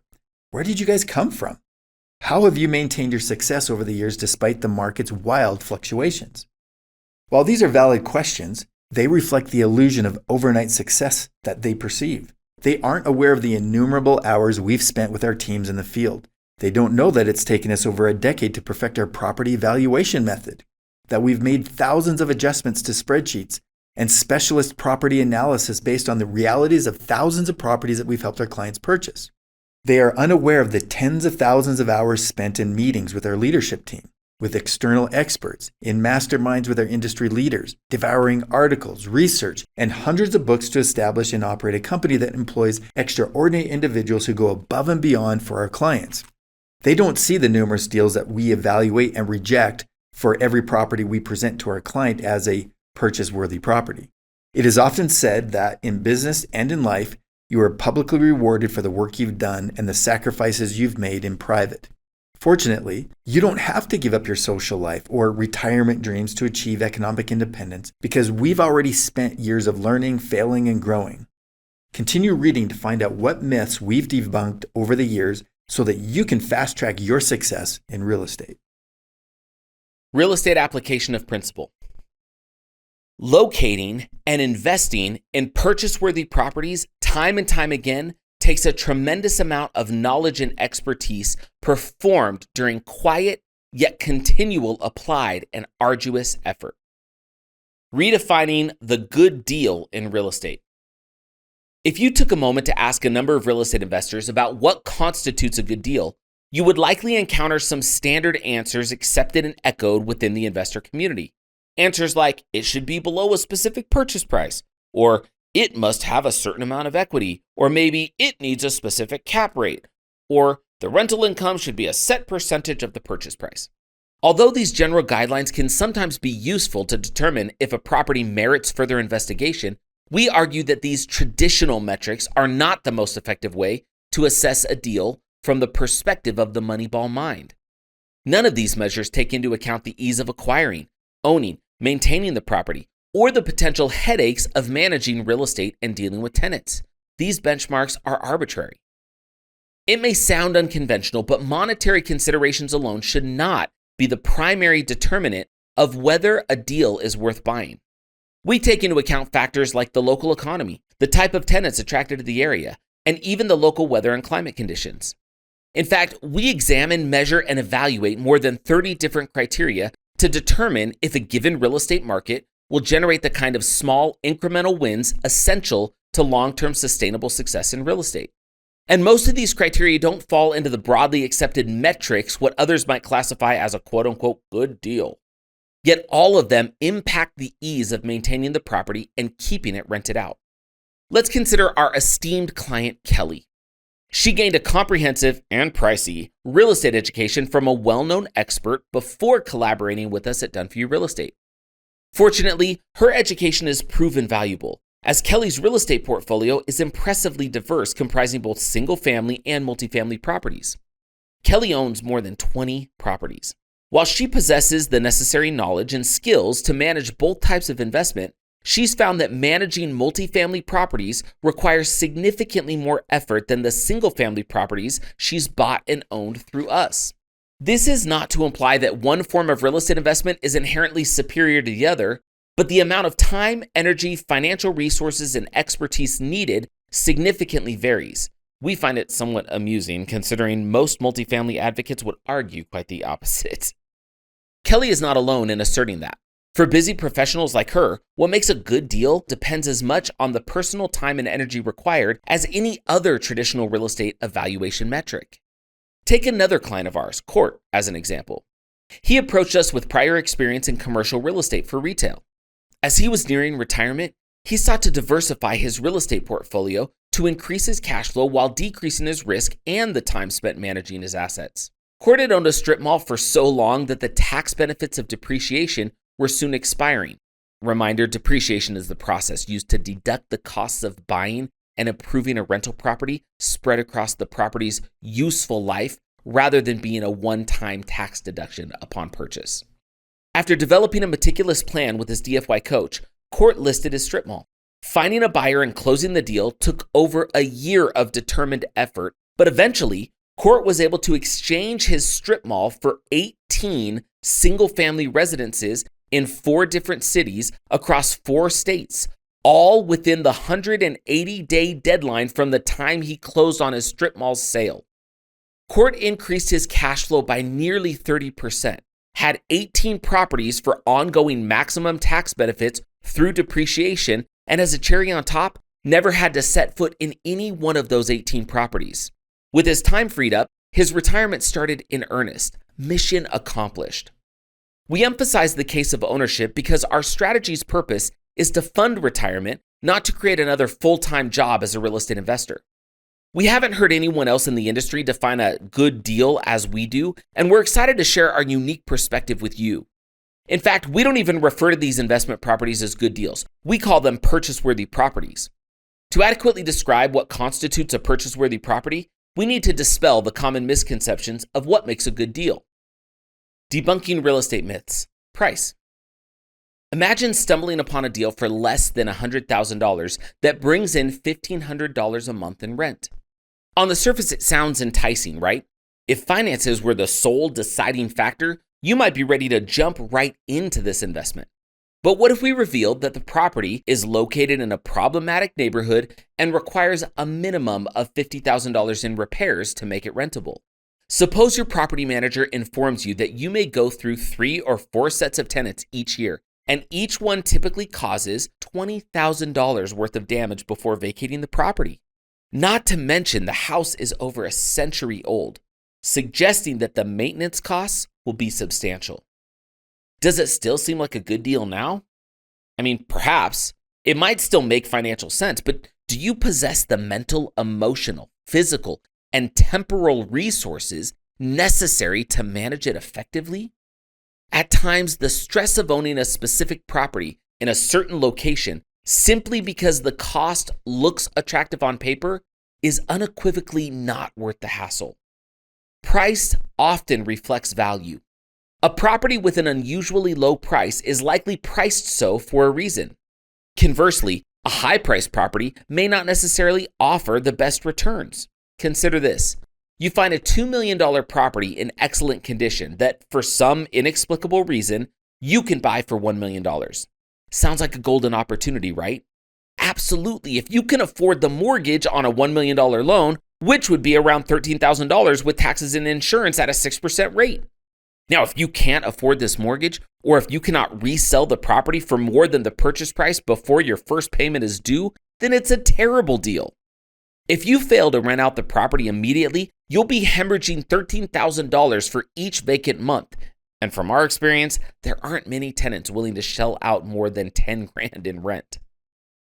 Your potential buyer and renter markets are both minuscule in that situation. The situation embodies the swinging for the fences level of risk, which is not what we advocate here at Team Moneyball. Cost, considered in isolation of other factors, is not a reliable indicator of a property's worthiness for purchase. Debunking real estate myths. Equity. Many people associate a good deal with purchasing a property that carries a certain amount of equity, which means acquiring it at a lower cost than its market value. We often hear the guru's mantra, you make your money when you buy the property. Let's debunk this myth. The notion of instant equity is fundamentally flawed. A property will only sell for what someone is prepared to pay for it. Therefore, if you're paying less than what comparable properties in the neighborhood are fetching, it's likely the money you're saving will surface as a cost elsewhere. Consider this scenario. You're buying a house in an area where the median cost is $250,000, and the property you're interested in costs $200,000. This $50,000 difference is not magical equity. It's probable that the house requires around $50,000 worth of work. The actual equity in this situation hinges on your ability to complete that work for significantly less than market cost. This strategy is what house flippers, armed with their own construction skills and equipment, employ. It's glamorized in the industry because people relish the idea of snagging a bargain property, investing some elbow grease, and selling it for a hefty profit. However, just because it appears lucrative and is often portrayed by glamorous personalities equipped with a full makeup and hair team and a production crew does not reflect the true reality of property flipping. The truth is that a house only increases in value if the necessary improvements are carried out correctly and at a cost lower than the market rate. Reality shows only represent a fraction of the work genuinely required. The real work demands a substantial investment of time, skill, experience, and risk. It's not a strategy that aligns with the Moneyball philosophy when your goal is to consistently make successful small gains, especially if you're not a professional flipper. Even if you can identify a property with genuine instant equity, that doesn't automatically signify a good deal for you. We've discovered that you don't make your money when you buy a property or even necessarily when you sell it. You make your money when you hold on to it. You earn your profits by hitting real estate singles, not by trying to step up to the plate and knock one out of the park because you've managed to secure a deal for $20,000 or more below market price. Debunking real estate myths, cap rate. Through our interactions with prospective clients over the years, we've noticed that many budding real estate investors have heard the term cap rate, perhaps in a book highlighting its significance, and assume it applies universally to real estate investing. They often pose questions like, your properties look appealing, but what's the cap rate? So what do people imply when they discuss cap rate? Cap rate, also known as the capitalization rate, is derived by dividing a property's net operating income by the property's value. Suppose you own a property with $200,000 that nets $1,666 per month after all expenses. This property would roughly yield a 10% cap rate. The equation would be monthly net income times 12, number of months in a year, total annual income, $1,666 times 12 equals $19,992. Next equation, total annual income divided by value of property equals cap rate as a decimal. So $19,992 divided by 200,000 equals 0.1. Cap rate as decimal times 100 equals cap rate as percentage. 0.1 times 100 equals 10%. That's how we get the 10%. If the value of this hypothetical property rose by 10% over the following year, but the net income only increased by 3%, the cap rate would be affected. In the second year, you would own a property worth $220,000 that generates $1,000 monthly, resulting in a cap rate of just 9%. Therefore, a property that appreciates in value and sees a minor income increase ends up having a lower cap rate than when it was initially purchased. If you regard the cap rate as the ultimate indicator of property valuation, then you're investing all your confidence in a metric that deteriorates as your property appreciates. While cap rate can be a handy tool for quickly comparing the relative value of similar real estate investments in the market, it shouldn't be the sole indicator of investment strength. The cap rate does not account for leverage, the time value of money, and future cash flows from property improvements, among other factors. It merely represents the yield of a property over a 1-year period, assuming the property is purchased outright and not financed. When investors mention cap rate, they're often inquiring about the cash-on-cash return, which, in any given year, is the total net income a property generates divided by the amount of capital used to purchase that property. This metric is more suitable for leveraged purchases, which is what we advocate with the Moneyball real estate approach. However, the cash-on-cash return also has its limitations. It represents a single metric and generally only indicates net monthly cash flow. One of the reasons we're enthusiastic about real estate is because it can generate profit in multiple ways. By focusing solely on cash, you could overlook a property that could outperform one with a superior cash-on-cash return over time. To fully debunk the misconceptions surrounding cash-on-cash and cap rate, we should delve deeper into the limitations of evaluating property based on cash flow alone. Debunking real estate myths, cash flow. For many years, we've emphasized the significance of cash flow, the net amount of money you make each month, as a primary profit factor in any real estate transaction. However, just like other indicators, cash flow has its limitations when it's the only figure under consideration. A perfect illustration of this is the 1% rule. The 1% rule is an antiquated real estate guideline suggesting that a property is worth purchasing if the cash flow is 1% of the purchase price. This percentage is calculated by dividing the purchase price of the property by the total annual rent. If you bought a house for $100,000 and collected at least $1,000 monthly in rent, you would meet the 1% criteria. While this is easy to compute, the 1% rule was devised in a substantially different market. Following the 2008 financial crisis, house prices plummeted faster than rent amounts, leading to favorable rent-to-price ratios.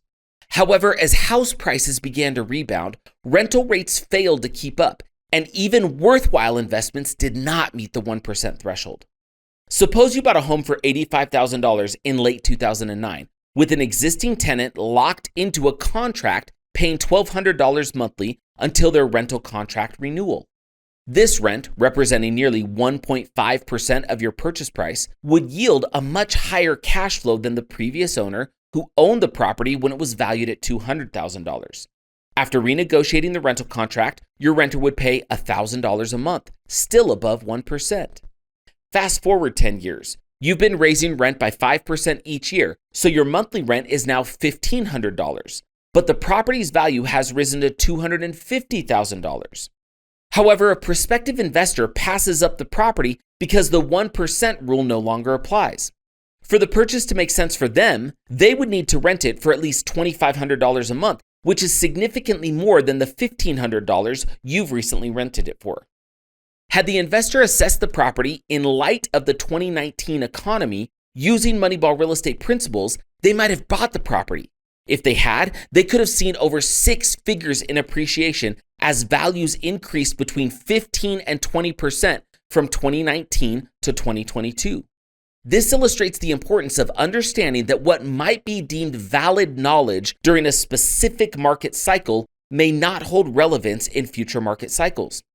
What was considered a benchmark in 2011 cannot reasonably serve as a benchmark in 2021 or 2031 for an active real estate investor. We'd even argue that depending on the market scenario, cash flow might not matter at all. The other aspect of cash flow we've touched on briefly, but still bears repeating, revolves around the idea of negative cash flow. Often real estate investors balk at the thought of negative cash flow, and it's usually seen as a sign of a poor investment. However, within the framework of Moneyball Real Estate, we invite you to reconsider this perception and possibly view it as constructive retirement funding. Imagine you're purchasing a property with a monthly shortfall of $200. While this might seem like a negative scenario, let's flip the perspective. Instead of viewing it as a loss, see it as you consciously contributing $200 each month towards your retirement asset. After all, this money isn't disappearing. It's going into an appreciating asset that's likely to increase in value over the long term. The ultimate goal of real estate investing is to build wealth over time. The monthly contribution you're making is helping to pay down the mortgage, thereby increasing your equity in the property. At the same time as the property appreciates, you stand to gain significantly when you decide to sell it in the future. At the same time as the property appreciates, you stand to gain significantly when you decide to sell it in the future. In this way, a scenario with negative cash flow can potentially turn into a highly positive financial outcome in the long run. Remember, successful real estate investing isn't just about immediate cash flow. It's about long-term wealth creation. By adopting this changed perspective, you can find value in properties others may dismiss and expand your portfolio in a way that builds solid wealth over time.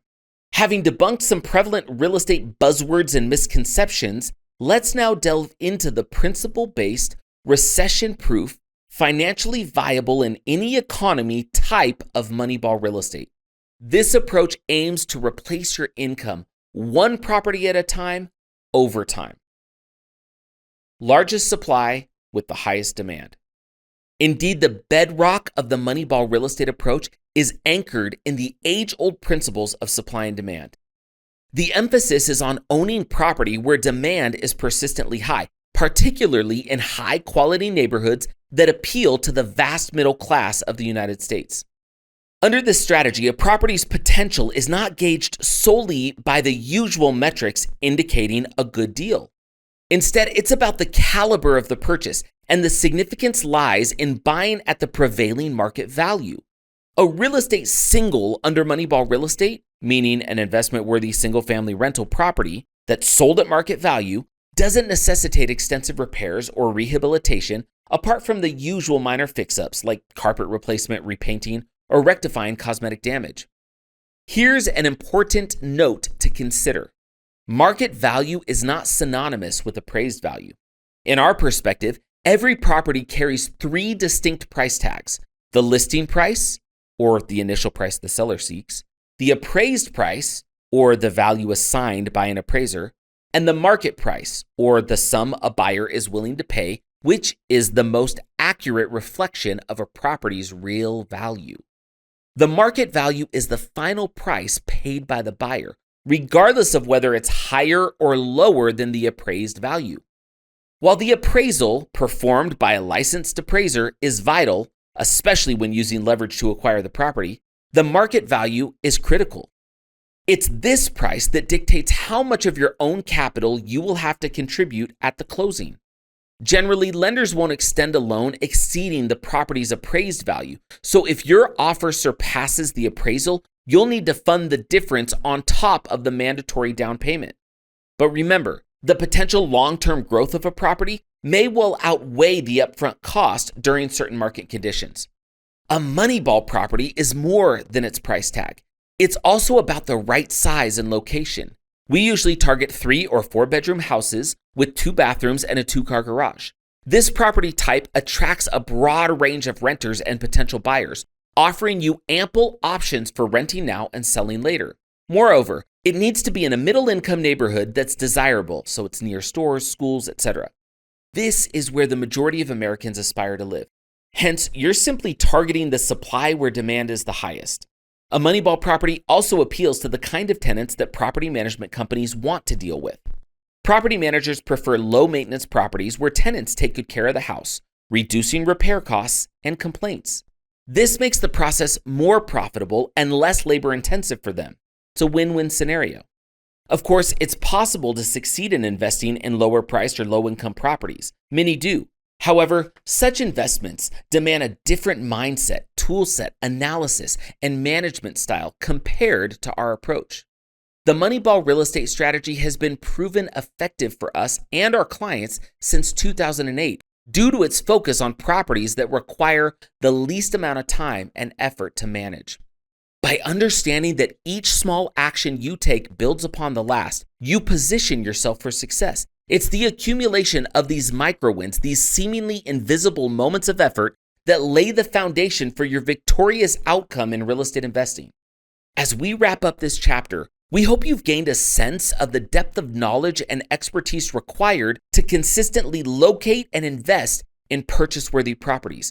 However, remember that the property itself is only part of the equation.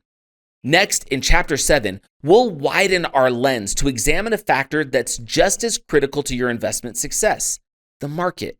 Remember, the micro perspective of choosing the right property is only half the picture. The macro view, understanding and selecting the right market, provides the broader context in which these individual properties exist.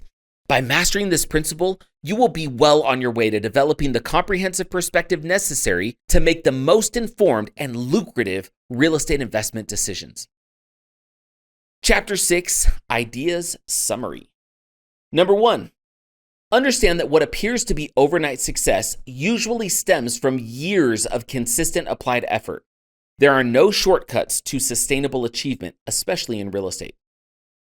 Number 2, embrace a comprehensive approach to real estate, considering over 30 different criteria, including local economy, tenant types, weather, and climate conditions. Recognize that conventional wisdom might overlook essential factors for long-term success. Number 3, move beyond common metrics like low price and built-in equity. Instead, evaluate a property's potential for small incremental wins, focusing on ease of maintenance and rental sustainability. Number 4, understand the critical principle of investing in properties where demand is high and supply is limited. This ensures that your investment aligns with market forces, enhancing its potential for success. Chapter 6 Micro Wins. Number 1, recognize your incremental progress. Reflect on your own journey and identify the small victories that have contributed to your current success.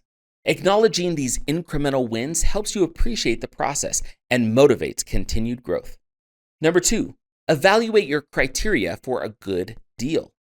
Have you been relying on traditional metrics to define a good real estate deal?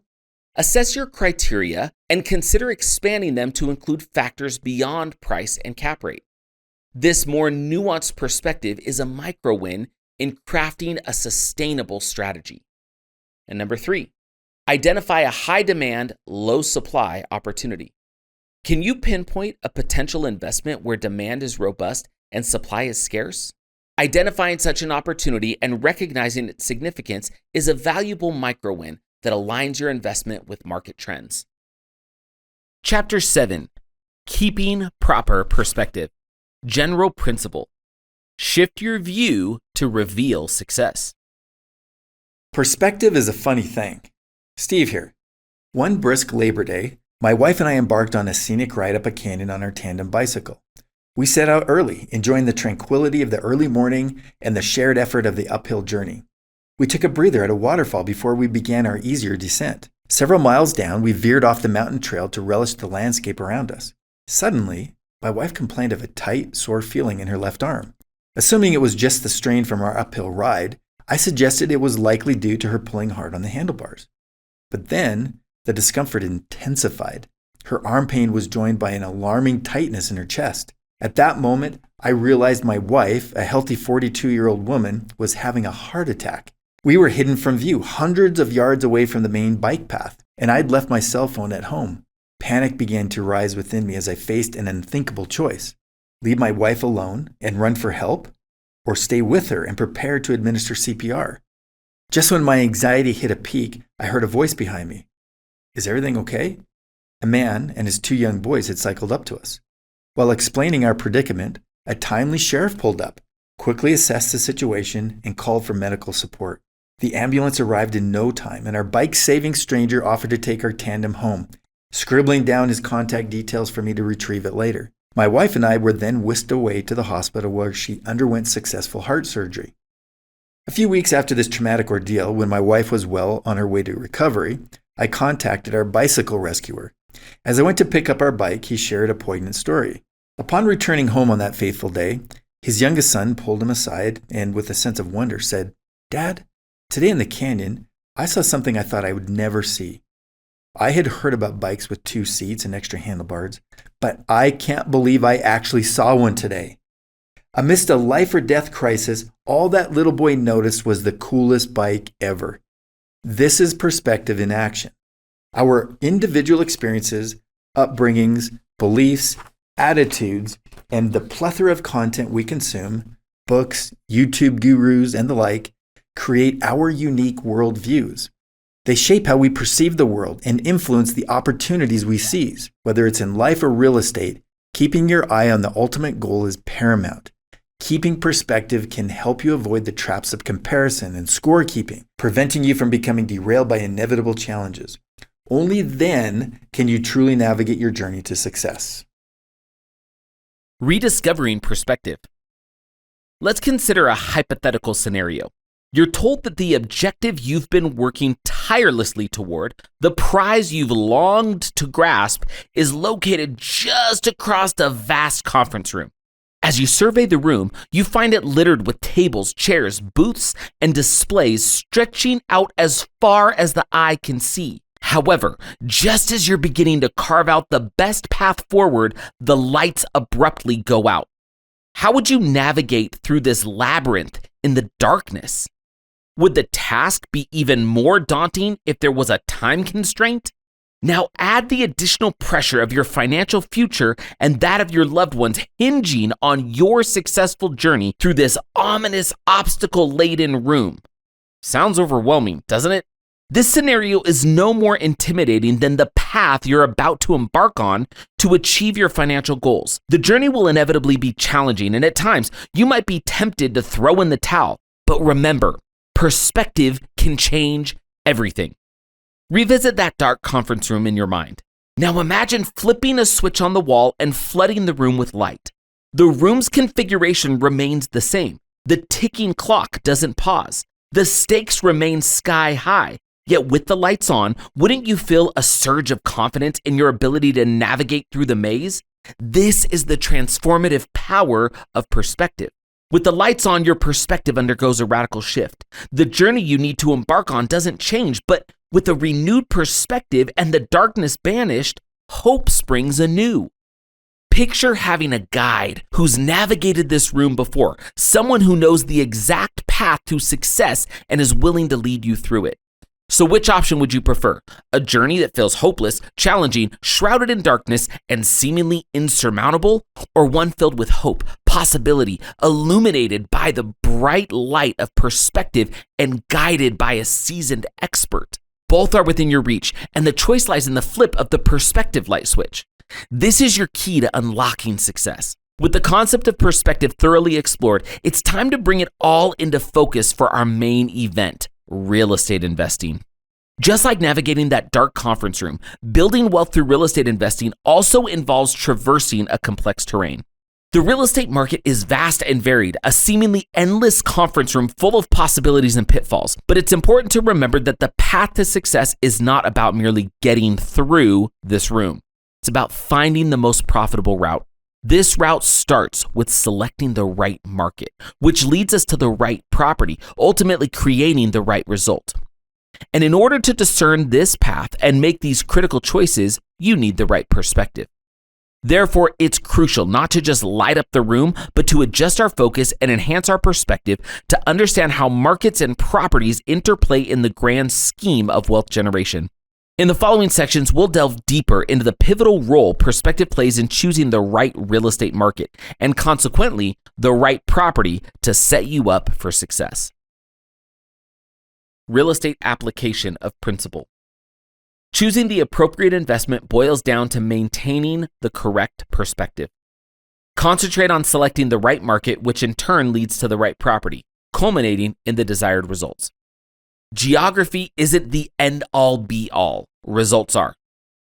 Often the initial approach to property hunting revolves around zeroing in on specific markets. This approach isn't inherently flawed, but it's crucial to not allow geography to dominate your selection process.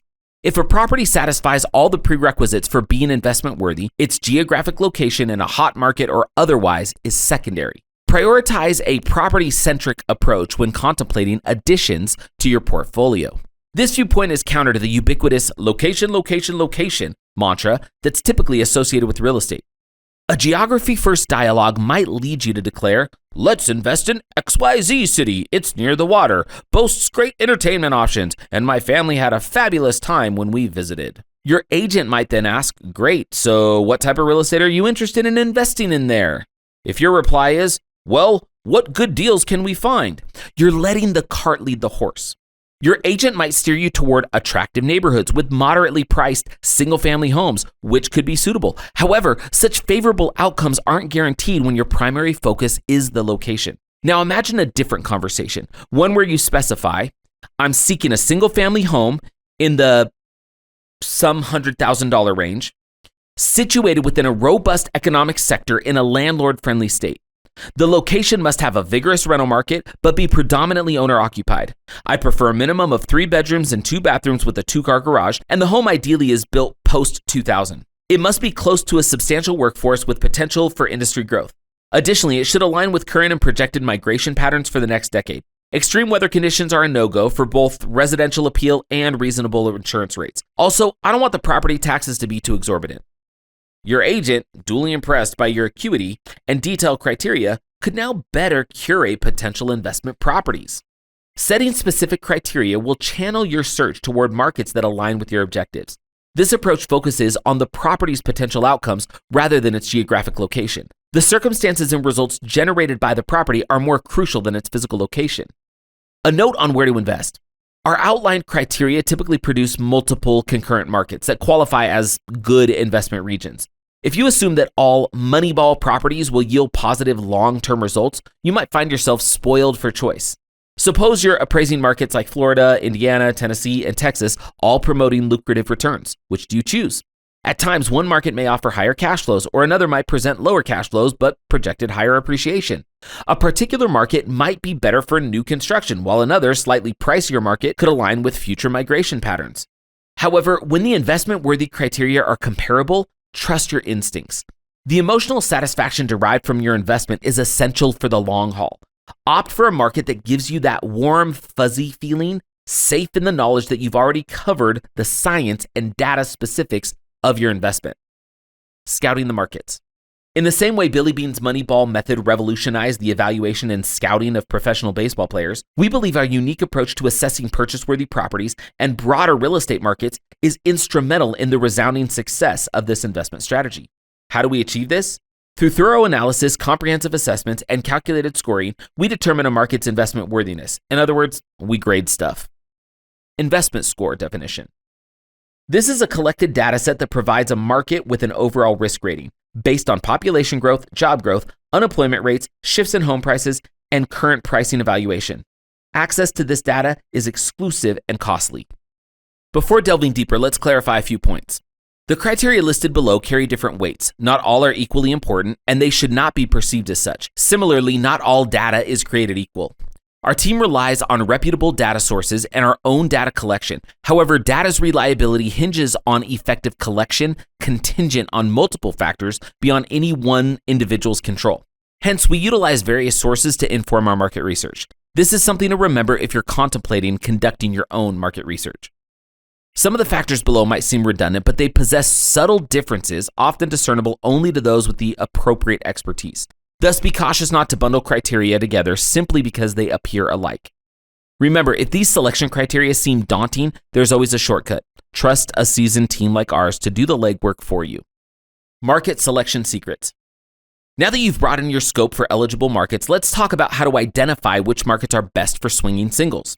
We definitely don't recommend only Googling, quote, best markets to invest in year 20, blah, blah, blah, fill in the blank. It's not the worst place to start, but all the links that pop up are going to be lists from organizations that have an agenda, one that might not necessarily be in your best interest. You need to contextualize the information presented to you to decide if it makes sense for your goals. Our agenda is to share our strategy with you. We do this research for DFY anyway, and there's no reason not to make our method public for anyone else who wants to use it too. First, you need to know how to research markets because, like economies, they ebb and flow over time. A market that may have had great investment prospects 5 years ago may not be the best choice for your next investment property today. That doesn't mean the real estate you bought 5 years ago wasn't a good choice. If it performed as expected, it was a great investment. But this type of research is about choosing where to place capital today so that you can continue to pick properties that are going to perform well for you tomorrow. We've got a list of more than 30 criteria for comparing and analyzing different single-family residential markets. We know that's a lot, but trust us. It's the key to the Moneyball strategy working the way it's supposed to. Swinging for singles is all about making sure that your investments produce for you both in the short and long term.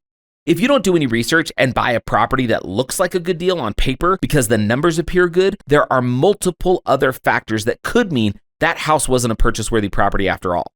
By looking into this list of criteria, you're ensuring there isn't some hidden variable that may suppress the value increase of that property over time. We've carefully selected the criteria to ensure that you can maximize return on your investment over time and to make sure you can continue to stack micro wins with real estate singles. With that out of the way, let's dig into the market selection and scouting secrets. We've organized the investment score criteria into 4 main categories that we're going to cover. Number 1, economics. Number 2, demographics. Number 3, geography. And number 4, investor friendly. Economics. The allure of a strong economy is universal. A state exhibiting robust job growth is likely to witness an increase in population and wage growth, attracting superior renters and ultimately leading to your property's appreciation over time. But how does one evaluate an area's economy? Number 1, economic function ranking. Cities are rated using the Ronelli City Rating System, which considers various factors such as retail sales, newspaper circulation, presence of universities and hospitals, and corporate headquarters. Number 2, 3-year wage growth. Rent increases are unsustainable without concurrent wage growth. The absence of wage growth can lead to more delinquencies and evictions as people struggle to keep up with inflation. Number 3, unemployment. Elevated unemployment suggests stagnation in job or business growth, resulting in a higher reliance on Section 8 and fewer middle-class tenants. A lower unemployment rate typically signifies a stronger economy. Number 4, job growth. An increase in job opportunities can indicate business expansion, leading to a more robust economy and demonstrating overall economic growth. Number 5, median home price. Thus far, we've considered homes that meet the aforementioned economic criteria at a relatively lower price point. It's best to avoid large, populous coastal cities where median home prices and the cost of living tend to be higher than the national median. Number 6, historic home price appreciation. To make future projections, we assess home prices over the previous 3 years. We utilize data from a third-party collection agency and gather our own data from on-the-ground sources residing and working within the same zip codes. Number 7, 3-year estimated price appreciation. Utilizing the historic home price appreciation, we project the next 3 years. This measure, based on aggregated data collected on site, focuses on future trends. Number 8, new construction. Opting for a new home negates the need for major repairs, reducing the risk of unanticipated expenses thanks to the superior overall condition of the property. Furthermore, the equity growth associated with new neighborhoods is a factor to consider. Newly developed homes and neighborhoods tend to appreciate more, demanding higher rent. Our clients have had significant success investing in new homes. Given the intense competition, we collaborate directly with builders to negotiate properties. On to demographics. Investment properties ideally sit in the bell curve's sweet spot, possessing the highest number of renters and buyers in an in-demand area. Thus, demographics are crucial. They help us pinpoint who we want to attract to our properties. When we mention the necessity of houses being in the right neighborhoods, we refer to affordably priced houses in low-crime areas with good infrastructure, for example, street lighting, distance from busy roads, etc. And we want them situated in good school districts. While you can discover some demographic information via a simple Google search, other aspects may require additional firsthand knowledge. If you're conducting the research yourself and struggle to find comprehensive information, reach out to a local property manager or real estate agent for guidance. They're likely to provide much of what you need. Here's our demographics criteria. Number 1, niche best places to live ranking. Good neighborhoods are always sought after, translating to higher demand for properties within these areas. This increased demand corresponds to higher resale values and increased rental prices. Niche.com ranks cities based on factors like crime rates, quality of schools, cost of living, and amenities. Number 2, median wage. This metric indicates the average income of individuals in the area. Different median wage earners have varying preferences for property types, and this metric demonstrates what they can afford and what they cannot afford in terms of rent or purchase. Number 3, education levels. The education level of the residents in the area provides insight into potential buyers or tenants.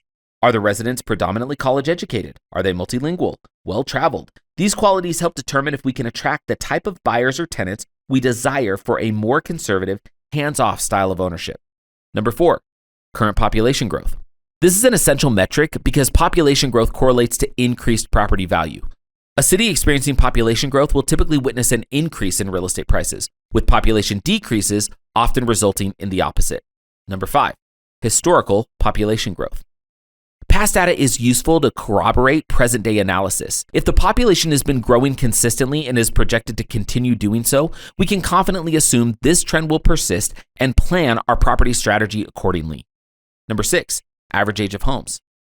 The average age of homes in an area correlates with population growth. A lower average age of homes in a city indicates a recent construction boom and a consequent influx of people. Additionally, newer houses are often preferred due to their modern layouts, increased number of outlets, and double-pane windows, all desirable features for long-term renters or buyers. Number 7, average age of population. A younger population typically indicates a larger pool of potential renters. Those transitioning into college, starting in the workforce, or beginning family life are more likely to rent than those already well established. On to the next criteria, geography.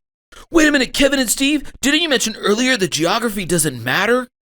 Okay, that's right, we did. However, we also noted that the mantra of location, location, location is significant provided that it's contextualized within the correct property evaluation strategy.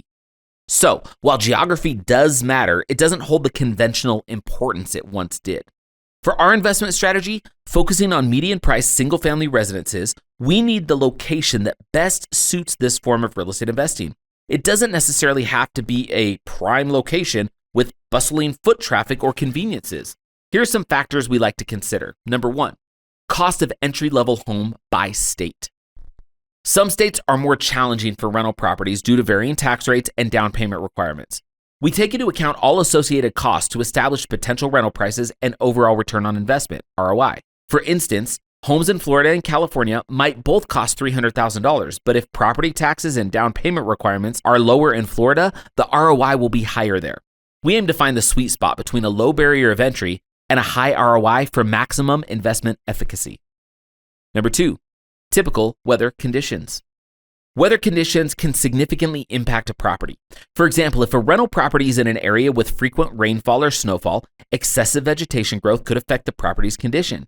Elements like moisture, bugs, or rampant vegetation can deteriorate a property and increase maintenance costs over time. Number 3, extreme weather. Apart from affecting residents' desire to live in an area, extreme weather conditions can also impact insurance rates. A property in a fire or flood-prone zone will generally be more expensive to insure than one in a calmer climate. Such properties can also pose more challenges in terms of financing. Number 4, transportation. Considering the transportation options available for residents in the area is crucial. We evaluate local infrastructure, including airports, freeway systems, and mass transit. Is there an easily accessible major airport? Is the airport new or being updated to accommodate population growth? Freeway systems can indicate how recently roads have been funded, while robust mass transit systems suggest cities with larger commuter populations. Most single-family residences we consider are located in the suburbs, so it's essential to ensure easy commutes to the city for potential tenants. Examining transportation and infrastructure provides insights into the city's future development. Last criteria, investor friendliness. Years ago, before the pandemic, we visited a friend who owned a real estate investor association in New York City. At the time, she shared with us a newly implemented law that forbade landlords from evicting non-paying tenants unless they secured alternative accommodation. We were astounded. Such laws clearly don't favor investors, particularly average investors seeking to build wealth over time. So we tend to steer clear of markets and states with similar policies. Number 1, property tax rates. These rates can differ greatly, even between neighboring properties divided by a county line. We refrain from generalizing and ensure we are familiar with the precise property tax rates for all of our properties. We also take note of property rate extensions, like the homestead exemption, if it's applicable, which is crucial for accurate cash flow forecasting. Number 2, income tax. Some states have no income tax, meaning property owners aren't taxed on income generated from those properties. Others do impose an income tax, which doesn't necessarily disqualify them as a favorable market. It's just another factor to consider for cash flow and tax liability. Number 3, laws, regulations, and eviction requirements. We pay close attention to the rights of both landlords and tenants in potential markets. How are all parties incentivized to act in good faith? What are the eviction costs and requirements? Are the processes straightforward or complex? These considerations are vital for assessing the investor friendliness of a market. Number 4, rental vacancy rates. Average vacancy rates influence the rental rate in an area, potentially affecting the income you generate. This can also indicate the demand in that market, which is crucial for renting out the property quickly to avoid unnecessary mortgage payments. Number 5, price to rent ratio. It's important to track whether rents have kept pace with property price increases in a market. This impacts the cash flow we can expect from a property. Number 6, 3-year estimated rent increase. Rent increases can be affected by more than just inflation. We use local data to estimate future rent increases, taking into account their potential effect on cash flow against a fixed loan. Number 7, rent rates. It's essential that the rent rates in a market are higher than the mortgage payment. Otherwise, the property won't generate positive cash flow. If the monthly payment, including price, interest rates, property taxes, and HOA fees, is not covered by the potential rent, it's likely not a good investment market. Number 8, property insurance costs. Even in areas without extreme weather, insurance costs must be considered. Some areas require specific maintenance standards to insure properties, which can affect the overall financials. Some areas require specific maintenance standards to insure properties, which can affect the overall financials. Number 9, homeowners associations or HOAs. HOAs can be a mixed blessing. They enforce property upkeep and compliance, beneficial for out-of-state investors, but they can also overcharge or add unwanted services.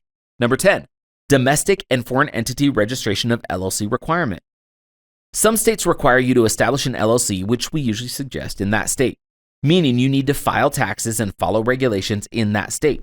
Others permit out-of-state LLCs, but with specific requirements. Awareness of these requirements can help you plan for costs, avoid penalties, and ensure timely filing. Number 11, owner or end-use occupied neighborhood. Some neighborhoods resemble detached apartment units lined up horizontally. Ownership usually incentivizes property upkeep. A neighborhood primarily occupied by renters might not be maintained as well as one with a mix of owners and renters.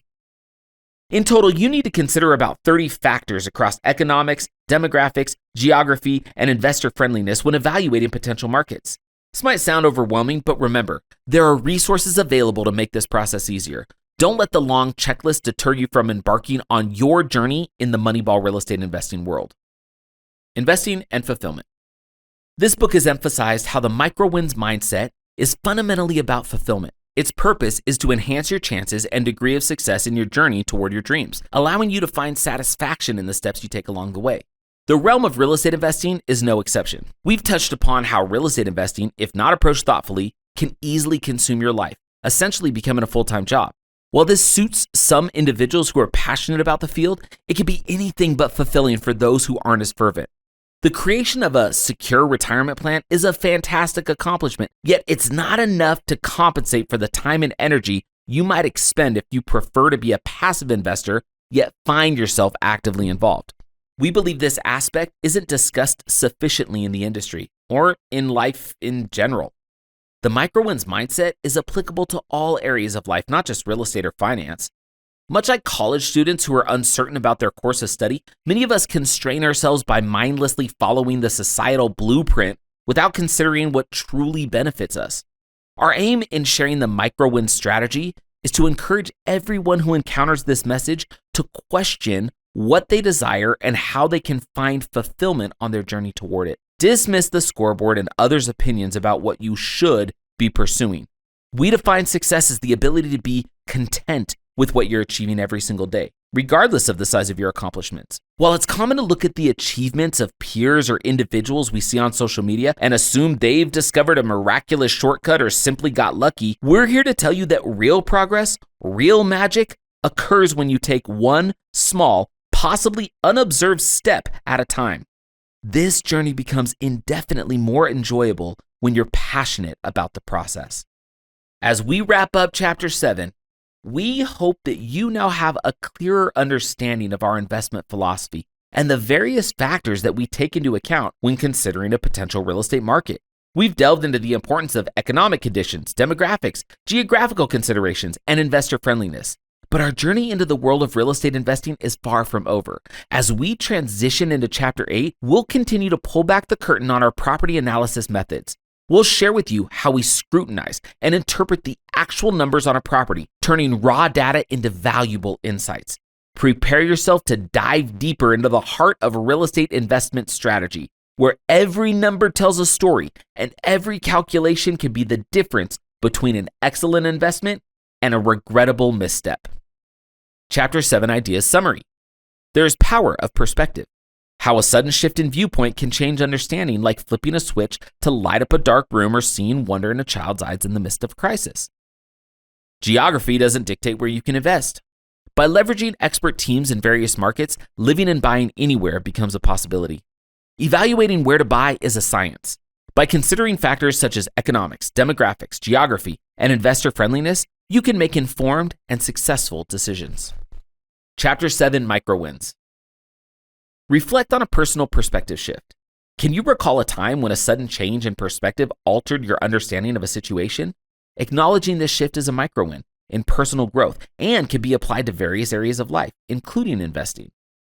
Access your geographical boundaries. Have you been limiting your real estate investments to your local area? Recognizing the possibility of investing anywhere with the right team is a micro-win in expanding your investment horizons. Chapter 8. Success is magically formulaic. General principle. Repetition creates significance. Put a penny in toilet paper. My family and I recently attended a magic show at our local library.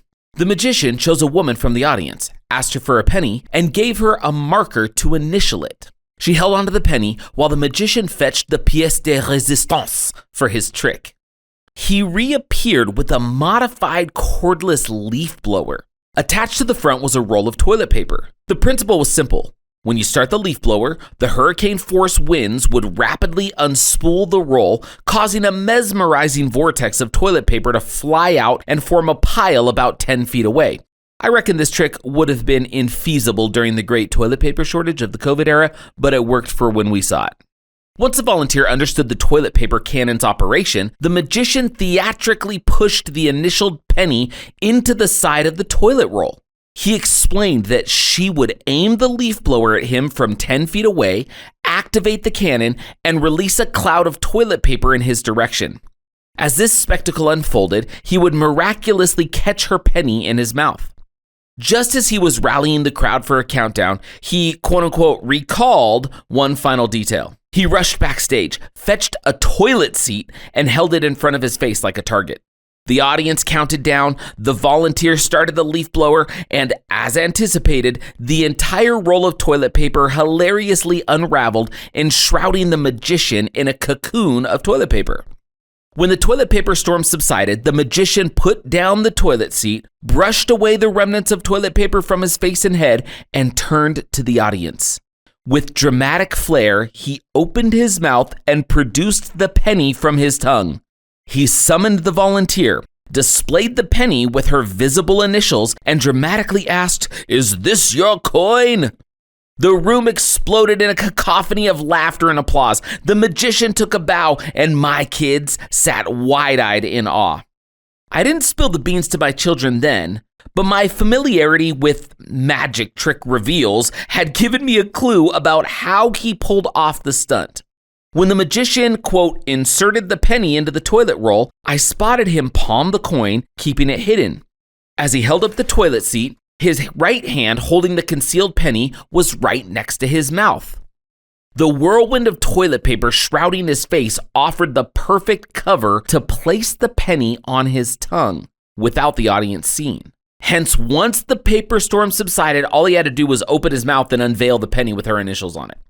What my kids perceived as magic was, in fact, the culmination of hours upon hours of rehearsal and perhaps hundreds or even thousands of unsuccessful attempts to perfect the illusion's execution and presentation. The spectacle was indeed magical, but in a formulaic way. No matter how awe-inspiring or seemingly unattainable the outcome of any strategy may appear, success never materializes out of thin air. The magic is the end product of countless unseen micro-wins achieved through a process of practice, failure, and determination. Demystifying success. Finding the clues. Steve chiming in. As a leader of a religious congregation, I've observed a consistent pattern among my congregation members.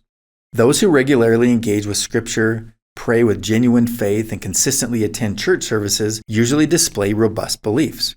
If you love God and your neighbor, you naturally evolve into a service-oriented individual who, say, wouldn't hesitate to help somebody with a flat tire.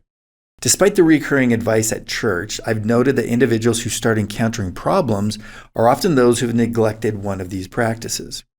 As I've always instructed my children, over half of success in any undertaking, be it spiritual growth or real estate investing, hinges on two things. Number one, showing up, and two, honoring your commitments.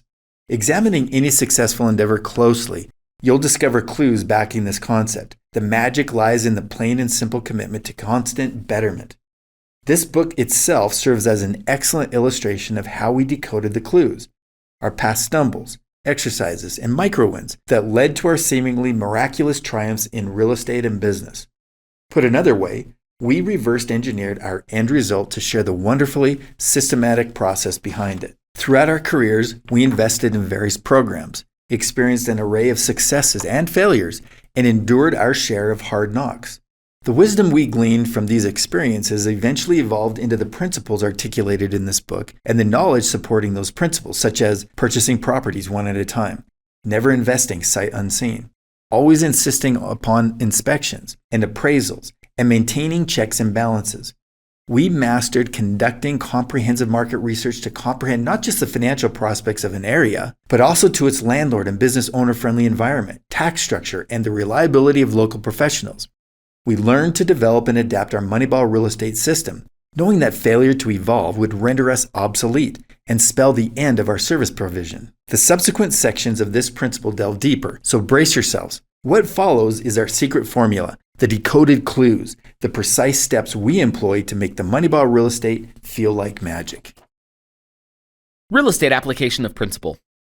The best properties for long-term wealth building are real estate singles that magically create income replacement over time.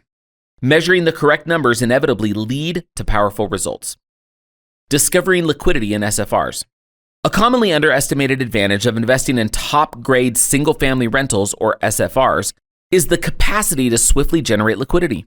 You heard that right, and we can anticipate your incredulity. Hang on, are buildings quite literally grounded, not the exact antithesis of liquidity? Conventional wisdom might not associate real estate with financial fluidity, and for the most part, it would be correct. It's not feasible to sell a handful of roof shingles to buy a pint of milk. Real estate isn't quite like stock. However, liquidity pertains to the ease with which you can convert your property and the equity it holds into expendable cash. So, how can you liquefy your real estate? You could sell. But for it to be deemed liquid, the property must be easily sellable. You can refinance or secure a home equity line of credit, unlocking some of your property's equity and connect it to a form of debt or leverage.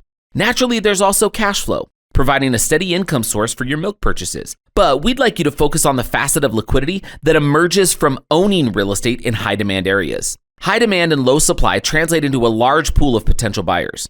A large buyer pool equates to numerous people eager to part with their money in exchange for your property, generating liquidity. SFRs are perennially in high demand, attracting diverse buyers from commercial investment firms and residential investors like our clients to individual homeowners. Additionally, SFR properties are the simplest to secure the most favorable financing for. Neither of these characteristics applies to apartment complexes, commercial retail buildings, or many other types of real estate. Should you choose to list this kind of house on the open market, you're potentially looking at thousands, maybe even millions of prospective buyers for your property on any given day. Hence, an SFR can be quickly sold if needed. You won't find yourself stuck with an SFR that you can't offload, provided you purchase it wisely in a desirable neighborhood at a justifiable price, rendering it a reasonably liquid investment. Depending on the duration of your ownership, you might even extract liquidity from an SFR without selling it. These properties are incredibly easy to refinance, enabling you to draw out some of your equity and promptly obtain liquid funds. And if you're in a position to, you should reinvest this liquidity into acquiring more high-quality real estate. This is what sets the Moneyball investing approach apart, making it significantly less risky than alternative real estate strategies. Deciphering the magic. In our Moneyball real estate approach, we view numbers from a distinctive perspective. Among the multitude of calculations, we identify a select few as key determinants of genuine, sustained, and predictable success in real estate. Our focus in this context is on what we sometimes dub the magic number. This magic number condenses a 10-year real estate investment into a singular figure. If this number is positive, the investment as a whole likely holds merit. To decipher the magic, we need two elements. First, the input representing the funds you inject into the magical apparatus of Moneyball real estate, and second, the output, signifying the total magic or profit extracted from this apparatus. The input is represented by the total out-of-pocket expenses required for acquisition, and the output is the total profit on sale. Calculating total out-of-pocket expenses and total profit on sale. To work out the total out-of-pocket expenses, combine the down payment, the estimated closing costs, the anticipated prepaid escrows that a lender would necessitate, some post-closing refurbishment expenses for a rental-ready rehab, and any additional charges or expenses linked to closing on a property purchase. To compute the total profit on sale, or the magic, begin with the market value at the time of selling. In this instance, the initial purchase price plus the cumulative appreciation during the ownership period, and add the total cash flow over the years. From this, subtract the mortgage payoff balance, the initial total out-of-pocket expenses, the costs of vacancy and repairs over the years, and 7.5% for potential future closing costs on the property sale. We typically also deduct a further $10,000 to $15,000 from the profits in the 10th year for anticipated refurbishment and fix-up expenses, likely necessary to bring the property up to saleable standard. To lend another perspective to this magic number, we often make a swift comparison between the investment value of an asset like real estate and that of a more traditional investment avenue like 401ks. By converting the magic number or the total profit on sale into an annualized return percentage, we can make this comparison more insightful. Calculating average annual return, ROI. The average annual return on investment, ROI, is a percentage representation of the net profit made on a property. It's the most common way people evaluate returns in the stock market. The ROI is calculated by dividing the total net profit on a property by the total out-of-pocket expenses, then dividing that cumulative return on investment by the number of years the property has been owned. The mall mapping concept we discussed earlier emphasizes the importance of understanding your starting point, your end point, and the steps in between on your journey. This holds true for the story of any individual property as well. The input number, or the total out-of-pocket expenses, marks the beginning of a property's story, while the magic number signifies its conclusion. The annualized ROI is just another way to express the magic number, demonstrating the success of the overall investment. In order to navigate from the input, the total out-of-pocket expenses, to the output, the magic number expressed both in dollars and as a percentage, you'll need to pass through a series of checkpoints, procedural steps, and calculations. Between the beginning and the end of a property's story, there are income streams and expenses that must be accurately defined. These numbers are essential for calculating returns, guiding you through the process and enabling you to make the micro wins that lead to financial independence. Expenses. Purchase price. The purchase price refers to the property's listed or asking price. It's the most fundamental expense in your calculations. A potential property's purchase price will determine your down payment and the amount you need to borrow, and future projected appreciation will be based on this initial price. Loan amount. The loan amount represents the total financing you require after deducting closing costs and down payments. This amount, together with the prevailing interest rates, will help calculate other crucial property evaluation figures such as the principal, interest, taxes, and insurance. Monthly PITI payment. After finalizing a loan, PITI is the monthly mortgage payment you'll be required to make. It encompasses the principal paid, the interest paid, the taxes escrowed, and the insurance escrowed, hence the acronym PITI. To accurately assess this payment, it's necessary to understand the current mortgage rates and amortization schedules, as well as insurance premiums and property tax amounts, both of which can vary significantly by market. Property management fees. In our Moneyball real estate strategy, we assume you will hire a professional in-market property manager. This manager will be responsible for collecting and distributing monthly rent, managing repairs, and dealing with tenants. Property managers may charge a setup fee, typically a percentage of the first month's rent, and an ongoing fee for their management services, usually between 8 and 12% of the gross monthly rent collected. Some property managers might also charge a flat monthly fee, regardless of the purchase price, rent amount, or annual rent increases. Vacancies and repairs. Throughout the lifespan of a property, there will inevitably be repairs, and there may be periods where the property remains vacant. We account for vacancies and repairs by deducting a percentage of total annual rent from the property's income. Property analysis. To perform a robust property analysis, certain assumptions must be made. We advocate for a conservative approach. For instance, assuming rents will increase around 3% annually. This would mean a slight yearly income increase from your property. Rent seldom stays the same. Between 2012 and 2022, the average annual rent increase was 3.18% across all properties. With desirable single-family homes in appealing neighborhoods, the rent increases could be even higher. Our property analysis also includes 3 separate appreciation assumptions. The first is based on the historical national appreciation average of 3.5% over the past 100 years. The second assumption anticipates 5% annual appreciation, reflecting the high-demand markets where we typically apply our Moneyball real estate strategy. The third scenario explores potential appreciation beyond the average 5% we predict, helping us envision the possibilities if appreciation outpaces our expectations.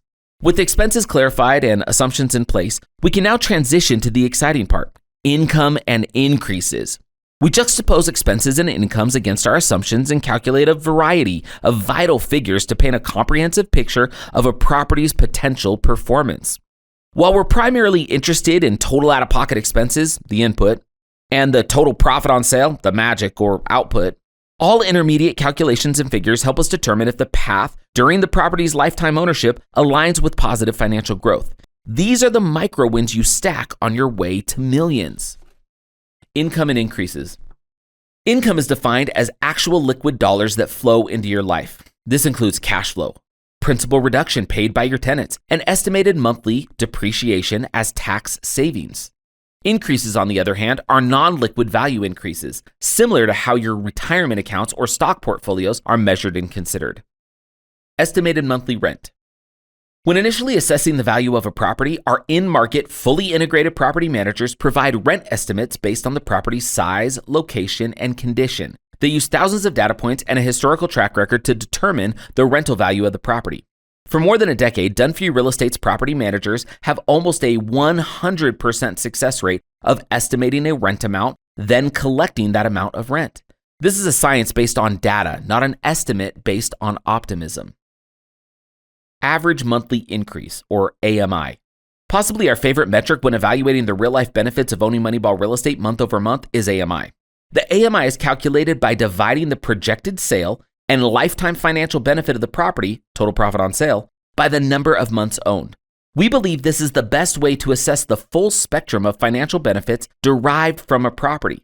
This is the magic number, but expressed as the average financial benefit delivered to you each month. Monthly cash flow. Cash flow, or milk money, is calculated by taking the monthly rent collected and subtracting monthly expenses such as taxes, insurance, homeowners association fees when applicable, property management fees, and debt service, which is your principal and interest. What remains are tangible spendable dollars delivered to you each month. Monthly principal reduction. The monthly principal reduction is calculated based on a mortgage amortization schedule. The original loan amount minus the remaining balance divided by the length of time since the loan was closed. Each month, as your tenant pays rent and you apply that rent payment to your monthly mortgage payment, your tenants are effectively paying down your principal for you. Monthly depreciation estimated tax savings.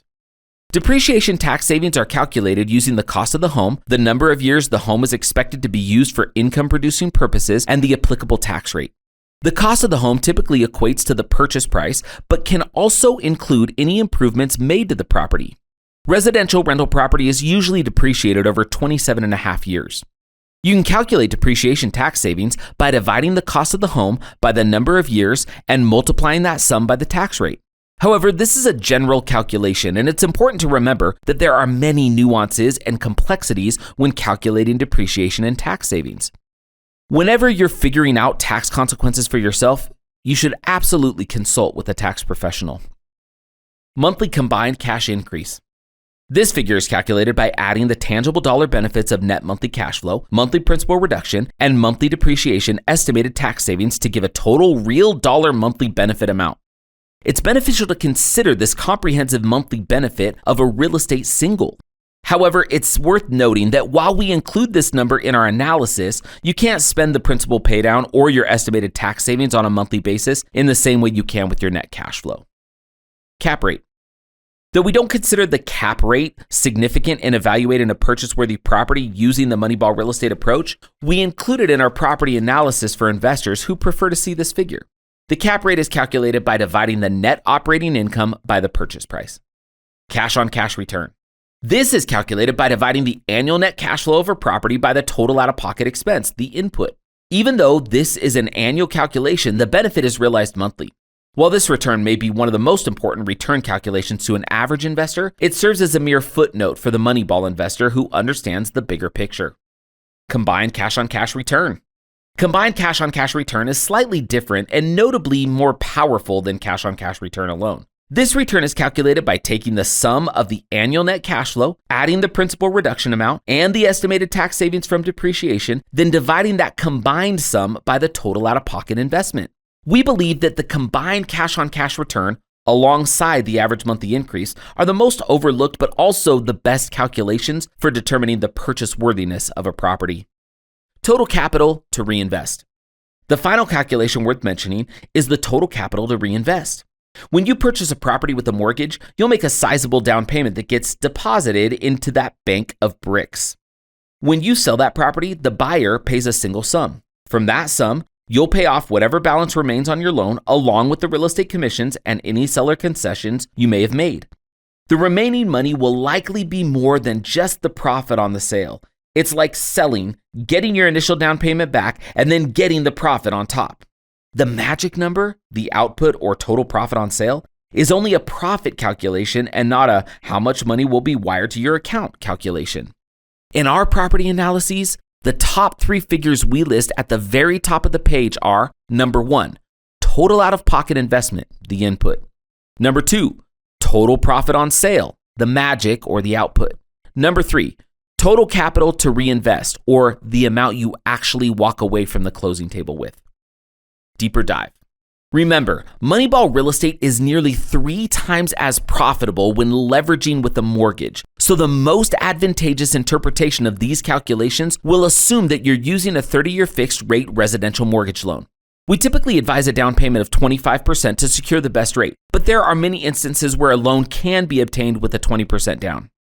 This largely depends on the lending environment, which literally fluctuates daily.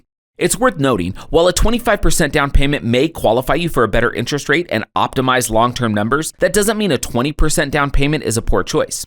Once you know your purchase price, total out-of-pocket expenses for the property acquisition, interest rate, loan amount, other projected annual expenses, projected rent, and projected appreciation, you can calculate all the necessary numbers to determine if a given property may be a purchase-worthy real estate single that you're willing to act upon.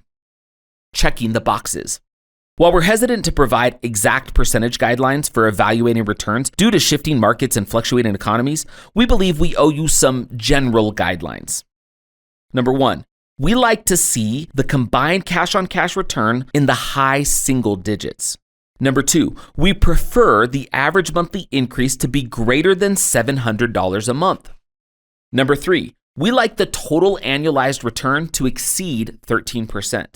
And number 4, we prefer the total profit on sale to be over $100,000 after 10 years.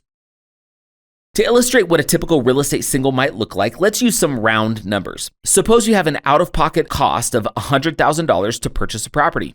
Your collected rent is $2,000 per month, and after factoring all expenses, you have $1,650 per month. That leaves you with a net cash flow of $350 per month. Multiply that net cash flow of $350 by 12 to get your annual net cash flow of $4,200. To calculate your cash-on-cash return, divide your annual cash flow, $4,200 in this case, by your total out-of-pocket real estate costs, $100,000 in this example. That decimal multiplied by 100 is the percentage of your realized ROI. In this case, it's 4.2%. One of the criteria for purchase-worthy properties in Moneyball Real Estate is positive single-digit realized ROI. So the above example property is a good representative of the kinds of deals we're looking for. The cash-on-cash return is different from another number we often discuss, the combined cash-on-cash return. This number takes the cash-on-cash ROI formula and adds back in your estimated tax savings from depreciation and principal paydown.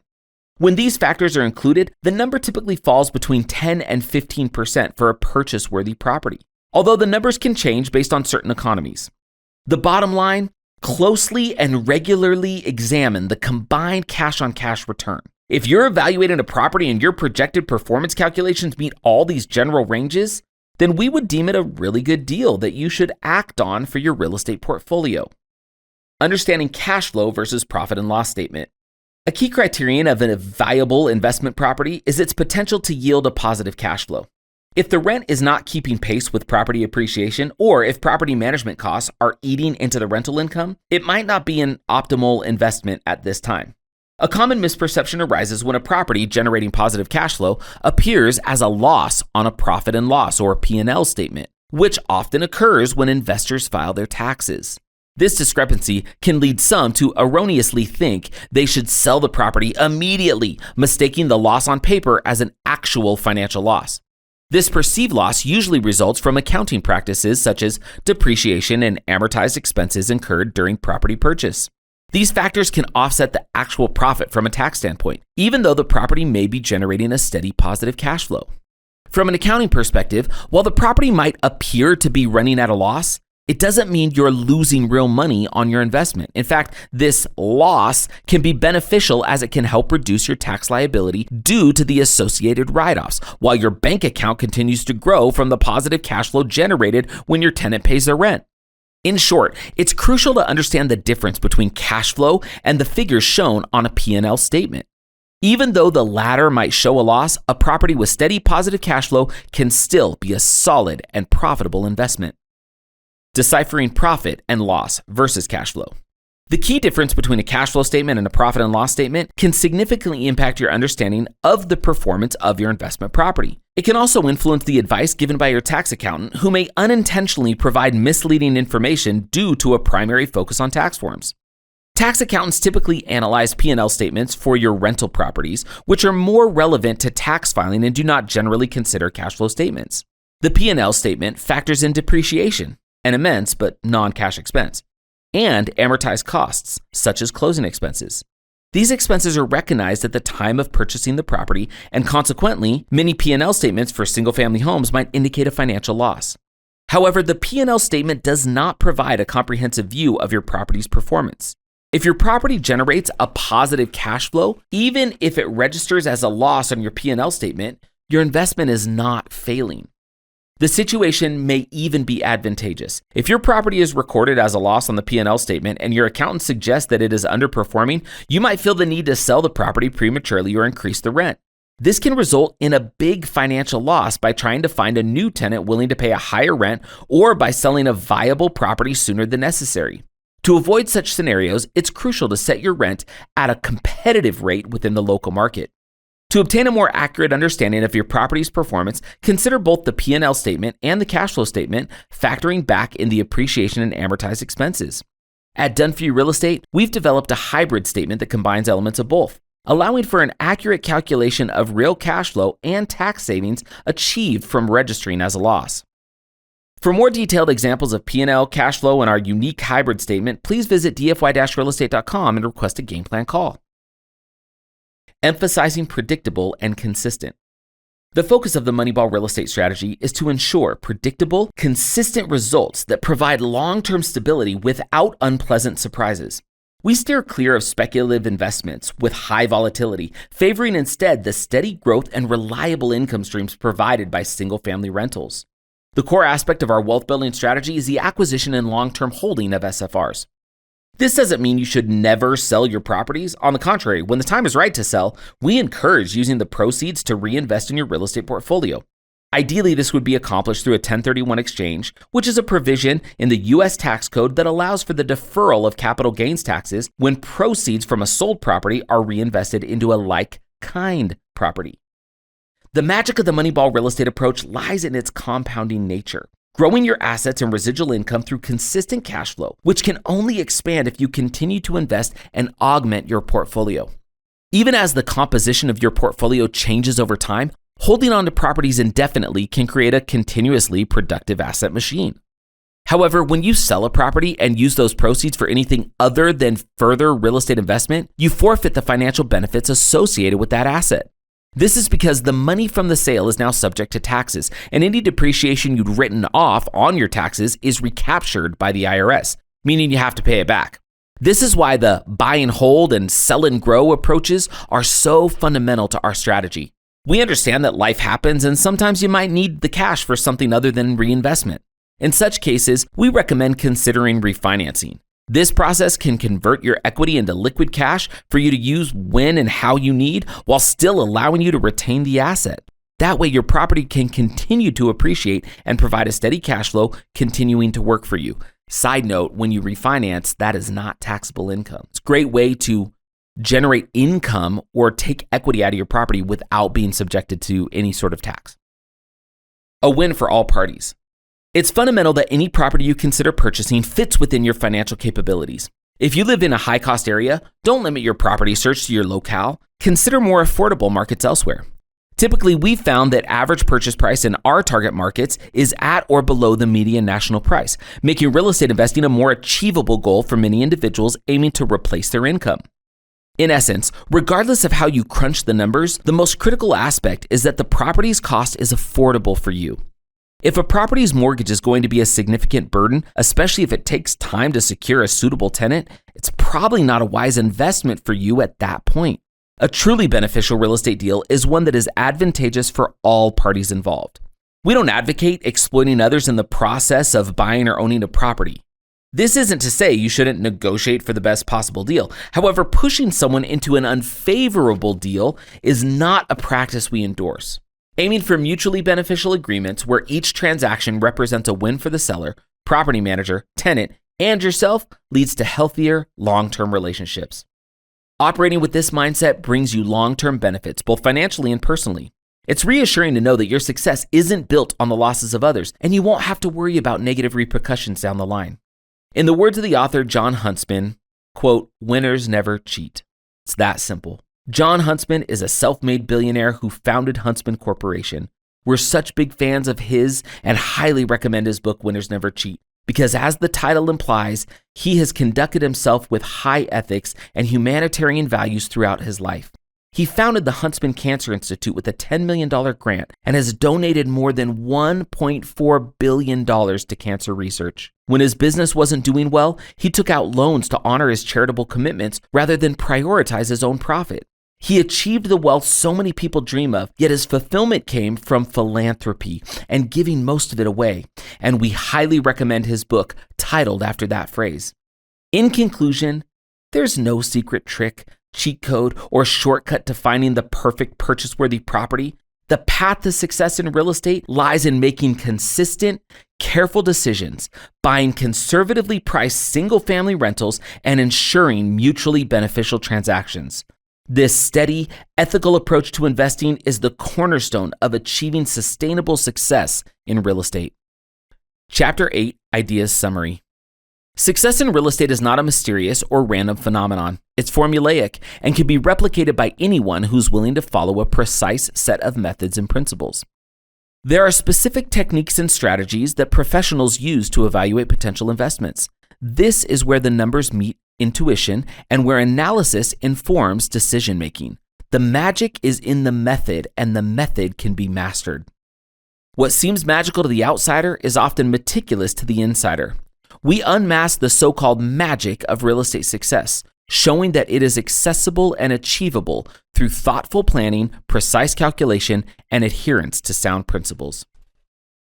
Chapter 8, Micro-Wins. Embracing the formula. Can you see how success in real estate follows a discernible pattern? Recognizing and embracing this is a micro-win that opens doors to smart, strategic investing. Practicing property analysis. Take a moment to apply the property analysis tools and techniques we shared. Whether on an actual or theoretical investment, this practice is a micro-win that sharpens your acumen and builds confidence in your investment decisions. Acknowledging the achievable. Acknowledge that success in real estate isn't just for the elite or the lucky, it's for anyone willing to apply the formula. This shift in mindset is a micro-win that puts you on the path to your real estate goals. Chapter 9, Trust the experts to do expert-level work. General principle: if you want something done right, don't do it yourself. Let experts do expert-level work for you. We sometimes fall into the trap of attempting tasks ourselves, either to save money or out of convenience. However, the potential repercussions can be more expensive than we anticipate. Let me share a personal anecdote to demonstrate. Once I decided to don the hat of a handyman. My project involved replacing all the loose electrical outlets in my house. Why hire an electrician, I thought to myself. All I needed to do was turn off the power and fiddle with a few screws and wires. It sounded simple, but my lack of expertise in electrical work should have been my first warning sign. Somehow, I completed the task without electrocuting myself, initially deeming my mission successful. However, not long after, a few outlets in my daughter's room malfunctioned. Other outlets triggered the ground fault circuit interrupter, a safety feature in modern outlets to prevent electrical shocks. I conceded to the situation and decided to call an electrician. He identified and resolved the problem pretty quickly. The wires weren't tightened enough, causing the issue. The gravity of my blunder sunk in when the electrician told me that the loose wires could spark a fire within the wall. A perilous situation, especially considering it was my daughter's room. My attempted DIY had potentially put my family's life at risk. That was a hard wake-up call. Since then, I've held to the belief that experts should handle expert work. Sure, it might seem like you're saving money up front by handling tasks yourself, but the future costs and potential risks can be drastically higher. Moreover, when you eventually call in the professionals after a failed DIY attempt, you end up creating more work for them, thus potentially increasing the cost and time to fix the issue. Remember, we live in a specialized society for a reason, to utilize the skills and knowledge of specialists. So let's take advantage of that. Even if it might cost a bit more upfront, it's a worthy investment for our peace of mind and safety. Harness the power of experts. There's no denying it. Investing in real estate makes you a business owner. Like any proficient business owner, the goal is to run operations as cost effectively and efficiently as possible. Many business owners approach this by reducing expenses. In the realm of real estate investment, some opt to bypass the real estate agent and manage their rental properties independently in an attempt to cut costs. Many business owners approach this by reducing expenses. In the realm of real estate investment, some opt to bypass the real estate agent and manage their rental properties and do both independently in an attempt to cut costs. However, the misconception here lies in equating cost effectiveness with bargain seeking, resulting in a DIY approach. Cost effectiveness should instead be viewed as a strategic utilization of resources, aligning priorities and delegating tasks to those best suited for them. This concept can be illustrated with our recurring baseball analogy.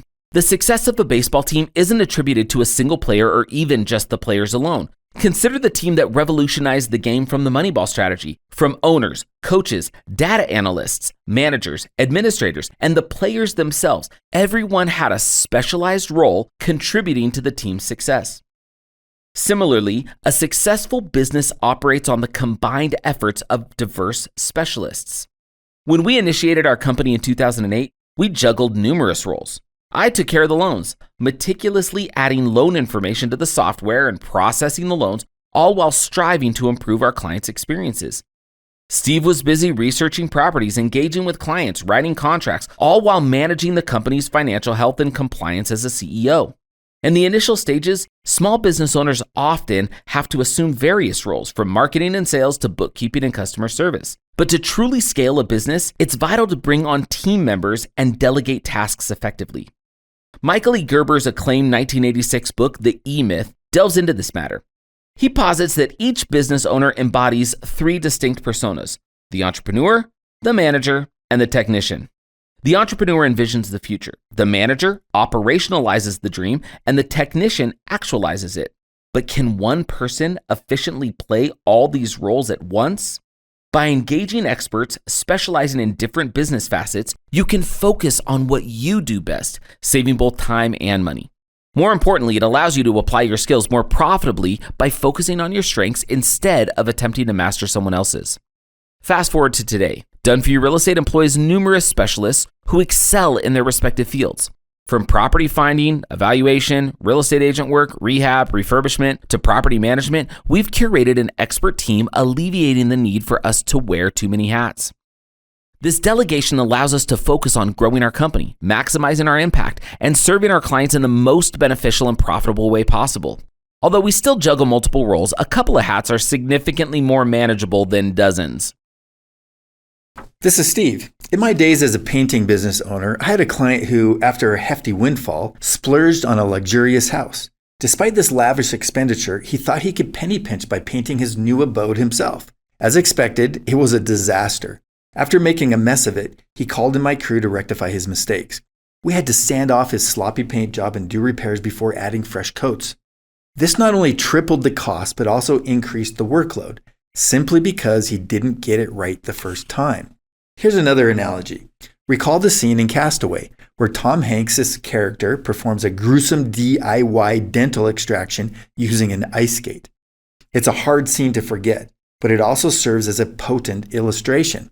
Picture suffering from severe tooth cavities, the kind that sting with cold drinks and throb with hot coffee. Now imagine your face swelling due to an infection with the cavity. In such a scenario, would you attempt to self-medicate based on some YouTube videos and books? Remember, a professional dentist spends 6 to 8 years earning their Doctor of Dental Surgery, DDS degree. Can a few hours of online learning equip you to perform dental procedures like extractions or root canals? Of course not. Yet many believe they can navigate the complex world of real estate transactions with just some rudimentary knowledge. Yes, dental surgery and real estate transactions aren't comparable. But consider this. A root canal with insurance might set you back $3,000 to $5,000. A botched real estate transaction can result in losses of upward of $30,000 to $50,000. Despite the higher stakes, people are more likely to try their hand at real estate than dentistry. This is where a real estate professional with ample experience can save you significant amount of money, frustration, and difficulty.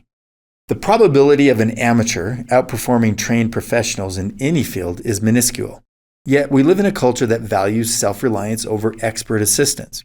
We believe we need to fix our cars, replace our sinks, or lay our vinyl plank flooring. But think about the time and effort required to learn and execute a task that a professional could do efficiently and proficiently. You may start to see the value of letting experts do expert-level work for you. Recently, my youngest son developed an interest in throwing the football. As we were throwing the ball one day, my mind wandered to all the work I had to do around the house. That's when he threw a fantastic ball, which brought me back to the moment and allowed me to celebrate him, helping him gain confidence. Imagine if I decided to start working on the house instead. We would have missed out on these precious moments. Our incessant need to do everything ourselves often prevents us from getting things done efficiently and economically. More importantly, it robs us of moments that we could cherish. For example, if I decided to install new stairs, replace the sliding glass door, or landscape the yard myself, I'd miss out on the irreplaceable father-son time. The essence here is to focus on the tasks only you can do and stay focused on what you've spent a lifetime learning.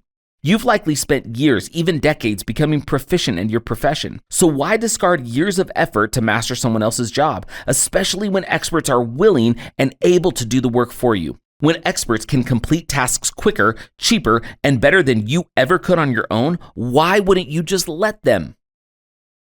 Real estate application of principle. Rely on expert real estate teams to provide expert-level real estate services for you. Concentrate on what you excel at and let seasoned real estate professionals focus on their area of expertise, bringing their extensive knowledge to bear on your personal portfolio. Owner versus landlord. Embracing the micro-wins approach in real estate investing means striving for as hands-off an experience as possible. It means evolving into a passive investor. We've guided our clients to leverage our strategies, freeing themselves to pursue their true passions while securing their financial future. Thus, we advocate for you to relinquish the landlord's mantle, not to halt investing in rental properties, but to recognize the distinction between being an investment property owner and being a landlord. In our terms, a landlord is a property manager who owns the property, while an owner delegates the managing responsibilities. Although not official definitions, these distinctions underscore the workload difference between being a hands-on landlord and a moneyball landlord, with the latter being a more efficient option. The need for a real estate agent. A common misbelief among investors is that real estate agents easily earn by locating a property and taking a commission off the purchase price. Thus, bypassing the agent and going solo seems cost-effective. However, such investors grossly undervalue the extent of an agent's involvement in the property search and acquisition process. While we could dedicate an entire section to a real estate agent's contributions, for brevity's sake, we'll highlight 3 key services. Number 1, property search. Real estate agents perform meticulous analyses to ensure properties align with your requirements. They're skilled researchers, well-versed in the ins and the outs of a property. Plus, they have exclusive access to resources such as state multiple listing services, which are typically inaccessible to you. Number 2, negotiation.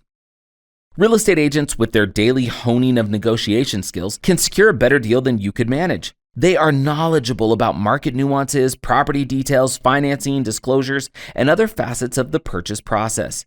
As fiduciaries, they prioritize your interests and negotiate astutely, unburdened by the need to appear agreeable. Number 3, protection. Once a property is under contract, real estate agents ensure accurate paperwork. They review contracts, complete necessary forms, and essentially ensure a seamless closing process. Employing a real estate agent motivated to ensure a smooth transaction and successful closure, especially when a relationship with the seller exists pre-purchase. Even in scenarios where a healthy rapport is already present, introducing a neutral third party is beneficial. This allows for emotions to be sidelined, ensuring the business transaction doesn't feel like a friendly dispute. A competent agent, proficient in managing the transaction process, can make a world of difference. The control factor. As an entrepreneur, you may yearn for influence over your property affairs. But as a property owner, the decision of its optimal utilization lies in your hands. This control can be appealing to many, including us. Consider traditional investments like the stock market, largely controlled by entities other than yourself. When typical Americans initiate a 401k with an employer or open up an IRA, your options are limited to aggressive, moderate, and conservative growth. Your role in management is minor, with your stock selection being restricted to the options presented to you, effectively surrendering control. This is why investing is often perceived as a hands-off approach. Real estate investing, on the other hand, provides greater control. You make the decisions about your property's purpose and the means to achieve it, an intangible benefit of real estate ownership that we particularly value. However, the degree of control offered by real estate has propagated the misconception that every aspect requires your oversight. We disagree with this notion. Greater control does not necessarily mean greater maintenance or more hands-on involvement. Experts can and should be employed to relieve you of the strain. Long-distance investing necessitates a team capable of physically managing the property, as you cannot oversee operations alone. As explained in the previous section, we believe this is beneficial. Being liberated from the obligation to regularly inspect properties allows you to embody the role of a truly passive investor, eliminating the need for an additional job. Additionally, one of the things we do not account for in our property analysis, but always strongly recommend to our clients considering owning and holding investment real estate, is to create a SWAN account for yourself. SWAN is an acronym we use for Sleep Well at Night. We recommend, just as a risk hedging move and a way to exert greater financial control over your investment, that you take 4 to 6 months worth of mortgage payments and set them in an account you never touch. Additionally, we recommend you contribute another 10% of the rent collected each month into this SWAN account. The reason for this is in the event of an unexpected repair, or even in the event that your home does not get leased out right away, you already have dollars set aside and ready to deploy. This brings a comfort and control that cannot be overstated. Meet Pat and Kat, an inspiring client couple who perfectly embody the Moneyball real estate philosophy and the benefit of the SWAN account. With demanding jobs that require frequent travel and 4 homeschooled children, they realized that traditional retirement plans wouldn't offer them the flexibility or control they needed. Initially, they had about $180,000 in Roth IRAs, but decided to switch gears after learning about our approach at a homeschooling conference. Taking a calculated risk, they liquidated their retirement funds, absorbed the penalties, and invested in real estate. They were off to a flying start, buying 3 properties in their first year with us. The following year, Pat received a bonus at work and was able to buy another. By reinvesting every dollar they earned back into their portfolio, they were setting themselves up for future success. Alongside this, they diligently contributed to their Sleep Well at Night or SWAN account, ensuring that they had a safety net in place for any unforeseen expenses. When some of their Florida-based properties were impacted by the peripheral effects of a hurricane, they were prepared. Whether it was a fridge or a roof that needed replacement, their SWAN account came to the rescue, allowing them to address the issues without any financial strain. This consistent preparation and discipline enabled them to sell their first property and buy 2 more. A few years later, they refinanced the remaining 3 original properties and pulled out enough money through a cash-out refinance to buy 3 additional homes. Now, 8 years after they started, Pat and Kat own 8 properties and have accrued nearly $900,000 in equity. They've done all this while using our team to manage their real estate portfolio from different locations across the country. Their disciplined approach to building reserves and leveraging our team's expertise means they're now eyeing early retirement, supported by the stable income generated by their diversified real estate assets. Through their methodical stacking of micro wins, Pat and Kat illustrate the beauty of combining expert guidance with self-discipline. They prove that even when life doesn't offer you a stable base, sound real estate investment strategies can place you firmly in control of your financial destiny.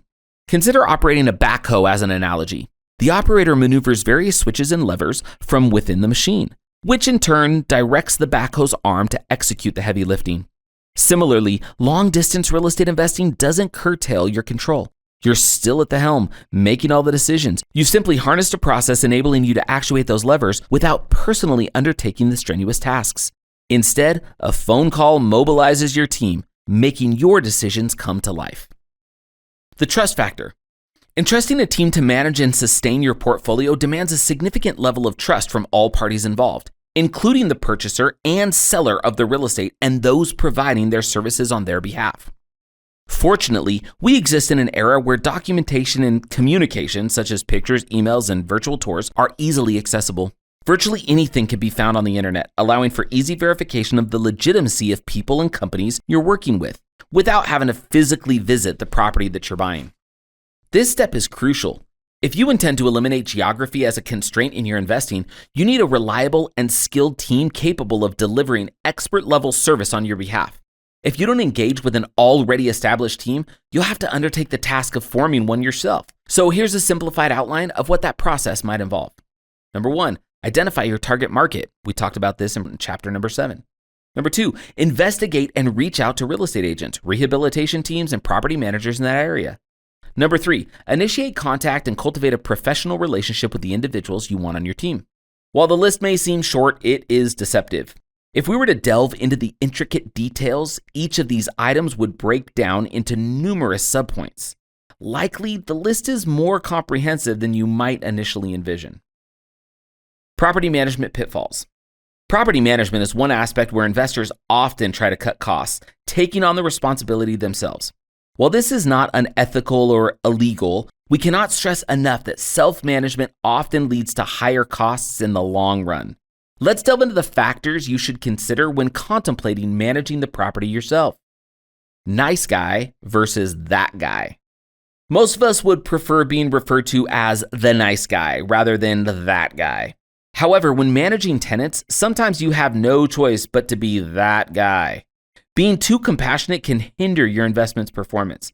That is not to say that being a property manager requires you to be harsh. It doesn't mean you should take advantage or put anyone in a difficult position, but prioritizing your financial interests, especially when tenants face challenges and evoke empathy, can be difficult.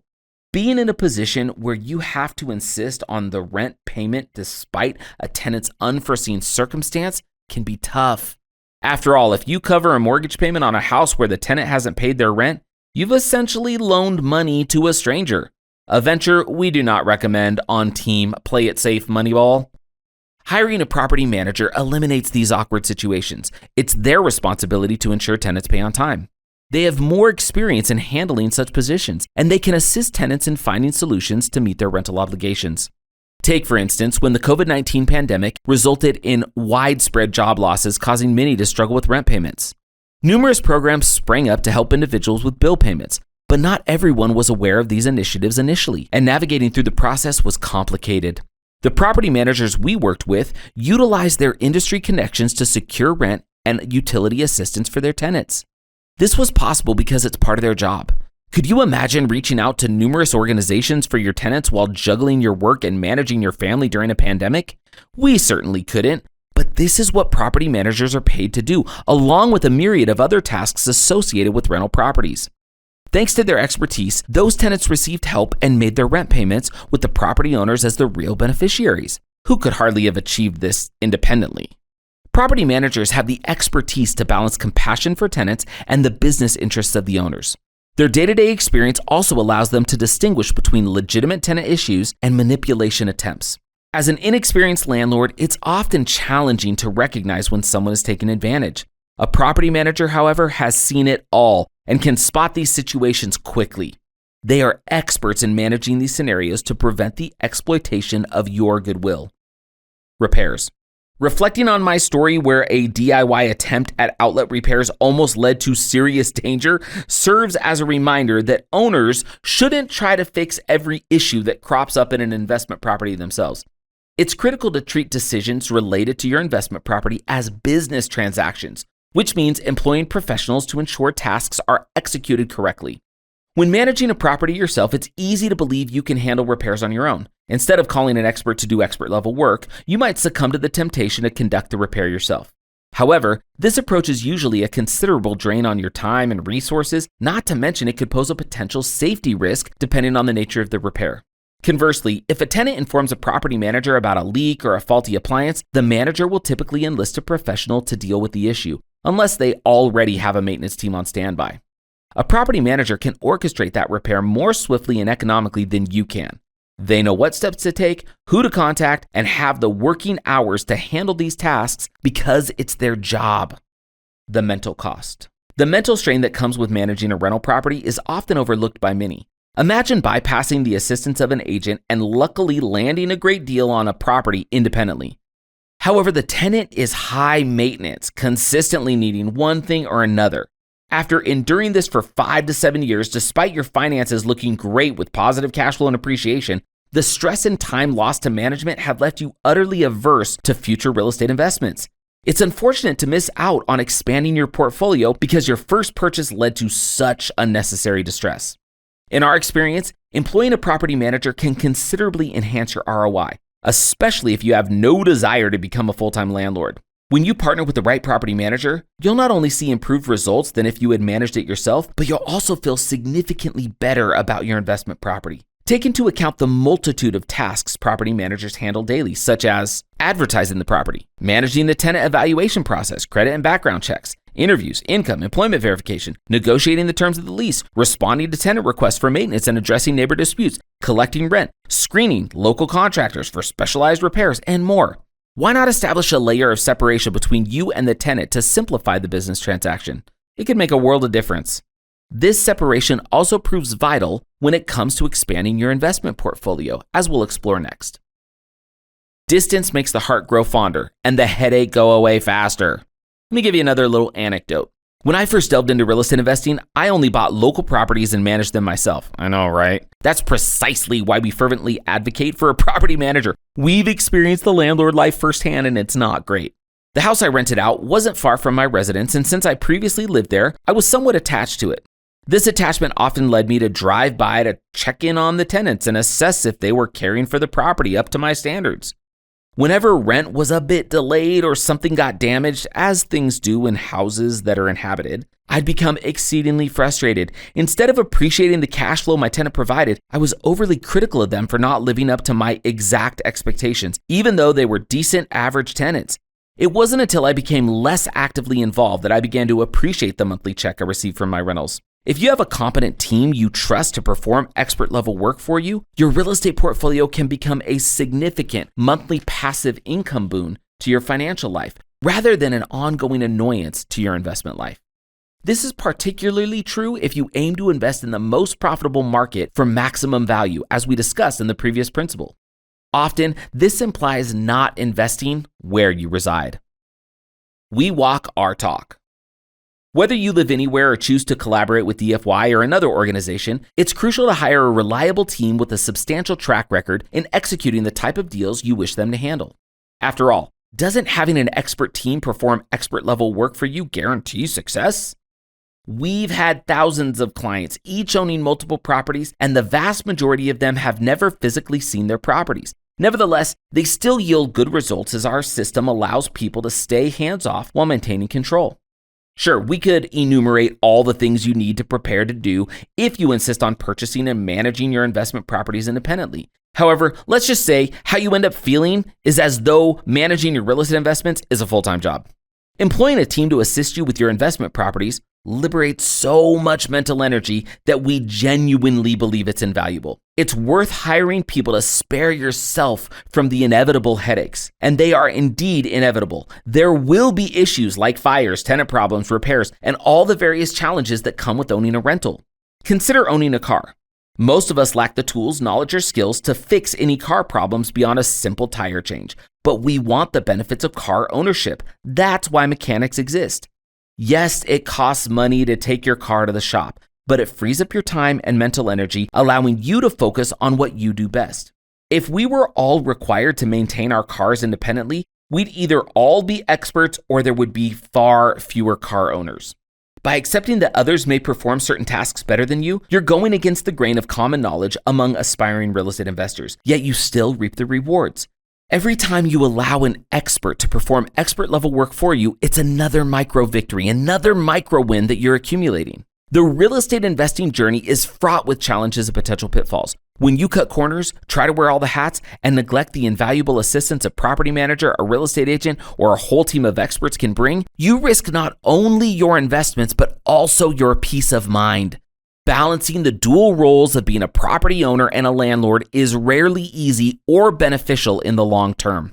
We hope you can see how each decision, each action or inaction can either facilitate a micro win or lead to a potential pitfall. In the world of real estate investing, a series of micro wins stack up to form significant victories over time, as each expert doing expert level work takes you a step closer to your financial goals. But if you've learned anything from our journey so far, it's that real estate investment is not just about knowing what to do. It's about knowing when to do it. That leads us to Principle 10, where we will delve deep into one of the most crucial yet overlooked aspects of real estate investment: timing. In the next chapter, we'll argue that the best time for real estate investment is right now. We'll unpack the reasons why waiting for that perfect moment might be holding you back, how to seize opportunities in the present, and why now is often the best time to make your move in real estate.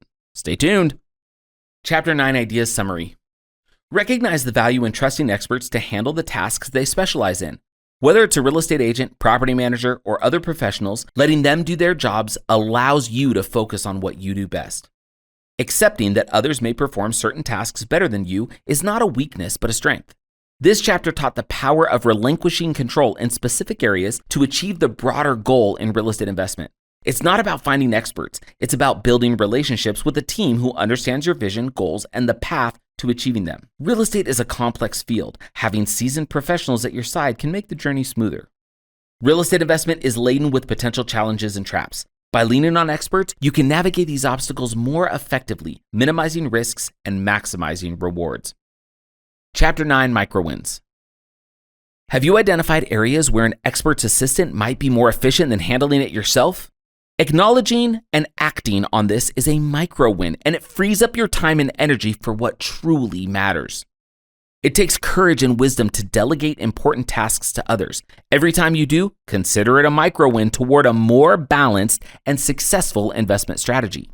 Have you started identifying or even engaging with real estate professionals who resonate with your investment goals? This is a micro win that compounds over time, creating a network of support and expertise. Recognize that avoiding pitfalls and potential mistakes through expert guidance is a micro win in itself. These small victories pave the way for sustainable success and peace of mind in your real estate journey. Chapter 10, Do It Now. The perfect time to invest is always now. General principle: the best time to create success is to do it now. Keep your head in the game. It's an indisputable truth that the most critical point in history is the present moment. It's the only time you can influence. You can't revisit the past and you can't rush the future. The only way you can shape your desired future is by taking action today. Get off the bench, step up to the plate, and swing at the ball today. Being fully present and ready to act in every aspect of our lives, whether it's real estate, business, family, or faith, is the secret to accumulating small victories. Steve again. Life is a whirlpool of uncertainties, and confronting each moment with a sense of urgency is crucial. One day, we'll look back and realize how quickly time has passed, making our existence seem like a fleeting dream. We might encounter unforeseen, grueling challenges. Can we confidently say we've poured our hearts into our relationships? Have we devoted our resources toward our genuine interests? Have we fully savored life's precious moments? Or will we harbor regret for having lived in the past or always anticipating a brighter future? My worldview transformed radically in the fall of 1997, following a life-changing event. The morning unfurled just like any other. As per my usual routine, I got up, prepared for the day, and embarked on my commute to the office. I was the man behind a thriving painting contractor business, and that day held a rather special event on the calendar. It was my best friend Augustine's birthday, and I was set to treat him to celebrate lunch. Augustine was not just a friend, but part of our work crew, a group as tight-knit as family.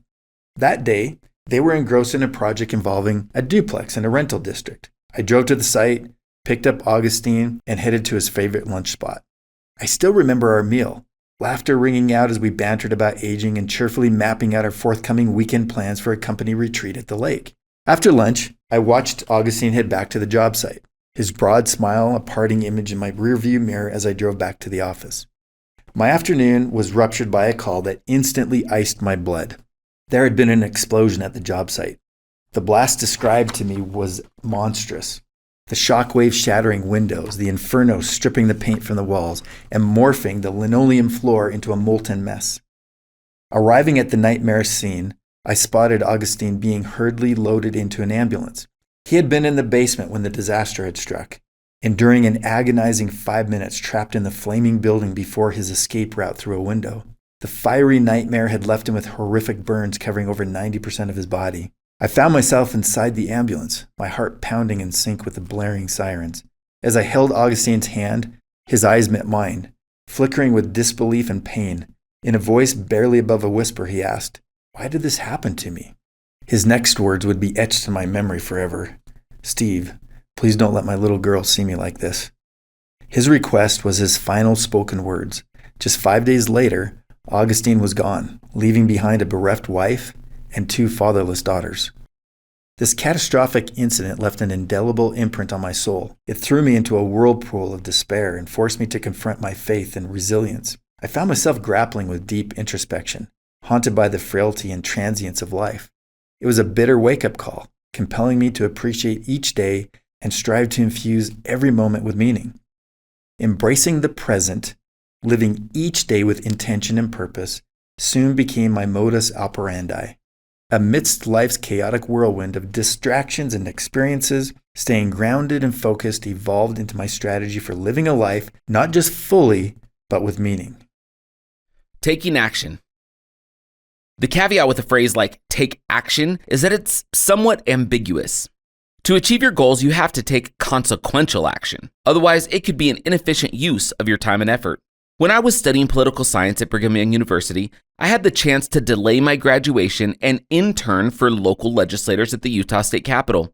I served as an assistant to a few House representatives, writing letters, administering surveys, and reviewing bills my representatives would be discussing in their respective committee meetings.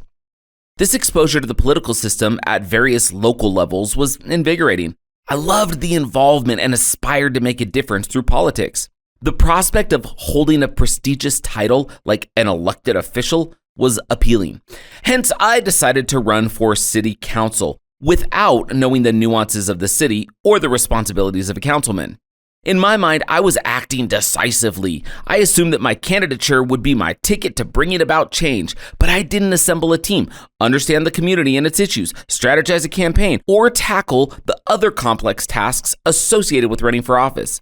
Adding my name to the ballot seemed like a meaningful step to me. My perspective shifted after watching a YouTube video where the presenter assessed each of the city council candidates for any concerned citizens that wanted to watch the video. After discussing the impressive feats and community engagements of the other candidates, he stumbled upon my name and admitted, "And then there's this Kevin Clayson guy. I've never heard of him.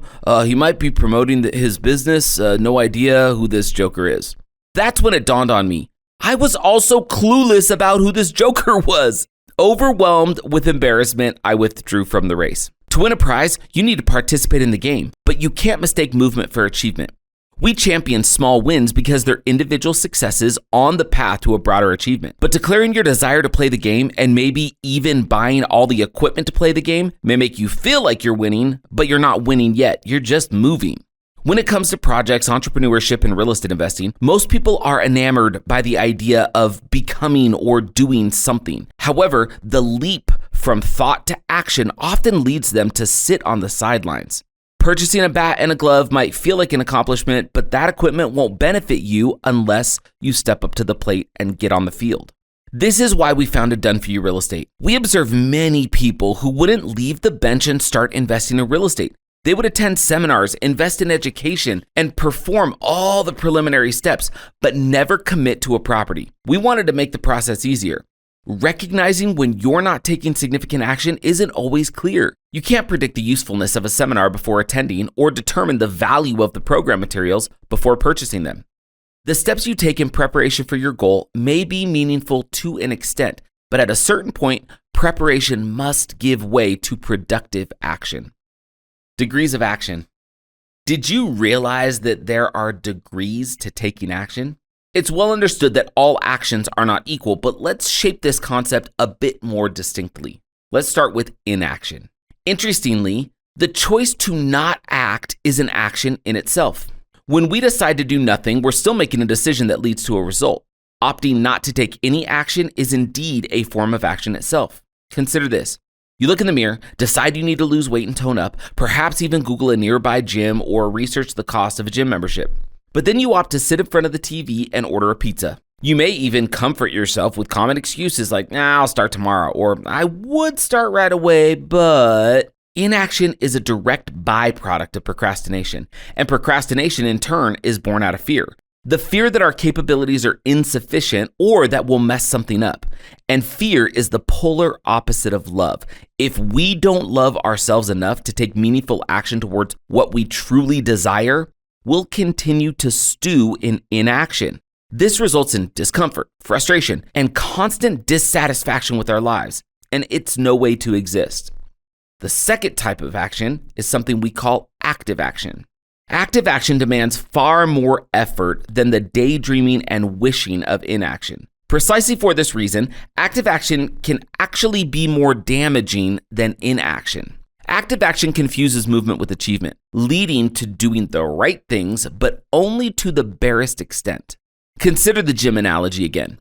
Active action is looking in the mirror, acknowledging the need to shape up and lose weight, and researching to find the nearest gym and its costs. You drive to the gym, pay the membership. That night, you set your alarm for 5 a.m. You get out of bed the next morning and head to the gym. Once you get there, you do a set of 3 bicep curls, walk for 5 minutes on a treadmill that's set at a tortoise pace of 0.2 miles an hour. Then you order a 500-calorie protein shake and head home. You repeat this for a year, and when nothing changes, you sigh and say, "Ugh, I tried as hard as I could. I went to the gym and worked out every single day, but working out just didn't work for me." This is why active action can be so damaging. When we do the bare minimum and see negligible results, we find validation in telling ourselves that effort is pointless and action is futile. We teach ourselves that trying equals failing. So then we may stop trying at all. We self-sabotage repeatedly until we surrender and regress back into inaction. The third form of action taking, productive action. Productive action builds on everything we just talked about in active action, but it looks like doing 3 sets of 20 reps with 25-pound dumbbells, plus 3 sets of hammer curls, a few rounds of shoulder presses, some tricep extensions, some skull crushers, some tricep dips, and so on. You might even hire a trainer or an accountability coach and maybe start practicing affirmations each morning. Adding on some calorie counting and balanced nutrition to all of this and carrying that on for a full year, that would bring about game-changing results. A highly successful businessman, podcaster, and author, Ed Mylett, talks about the power of one more. He suggests that the last extra rep, when your muscles are screaming and trembling, the final extra phone call before the ending of your day, or the additional step when you feel you can't go further, can create a substantial difference in attaining the results you seek. Ultimately, productive action is all about committing to the tasks that genuinely make a difference, then taking meaningful, forceful action. With productive action, you may set aside your desire for comfort in order to create meaningful results. You find joy in accomplishment rather than joy in ease. The power of do it now. W. Clement Stone, a renowned businessman and co-author of the celebrated book Success Through a Positive Mental Attitude, was a true embodiment of the micro-win mindset. Starting with a mere $100 in savings, Stone managed to cultivate a staggering multi-billion-dollar insurance empire, demonstrating that success is built not from monumental leaps, but rather from a series of small, strategic, and consistent steps. One of Stone's personal mantras was "do it now," a phrase he repeated to himself 50 times each morning and night. This simple phrase was a reflection of his commitment to achieving micro-wins often and immediately. It was his way of making sure he was always making progress, no matter how small the step might seem at the time. Every phone call made, every appointment scheduled, every policy written was a micro-win that helped build his empire. This was not just a personal mantra. It was a guiding principle for his entire business operation. From meeting with prospective clients to making strategic business decisions, the concept of do it now guided his actions, ensuring that every small opportunity was seized and every minor task was completed promptly. This commitment to micro-wins allowed him to keep ahead of the competition and continually grow his business. Shout out to our friend Arlene Wilder for introducing us to W. Clement Stone. Stone's legacy goes beyond just building a successful business empire. His do-it-now philosophy also fueled his philanthropic endeavors. Over the years, his company donated hundreds of millions to charities, demonstrating that micro-wins can lead to significant impacts beyond just millions. Stone's story serves as a powerful testament to the transformative power of the micro-wins mindset. His success story shows us that it's not just about the big wins, but the countless micro-wins, the small, consistent actions that truly lead to remarkable achievements. The next time you find yourself wavering on whether to take real, powerful, productive action, remember W. Clement Stone. Recognize that each small step you take, every do it now moment, is a micro win, propelling you toward your larger goals. In essence, just, do it now. Real estate application of principle. The best time to start investing in real estate was 20 years ago. The second best time to start investing in real estate is today. Now is always the right time to buy. Getting off the real estate bench. Yahoo for you! By progressing to this stage in the book, you've already equipped yourself with the essential bat and gloves for real estate investment, namely the knowledge of the Moneyball real estate system and the micro wins mindset. However, simply listening to this book alone might only inch you into the realm of active action. Now, it's imperative to make the shift toward productive action. You've secured your gear. The next logical step is to leave the shelter of the dugout, make your way on deck, and begin your stride toward the batter's box at home plate. Do you have funds earmarked for real estate investment?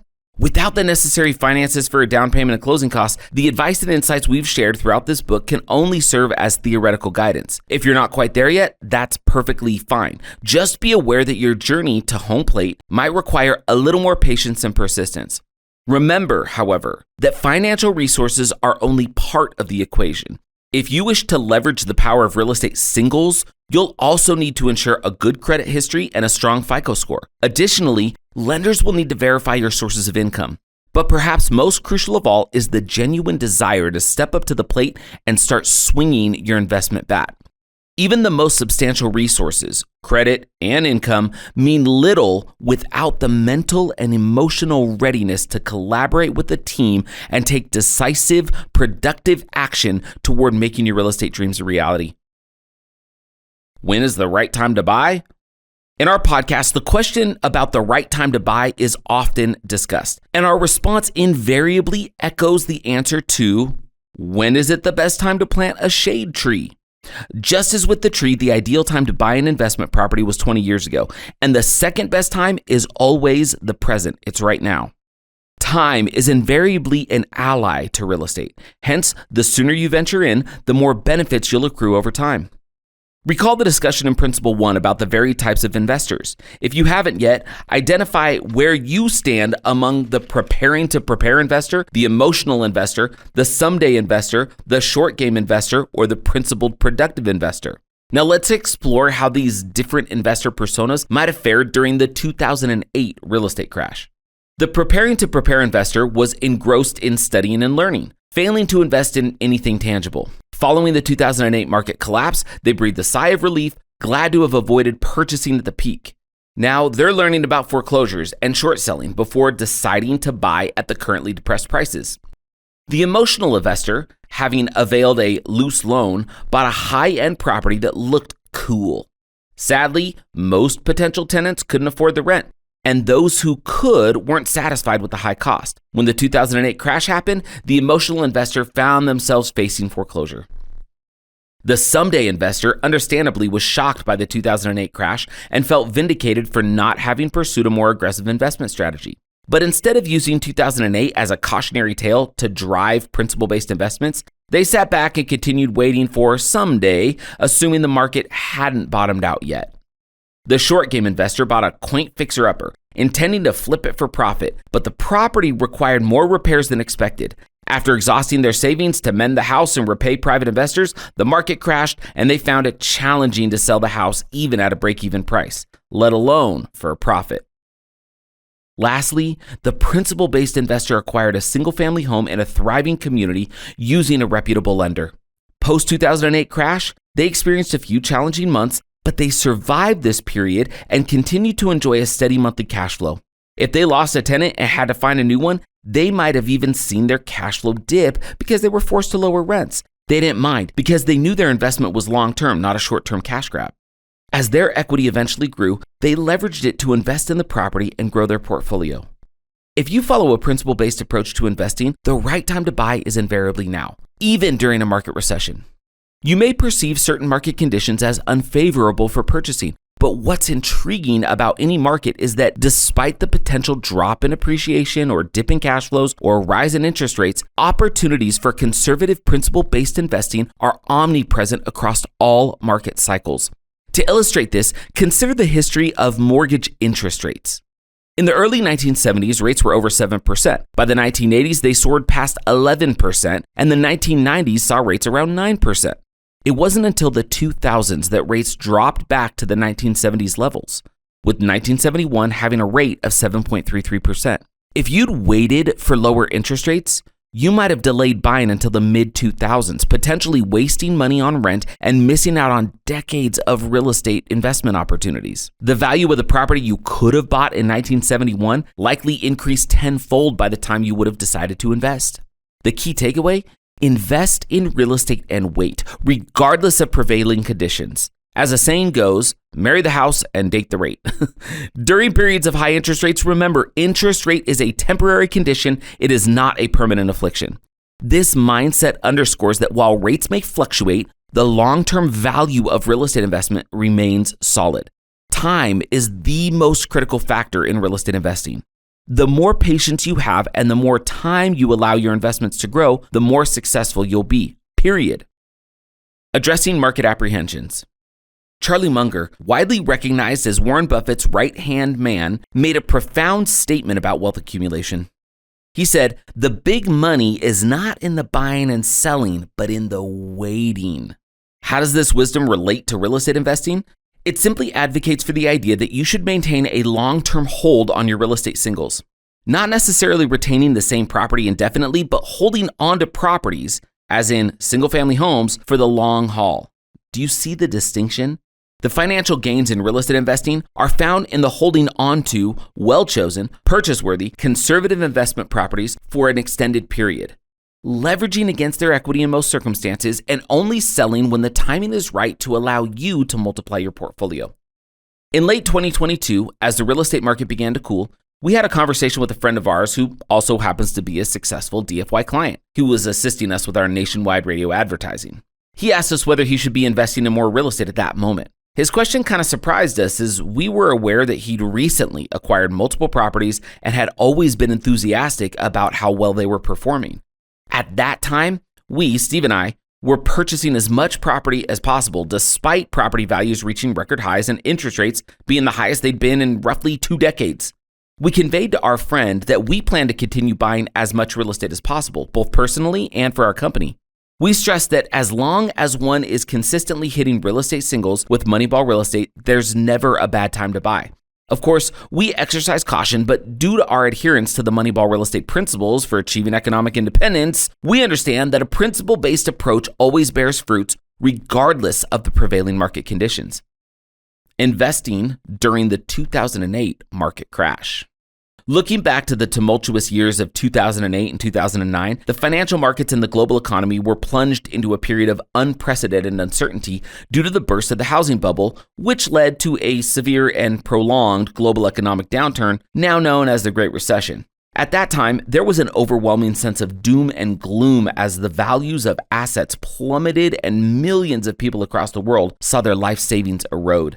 The years leading up to 2008 had been characterized by an unusually high surge in property prices, fueled by easy credit and overzealous lending practices. As a result, homes were being purchased at inflated prices, with many buyers being approved for mortgages far beyond their means. This created an artificial property value increase, particularly in markets such as Phoenix and Las Vegas, where demand was high and lending was easy. This bubble could not be sustained, and when it burst, it resulted in a wave of foreclosures and financial turmoil, leading to an overall crisis in the real estate market. As real estate and mortgage professionals, we were on the front lines of this crisis. The easy loan products we'd come to rely on disappeared overnight, and lenders began to go under. Our Utah-based real estate company seemed to be on the brink of disaster as the flood of foreclosures made us fear that we were no longer the best option for our investor clients. It was a challenging time, indeed, but as we all know, challenges often bring about opportunities for those willing to look for them. Despite the economic downturn and the fears associated with it, we were able to identify a potential investment opportunity. We began researching other markets and discovered that in areas like Phoenix and Las Vegas, where property values had been artificially inflated then subsequently crashed, we could now acquire properties at significantly below their rebuild cost. Even more interestingly, we identified a promising trend. As a result of the foreclosure wave, there was a large number of displaced families who needed quality rental properties. This surge in rental demand created an upward pressure on rental rates, leading to increased cash flows for those holding rental properties. This insight revealed a unique opportunity. The principle-based investing we'd been practicing encouraged us to view the situation not with fear, but with a critical eye for potential opportunities. Yes, the market was depressed and uncertainty was rife, but there was also a unique chance to buy in a market that was temporarily undervalued, where rental demand was high and a careful, principle-based approach to investing could yield significant results. We decided to take advantage of this opportunity, investing in these depressed markets despite the uncertainty of the future. In a time when many were afraid to make financial moves, we chose to follow our principles and invest. As history has now shown, the decision paid off handsomely, demonstrating the value of principle-based investing even during the most challenging market conditions. Investing during the 2010s and the onset of the COVID-19 pandemic. The period between the Great Recession of 2008 and the onset of the COVID-19 pandemic was characterized by a return to normalcy in the real estate market. Property prices began to recover, there was a healthy annual appreciation, and interest rates remained stable at around 5 to 6%. However, this period also witnessed some significant changes, particularly in the lending environment, due to the Dodd-Frank Wall Street reform and the Consumer Protection Act that was passed in 2010. The act enforced stricter lending standards and led to a more rigorous qualification process, which discouraged many potential investors. Despite the tougher lending environment, we helped our clients navigate this new landscape. We educated them on how to meet the stringent qualification criteria and to appreciate the benefits of conservative 30-year fixed mortgages.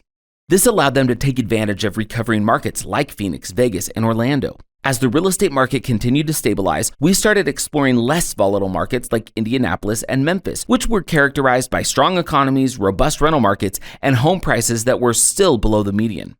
As we moved into the late 2010s and neared the 2020s, however, we started hearing about a new virus emerging in China. Then the COVID-19 pandemic hit the world in 2020, bringing the global economy to a standstill as lockdowns were enforced and people were required to stay home. The pandemic induced a climate of fear and uncertainty that led to a sharp reduction in investment activities. The Federal Reserve responded by slashing interest rates to 0% in an attempt to stimulate investment and growth. Despite the prevailing climate of fear and uncertainty, we recognized an opportunity for principle-based investors. The low interest rates meant that cash flow could be maintained, even though the lenders now required a higher down payment of 25%. After crunching the numbers, we found that the higher down payment, though it increased the out-of-pocket expenses, was a worthwhile investment. It added to the equity of the investment and facilitated access to incredibly low investment rates. However, there was widespread apprehension about a potential market crash due to the pandemic. Instead of succumbing to these fears, we continued to invest and advised our clients to do the same. Our conviction was rewarded when a mass exodus from major cities created a surge in demand for quality rentals in suburban areas where we were already investing. The low interest rates also fueled purchasing demand.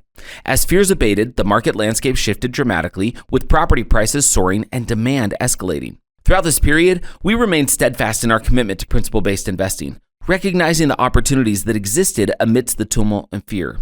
Despite the rapid appreciation and increase in purchase prices, the low interest rate environment still made property investment an asset class too good to ignore. Cash flows decreased due to the lag in rental rates catching up with the property prices, but the potential for significant appreciation was a powerful counterbalance. The fear then shifted to the possibility of another massive foreclosure scenario similar to 2008 due to the swift appreciation in property prices. However, we realized that given the acute shortage of homes in the market, the difficulty builders were experiencing in securing materials, and the well-qualified nature of buyers, the likelihood of a mass foreclosure scenario was minimal. So even during those uncertain times, we knew it was the right time to invest in single-family homes with a principle-based, long-term view. The investors who trusted our advice and overcame their fear and uncertainty reaped significant benefits as they witnessed substantial levels of appreciation during that period. This proves yet again, in real estate, the right time to invest is always now, provided the investments are made based on sound principles and with a long-term perspective. Investing in the post-pandemic return to normalcy. In the wake of the COVID-19 pandemic, governments across the globe injected trillions of dollars into their economies to counteract the global shutdown's repercussions. This led to noticeable inflation as an increased money supply chased after a finite amount of goods, driving up commodity prices, including those of homes. In response, the Federal Reserve implemented a series of interest rate hikes, causing mortgage rates to soar. This shift led to a mass exodus of would-be homebuyers, creating apprehension both among investors and prospective homebuyers. Yet, we view this period as a golden investment opportunity, possibly one of the most opportune times in recent U.S. history to invest in single-family residential real estate. Contrary to popular belief, interest rates hadn't skyrocketed. They'd merely reverted to historical norms, far from the double-digit rates of the 1980s. Moreover, home price appreciation in several markets still hovered within a reasonable 3.5% to 5% range. Reduced competition also meant that investors often secured properties for less than the asking price. The fundamentals of supply and demand remained in favor of real estate investment. Despite higher interest rates dampening the accessibility of homeownership for many, pent-up demand was ready to be unleashed when rates eventually lowered. We maintained a consistent message. A normalized market can yield predictable and impressive results, frequently outperforming other investment types, including stocks. To clarify, consider the impact of interest rates on a $300,000 home investment. At a 5.5% rate, the property could generate around $300 a month in net cash flow, compared to $50 a month at an 8% interest rate, a difference of $250 a month or about $3,000 a year. While some investors might consider waiting for rates to drop back down, delaying by 3 years would mean forfeiting $1,800 in modest but positive cash flow. Yet cash flow isn't the only metric that matters. There's a real cost to inaction. If one had moved forward with an 8% rate, the investor would still benefit from the approximately $150 a month in principal paydown, totaling around $5,400 over 3 years, and roughly $200 a month in tax-deductible depreciation expenses, totaling around $7,200 over 3 years.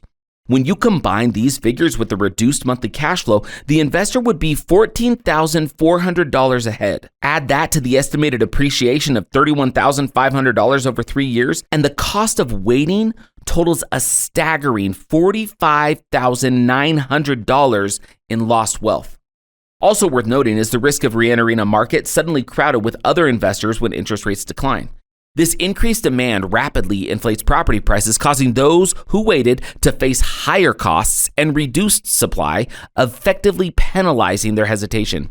So the question at that time became, do you want to seize the opportunity now in what may have looked like a less than ideal market to realize greater long-term gains, or wait for the perfect time and risk diminished investment potential? Despite media-driven fears, the post-pandemic landscape offered abundant opportunities for those savvy enough to understand market dynamics.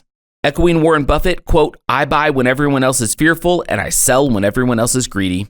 This wisdom continues to shape our unwavering conviction that investing in single-family homes in the right markets and with the right strategies is a prudent decision regardless of prevailing market conditions.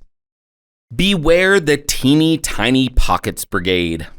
There are always going to be voices that discourage you from pursuing your investment dreams, claiming that it's not the right time to invest in real estate. It's crucial to evaluate these voices critically before you allow them to influence your decisions. Before accepting anyone's advice on real estate investment, you need to probe a little deeper, asking things like, have they actually done any research on the subject at all? Or are they well-versed in the ins and outs of the real estate market? Or have they invested in real estate themselves or assisted others in doing so successfully, especially in the current market? If the answers to these questions are negative, then it's in your best interest to view their advice with a grain of salt.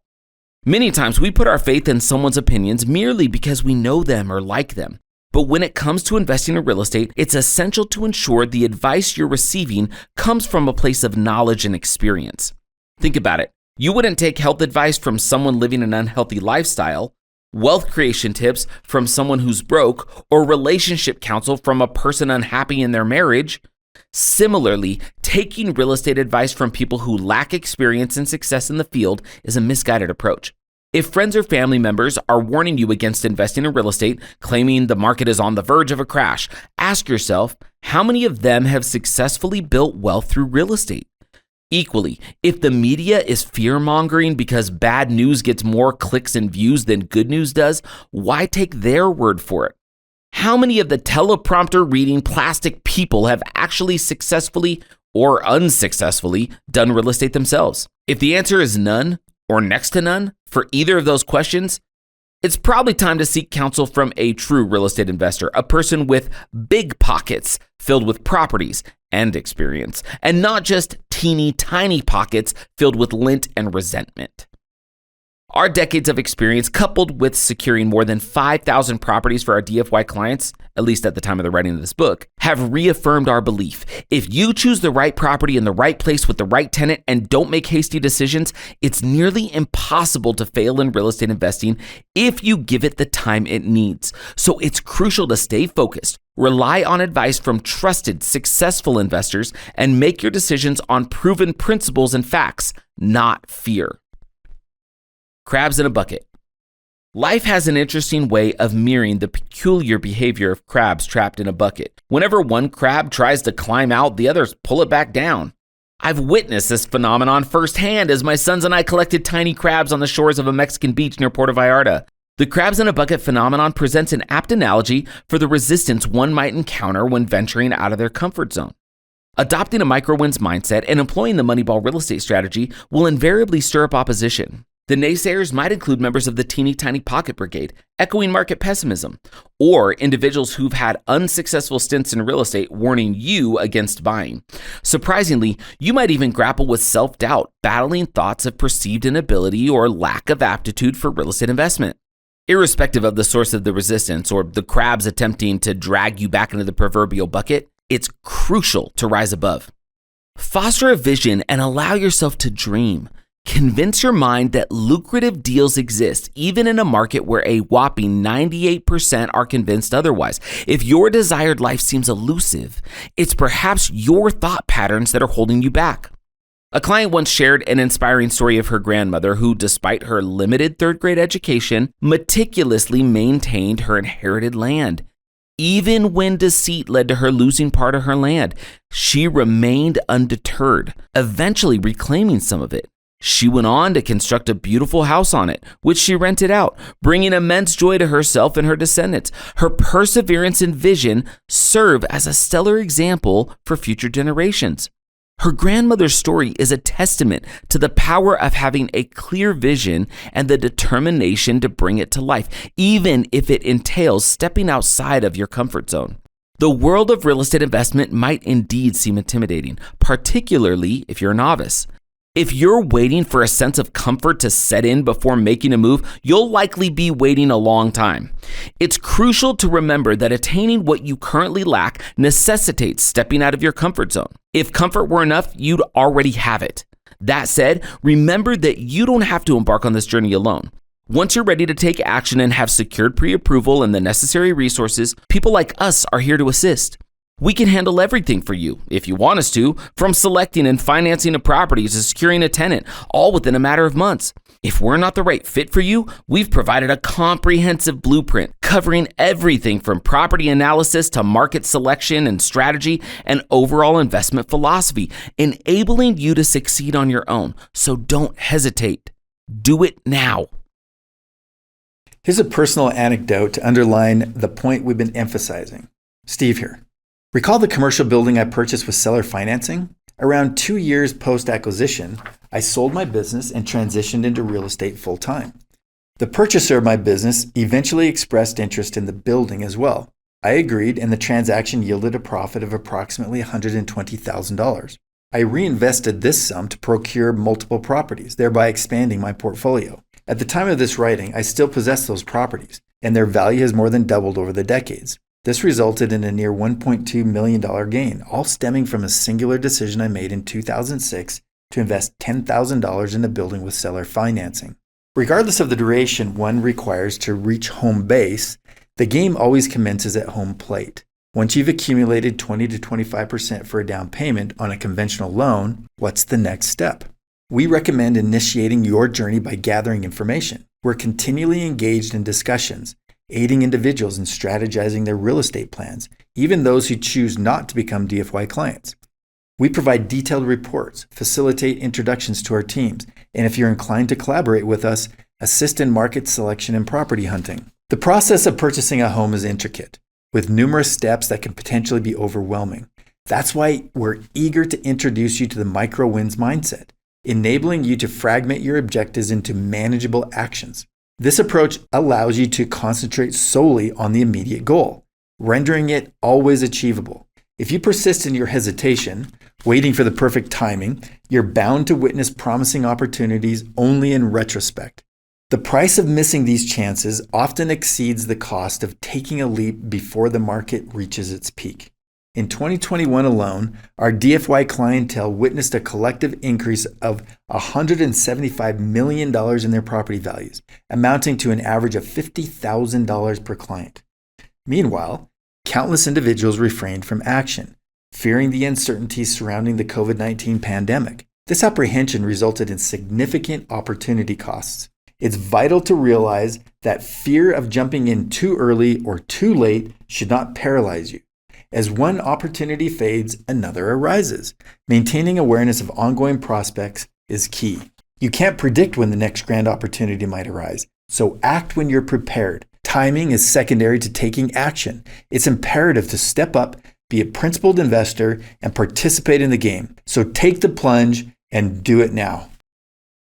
It's always the right time to buy. In conclusion, this comprehensive exploration of the 2008 crash, the COVID-19 pandemic, and the post-pandemic return to normalcy reaffirms a foundational truth about real estate investment. There's never a wrong time to invest, provided you're strategic, discerning, and grounded in sound principles.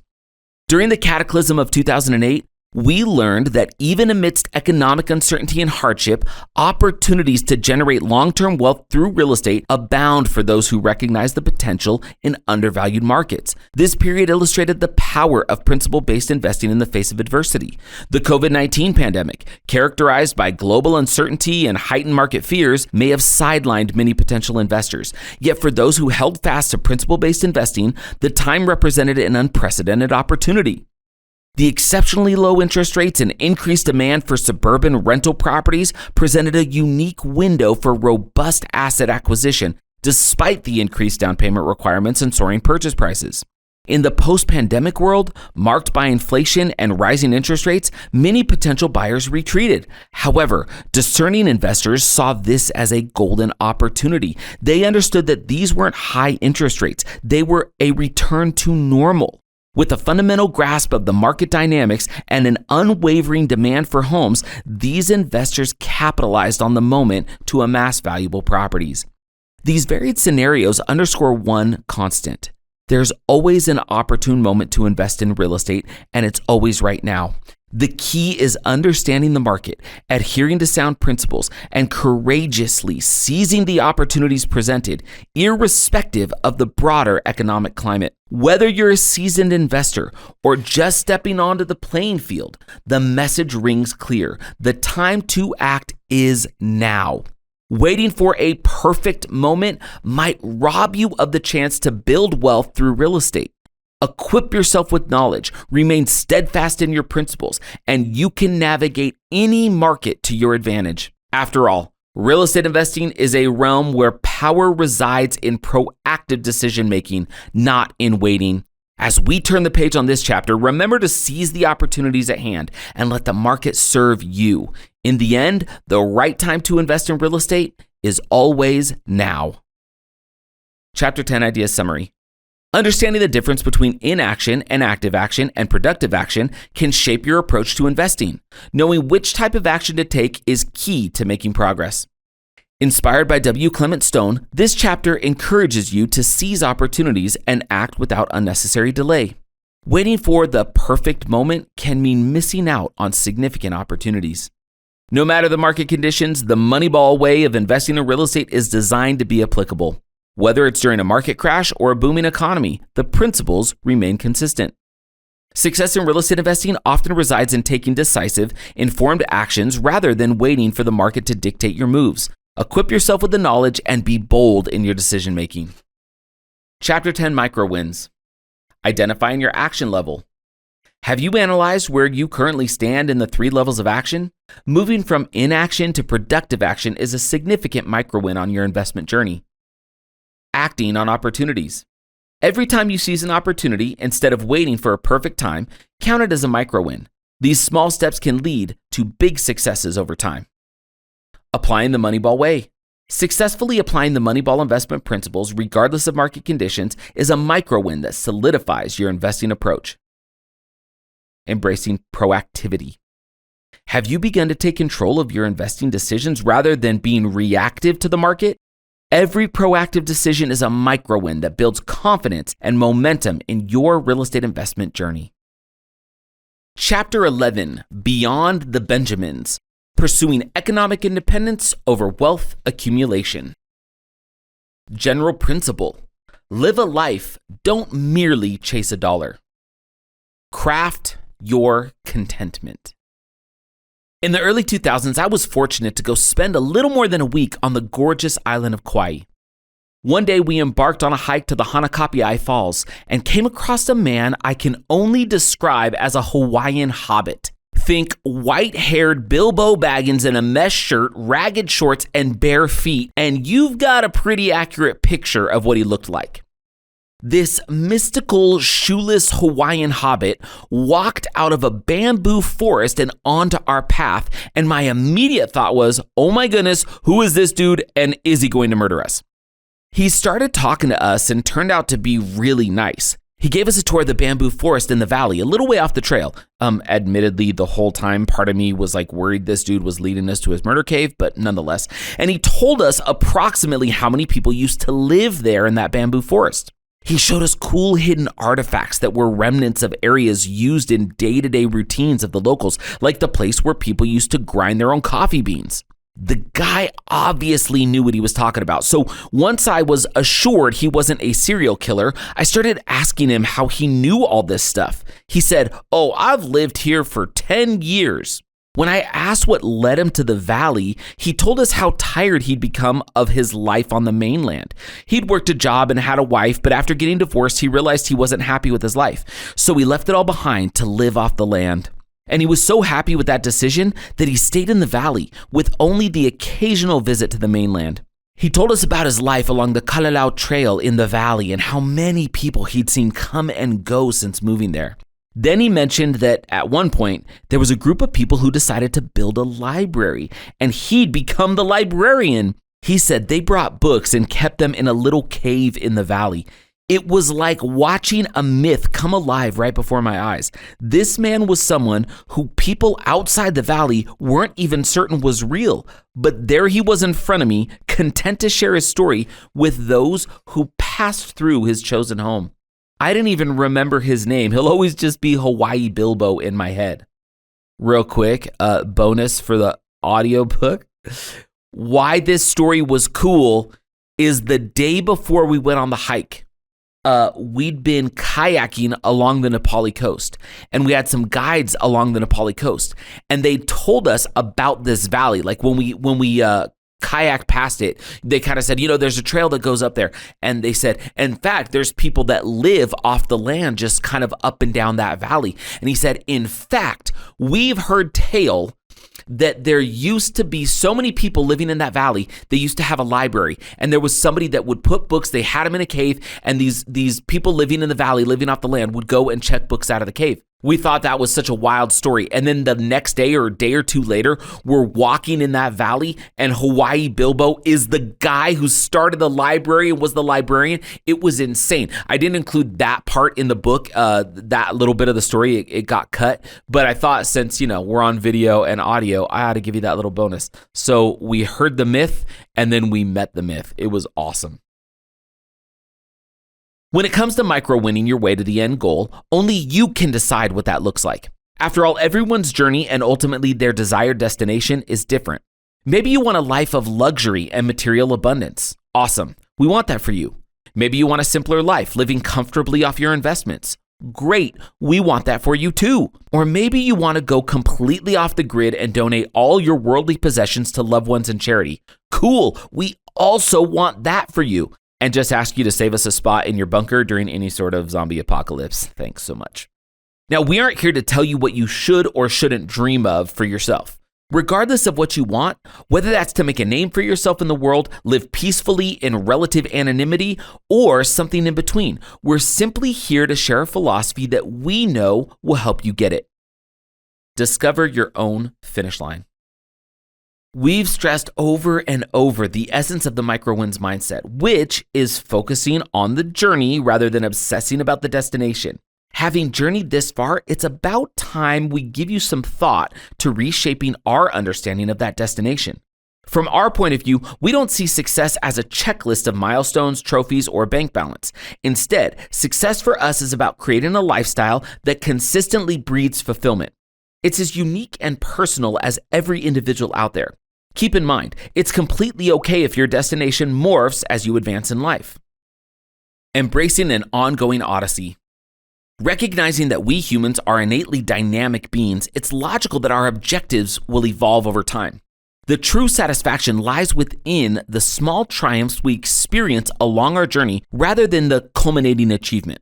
The real victory comes from the continuous effort we invest to reach our goal because we're naturally wired to grow. Stagnation or regression is inevitable if we stop moving forward upon reaching a destination. It's akin to climbing an escalator that's heading downward. The moment you pause, you start sliding back.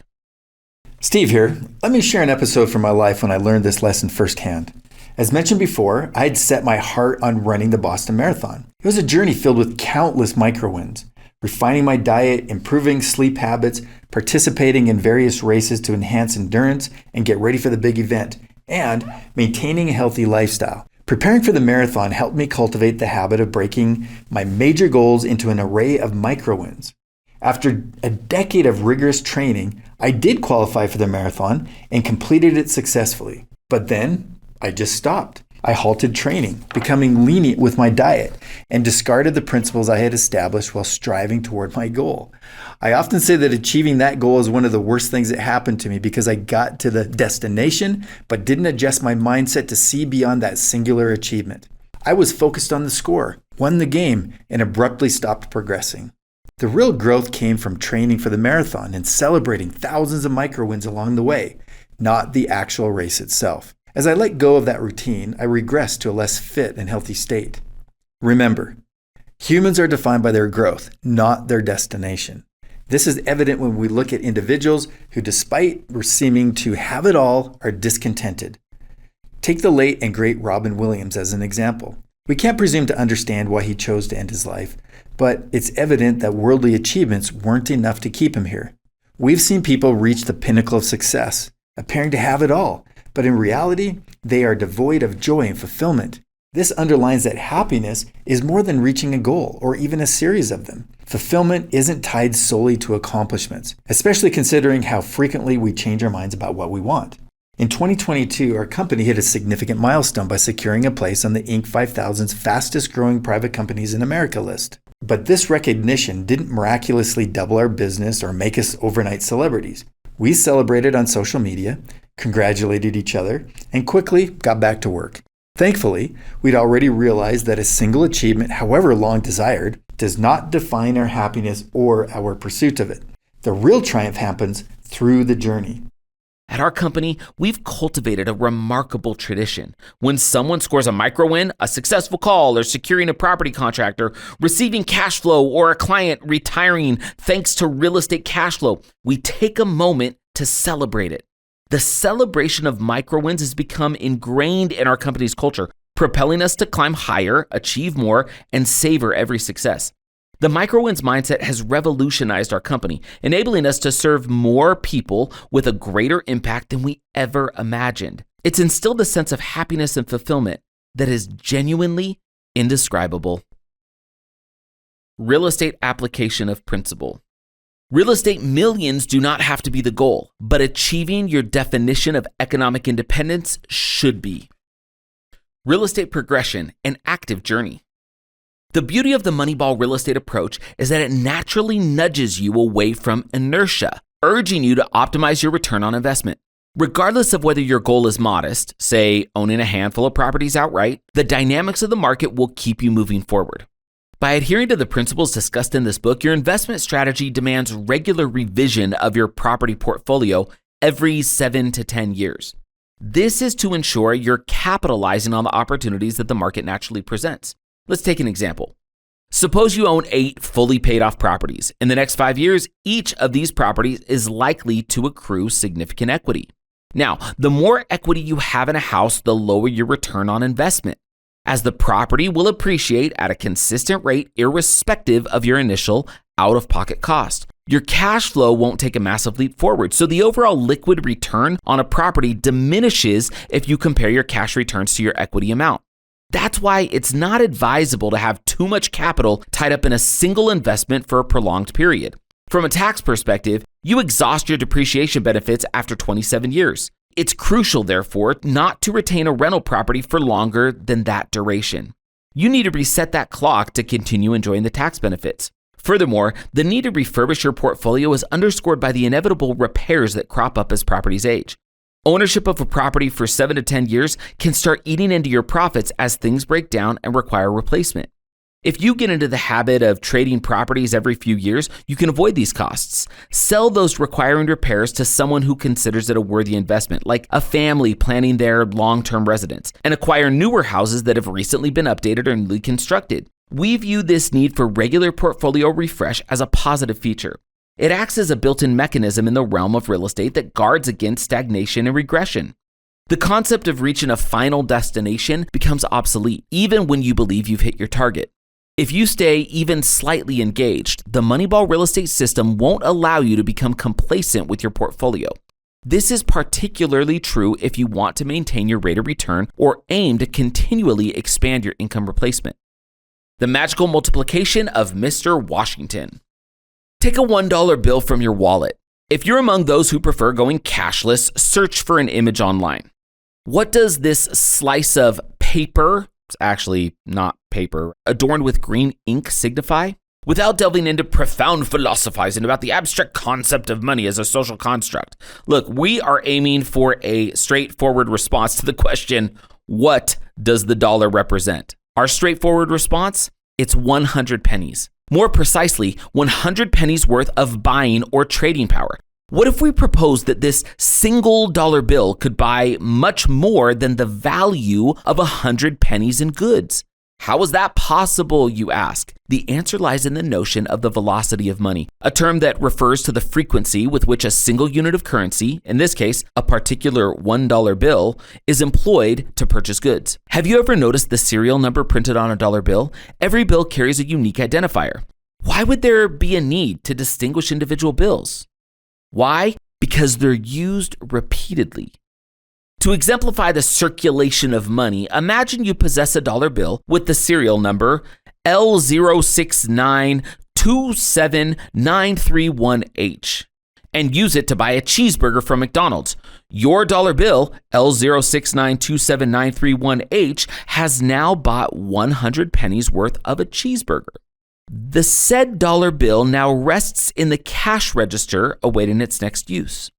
Suppose the owner of that McDonald's uses that same dollar bill to pay for their dry cleaning service. Dollar bill L069279331H has now bought 100 pennies worth of dry cleaning service in addition to the 100 pennies worth of cheeseburger. Once again, that dollar bill waits in a cash register, ready to be used for yet another 100 pennies worth of purchasing power. You can see the pattern here.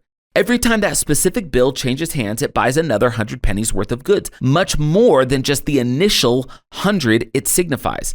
This multiplication of purchasing power exemplifies the velocity of money. In this scenario, each person gets only 100 pennies worth out of the dollar bill L069279331H, but what if you could tap into the full 200 or 300 pennies worth of purchasing power? As astounding as that might sound, you can achieve this with real estate. Before we delve into the how, let's first discuss why conventional investing doesn't multiply your purchasing power, making it less ideal for achieving financial independence. Growth versus velocity. Traditional investments such as a 401k can grow only if the dollars remain in that account for an extended period, expanding according to the market trend. Traditional investments such as 401k can grow only if dollars remain in that account for an extended period, expanding according to the market trend. Even with your employer matching your contributions and the market steadily growing, you're not multiplying a single dollar's purchasing power. You're merely increasing the quantity of dollars you possess.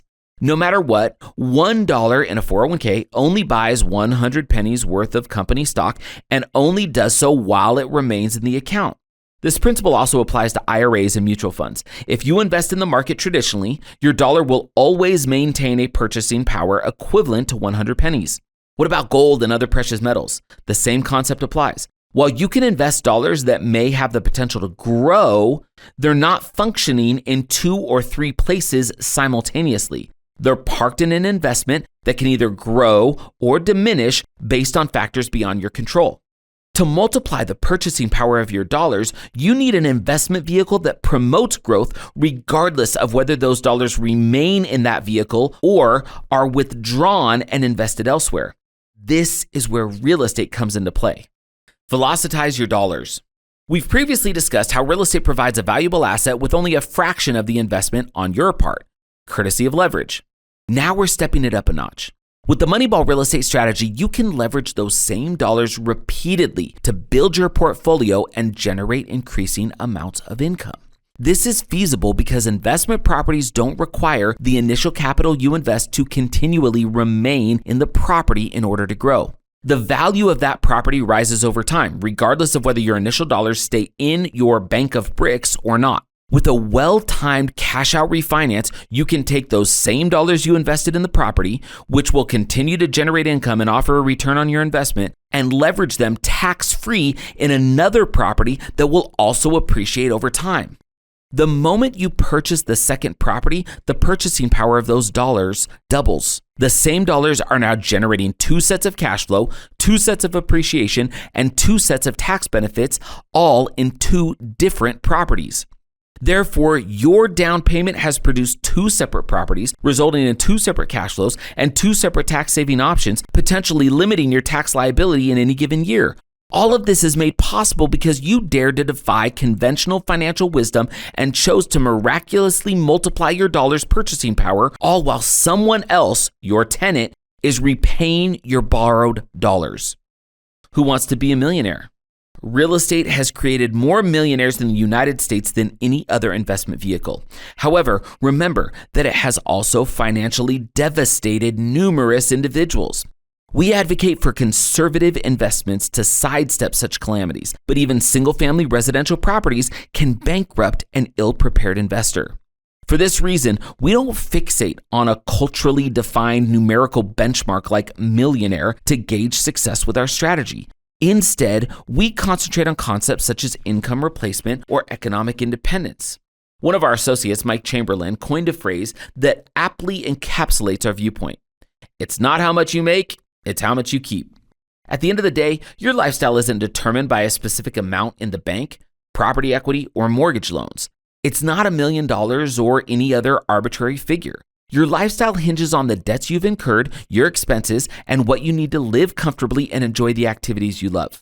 The critical question for you to ask yourself is how to attain economic independence. What does that entail for you? From our observation, when people envision becoming a millionaire, they're really dreaming of freedom. Freedom to cover their expenses, live comfortably, reserve money for unforeseen circumstances, and engage in activities that bring them happiness. We all presume millionaires can afford to do these things, hence the aspiration to become one. However, our genuine goal is to regain control over our financial futures, to live and enjoy life on our own terms. What we truly desire is economic independence. We don't want to succumb to a governmental or economic system that dictates our worth and prescribes our lifestyle. We yearn to liberate ourselves from the tyranny of money and breathe a sigh of relief and peace. To this we say, rejoice! You don't need to be a millionaire to achieve economic independence. The magic figure you're probably seeking is income replacement. Our method of stacking micro wins with Moneyball Real Estate can guide you there. Destination economic independence. Achieving economic independence can be likened to running a marathon. Expanding your portfolio one property at a time requires pacing and discipline. You must resist the urge to spend your cash flow as soon as those monthly checks start rolling in. If you acquire a property and squander the income immediately, it's akin to exhausting all of your energy at the start of the marathon. When you near retirement, you may not have enough endurance, example, money and resources, to cross the finish line. But if you purchase a house and funnel the cash flow toward repaying the additional principal, amassing equity to eventually transform one property into two, it's equivalent to pacing yourself and conserving energy in the early stages of the marathon, ensuring you have what you need further down the road. While we primarily focus on the income replacement aspect of our strategy, it's not unusual to grow well beyond this point. This isn't just an income replacement retirement plan. It's a reliable method for accruing wealth over time. If you exercise discipline in your income and expenditures and regularly rejuvenate and manage your portfolio to maximize returns, you'll accumulate wealth in the long run. You'll probably achieve millionaire status sooner than you expect, however you choose to define it. The first step is determining your income replacement figure. How much do you need monthly to maintain your desired lifestyle? Once you've figured this out, you can estimate how many properties, leveraged, paid off, or a mixture, are required to reach that number. Then purchase that first property and gradually build up. Think of it as mall mapping. Where's your starting point, your destination, and what are the micro-win steps that will propel you from A to B? Income replacement needn't be a convoluted journey. It can be as straightforward as a marathon where you're aware of the starting and finish lines. Your pace, energy, leverage, the cash flow you accumulate, and how you utilize that to energize yourself and your plan will change and fluctuate based on your circumstances. You'll reach your goal step by step, accumulating and celebrating micro wins along the way, as long as you devise a plan and adhere to it. With Moneyball Real Estate, when you purchase one property, that property appreciates in equity, generates cash flow, hedges against inflation, and grows based on its total value, not merely the amount you've invested if you're leveraging. Over time, that property accrues substantial value that you could sell, utilizing a 1031 exchange, as we discussed in Principle 8, enabling you to convert one property into two. Repeat this process until you have the number of properties necessary for your desired income. Then allocate that income toward paying off the properties, and before you know it, your income will be replaced. Side note for the audio and video, there's another strategy that we teach called Buy, Borrow, and Beyond, which once you acquire enough real estate and you have enough equity that's growing over time, you can use refinance provisions and be able to pull money out of your property totally tax-free that you're actually living on while letting somebody else fund your portfolio. It's awesome. Stick in our world and we'll teach you all about it. Selling real estate. We've already suggested the best time to purchase real estate. That's today. Take action now. We've also touched on refreshing portfolios and the concept of 1031 exchanges. The question you're likely pondering now is, when is the right time to sell? We leave this decision up to the numbers. As there's no mystical crystal ball to predict the perfect selling time, we scrutinize the numbers until they signal that it's time to make a move. At Done For You Real Estate, we equip our clients with an annual game plan review report. This document is crucial in helping them determine when it's an opportune time to sell. We have an entire research team dedicated to pulling comparables on our clients' properties, analyzing the national and local economies of each property, examining refinance and sales scenarios, and much more. The team invests significant effort to ensure our clients can make informed, data-driven decisions about when to expand their portfolios. If you're managing this process independently, here's some key factors to consider. What is your equity position? Do you have sufficient equity to utilize the profit from a sale to convert one property into two via leveraging? What is the age of the house? How long have you owned it? How much depreciation remains on the property? What is the status of the property's appreciation? When were key components like the roof, HVAC, windows, plumbing, water heater, or electrical systems last replaced? Are these nearing their lifespan's end? What is the current interest rate? Is it an advantageous time to sell, or would refinancing for a lower rate be beneficial? What are the current market conditions? Is it a good time to sell? Is the market experiencing consistent growth? How is inflation expected to look in 3 to 6 months? Are there anticipated changes to local laws? What about federal legislative changes? What's the opportunity cost of holding on to the property? These questions are just a glimpse of what we contemplate and what you should be considering. The responses provide a strong indication of whether it's an ideal time for you to sell and potentially pursue newer or recently updated properties. The key is to have the intent to sell. Even though you might not know exactly when you'll part with the particular property, you should enter the deal aware that you will eventually sell it if that's your plan. It's about aligning each move with the broader, long-term strategy, even if the timing of those steps can vary. We've often suggested 5 to 7 years as our hold period, occasionally even 7 to 10 years. However, these are general parameters and should be taken as flexible guides. It's challenging to specify a definitive condition or time for selling, as real estate is primarily influenced by factors beyond our control. The best approach is to keep an eye on the market or work with experts who do this on your behalf and adapt quickly to changes. Rigidity in timing can lead to poor decisions in real estate, so avoid viewing these general timeframes as inflexible rules. Each market is unique, so be prepared to adjust your portfolio when the right opportunity surfaces. So, when is the best time to sell? It depends. Should you sell? It depends. What should you do with your portfolio? It depends. As elusive as these answers may seem, there's a certain elegance in allowing market conditions to guide your decisions and letting the numbers steer your strategy. You don't have to endure the stress of making these decisions alone, by the way. Collaborate with an expert who understands the market's cyclical nature. Just like the ocean, the market has its rhythms. It ebbs and flows, rises and falls. It's akin to surfing. If you fight the waves, you'll inevitably fall. But if you harness the power of the waves and use the market as your ally, it can greatly assist you in executing your long-term plan. Embrace wise stewardship. Understanding the dynamics of money, be it in real estate or any other arena, is essential in making informed decisions that pave your journey to economic independence and the achievement of your financial goals. Real estate investment has stood the test of time, forming the backbone of wealth generation from the dawn of American history and likely even before. The foundations of this country were laid by landowners and entrepreneurs. Consequently, the rules, regulations, and tax codes have been designed to favor property owners and business innovators. This has been a constant throughout history and continues to be true today. The system inherently benefits those who engage in the business of real estate investing. However, understanding the system is crucial, or at the least, working with individuals who do. Embracing the role of a business owner entails the responsibility to act as a prudent steward of your funds. You aim to make optimal decisions, which is why we strive to equip you with a knowledge-based approach, circumventing emotionally driven decisions that often come into play in real estate. This is the cornerstone of seizing control of your destiny and achieving economic independence. It could even lead to income replacement, one property at a time. Chapter conclusion.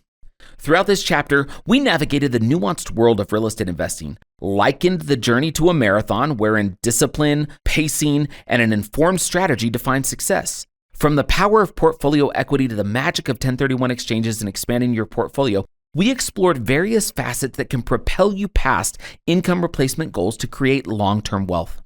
The complexity of selling real estate was also unpacked, highlighting that it's not about rigid timelines, but careful analysis of diverse market conditions and property-specific factors. Here, working with experts becomes an invaluable asset, providing data-driven insights that empower decision-making. We concluded this chapter underscoring the necessity of wise stewardship. The tax benefits, the investor-friendly system, and the inherent advantages of real estate are all designed to reward those who understand them or collaborate with those who do. Making informed and strategic decisions is, thus, the key to unlocking your path to economic independence, even replacing your income, one property at a time. Riding the market waves, adapting to their rhythm, and allowing the numbers to guide you are integral parts of this journey. As we prepare to turn the page on the final chapter, we want to set the stage for what is perhaps the most crucial aspect of this entire journey: generational impact. This last chapter encapsulates the essence of our discourse, focusing not just on individual wealth creation, but on how this prosperity can resonate across generations. The choices you make today in real estate investment have the potential to shape the financial destiny of your lineage.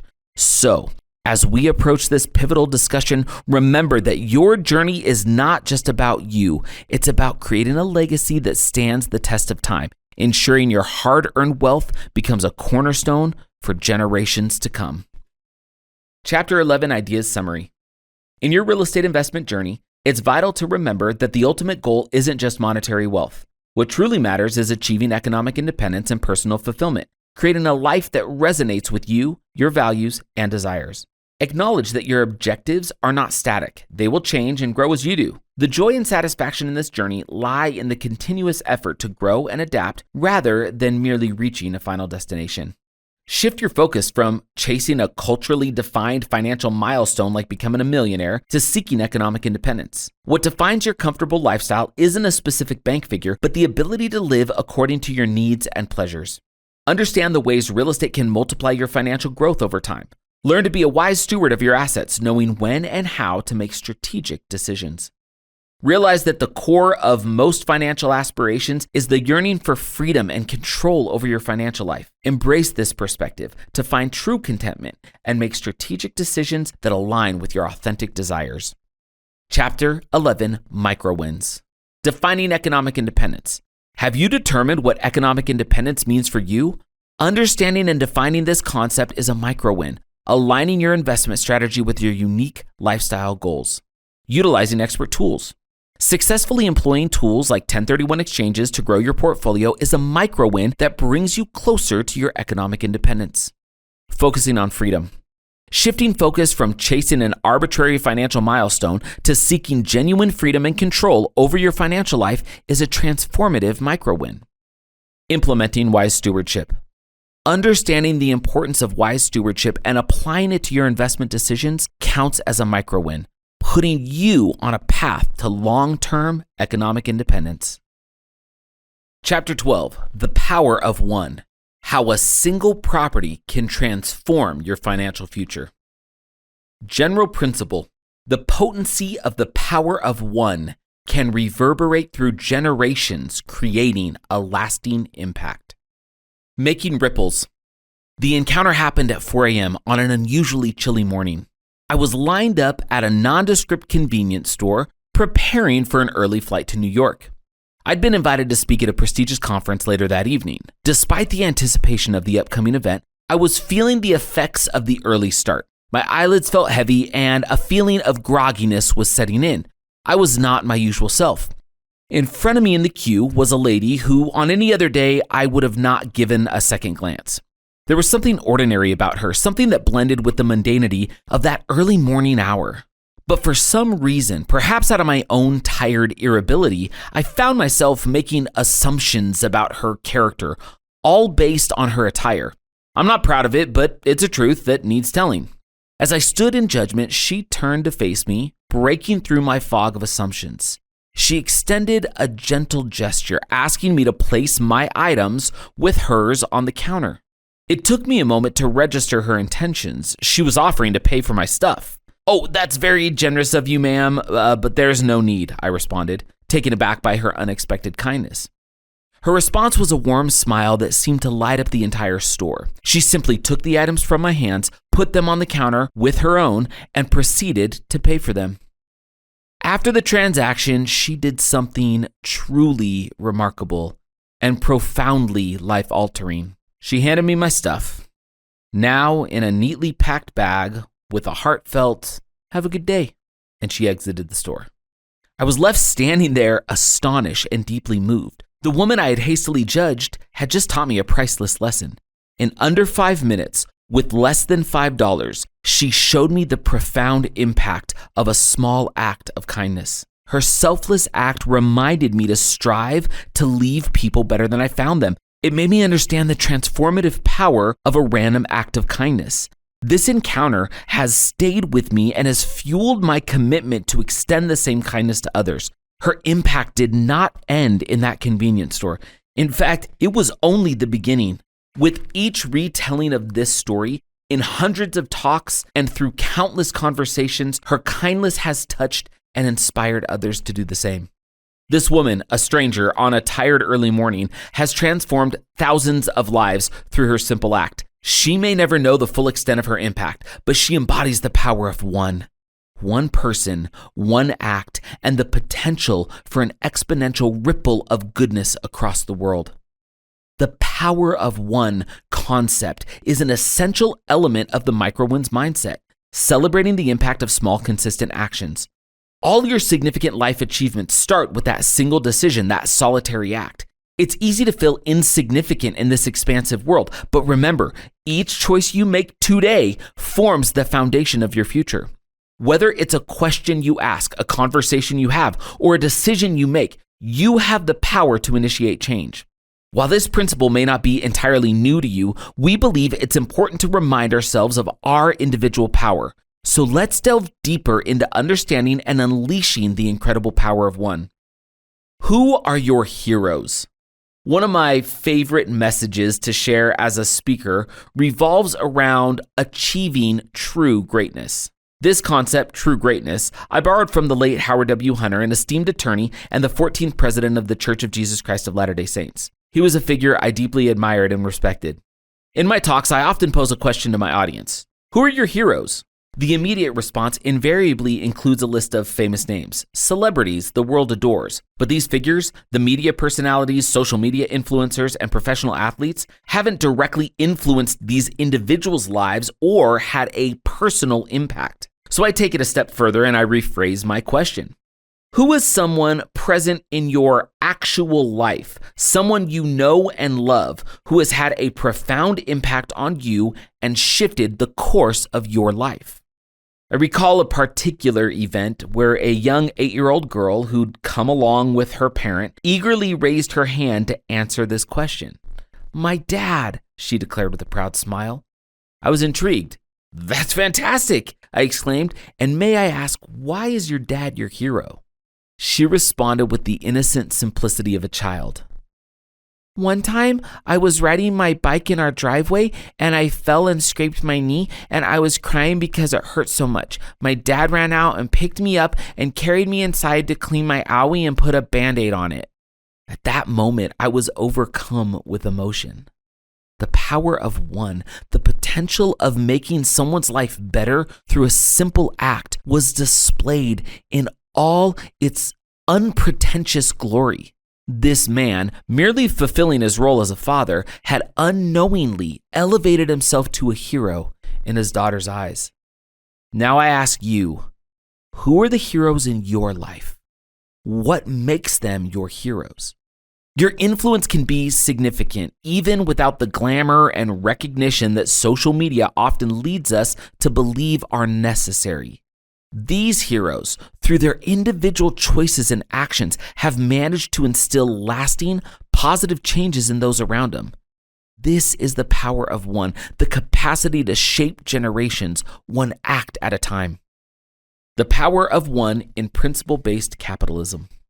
This book largely deals with utilizing the micro-wins mindset to build a prosperous real estate investment portfolio.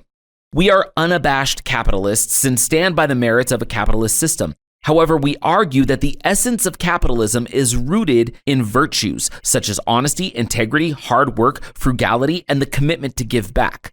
The critique that capitalism revolves around a profit first, no matter the cost mentality, in our perspective, is a misrepresentation of true capitalism.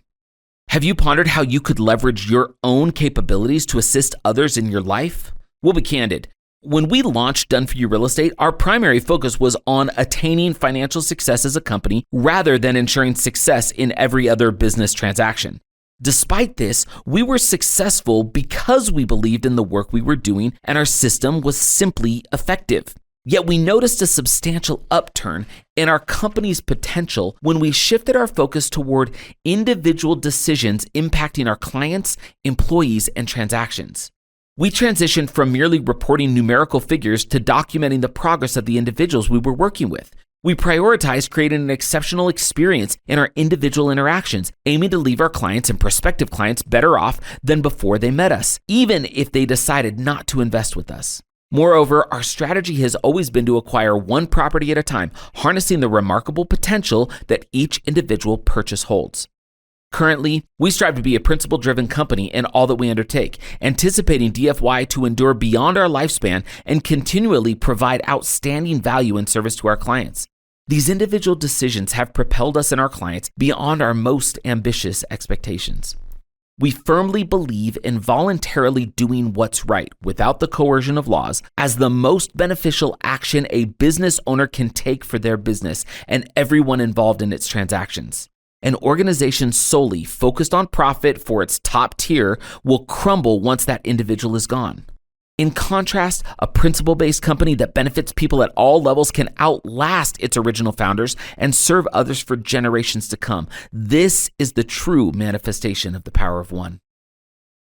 Real estate application of principle. One property can change your financial life and have a massive ripple effect on the financial lives of more people than you can count. The power of one in real estate. The concluding line of each episode of our podcast, Replace Your Income, is income replacement for you and your family may only be one property away. This is where we delve into the mechanics of the Moneyball real estate formula. Here, the emphasis lies on one. The strategy isn't just about hitting conservative investment property singles. It's also about the profound power of one, the ripple effect that makes every individual choice significantly meaningful. Each day, you make numerous decisions. Some may seem small and insignificant, and some aren't even made consciously. These decisions span across various aspects of your life, how you serve and treat others, the nature of your conversations, your financial maneuvers, and so much more. Every single action you take creates a ripple effect on you and those around you. Your decision to invest in real estate is no different. Have you considered the impact of purchasing a single investment property using the Moneyball real estate strategy? By making the decision to buy that property, you set off a ripple effect influencing the lives of a myriad of people. The mortgage company and its team are earning from the mortgage. Real estate agents for both buyers and sellers earn a commission. Title companies profiting from their work. Property managers who earn their living by taking care of the property. The tenant who finds a home they love in a neighborhood they wish to reside in. The seller likely experiencing a positive financial impact. And of course, you. Your cash flow, income, future increases, and the path to financial independence. Each individual and their family has a personal economy. Your single transaction to purchase a rental property affects all these economies. A single transaction can potentially benefit dozens of people and numerous companies, either directly or indirectly. Here's the intriguing part. You stand to gain more than all of them combined. Remember back to Principle 8 when we dove into the numbers? Most DFY clients, if they retain the property for a certain period, say 5 to 7 years, will enjoy additional benefits such as cash flow, appreciation, tax benefits, and principal paydown. They also get the ability to leverage one purchase into many, leading to greater gains than you ever imagined. Their average gain over a 10-year time frame is over 6 figures. How can we be so confident? It's simple. We've witnessed this happen repeatedly. Numerous clients have replaced their income over time solely through our company. One such client, Eric, graciously shared his story on our podcast. Eric began his journey with us in January of 2012 with his first single-family investment property purchase. He added 2 more properties in March, another one in July of the same year, and by 2019, Eric owned 9 properties. He was retired, traveling, and living life on his terms while we handled the heavy lifting for him. He was retired, traveling, and living life on his terms, all while we handled the heavy lifting for him. A single property purchase can yield immense benefits for the economy, the community, and you. In real estate, the power of one is staggering, as one property can lead to 2, which can lead to 4, and so on. Eric's story is a perfect example of this. He achieved economic independence and found himself a real estate millionaire after years of individual, seemingly insignificant real estate and personal micro-wins. The power of one is undeniable, but it truly flourishes in an environment driven by virtues and principles where all parties act in good faith, honor their obligations, work diligently, and practice frugality. That's why we underscore the importance of principle-based capitalism when discussing the success rate of the Moneyball real estate strategy. The power to make all the difference in the world may start with just one. Conclusion.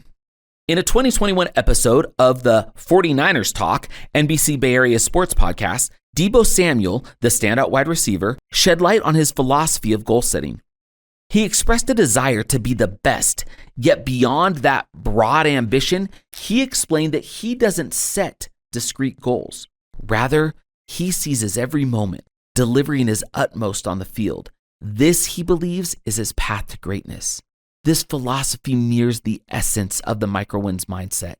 Concentrate on the immediate task, invest your fullest effort, and success will follow. This methodical, dedicated approach has won Samuel glory on the field just as it propelled Rudy to victory with a single triumphant tackle, and it can work wonders for you too. Microwin inspiration. As you conclude this book, we hope to ignite in you a new perspective on achieving your dreams. Begin by asking yourself, what do you aspire to? What does financial freedom mean for you? Next, visualize your journey. Trace the path from where you are now to where you long to be. Break this journey into manageable steps so small that the first one feels within your grasp. Even if your goal is not to amass a multitude of objectives like Deebo Samuel, that's perfectly fine. The primary lesson is to get started. We acknowledge that taking the first step is often daunting. To inspire you, here are a few examples of common microwins to get you off the bench and onto the playing field. If fitness is your goal, seek out a 10-minute full-body workout online. Focus only on completing those exercises for 10 minutes today. Each day's workout is a separate victory, a microwin to be celebrated. If you aspire to spend more time with your kids or enhance your bond with them, engage in an activity that they enjoy. It could be as simple as reading a comic or playing a video game for just 5 minutes today. Dedicate these moments solely to them. If your aim is to strengthen your relationship with your significant other, try penning a love letter today. Let your love flow through your words. If you harbor a dream of authoring a book, write a single sentence today. That single sentence is your first microwin. If you seek to enhance your health habits, drink an extra glass of water today. That's 8 ounces toward your goal of a healthier lifestyle. If you wish to nurture a more consistent spiritual practice, say a short 30-second prayer today. If your goal is to save more money, gather loose change around the house and deposit it in your bank. This simple action is a step toward better financial habits. If your desire is to become a better individual, strive to make a positive impact on at least one person today by leaving them better off. The simplicity of these goals is their strength. They're easily achievable, paving the way for celebration and subsequent momentum. By laying this foundation of success, you build a platform from which to reach even higher. 12 Principles to Moneyball Real Estate. Microwins to Millions is not just a guide to real estate investment. It's a fresh perspective on achievement, success, and personal fulfillment.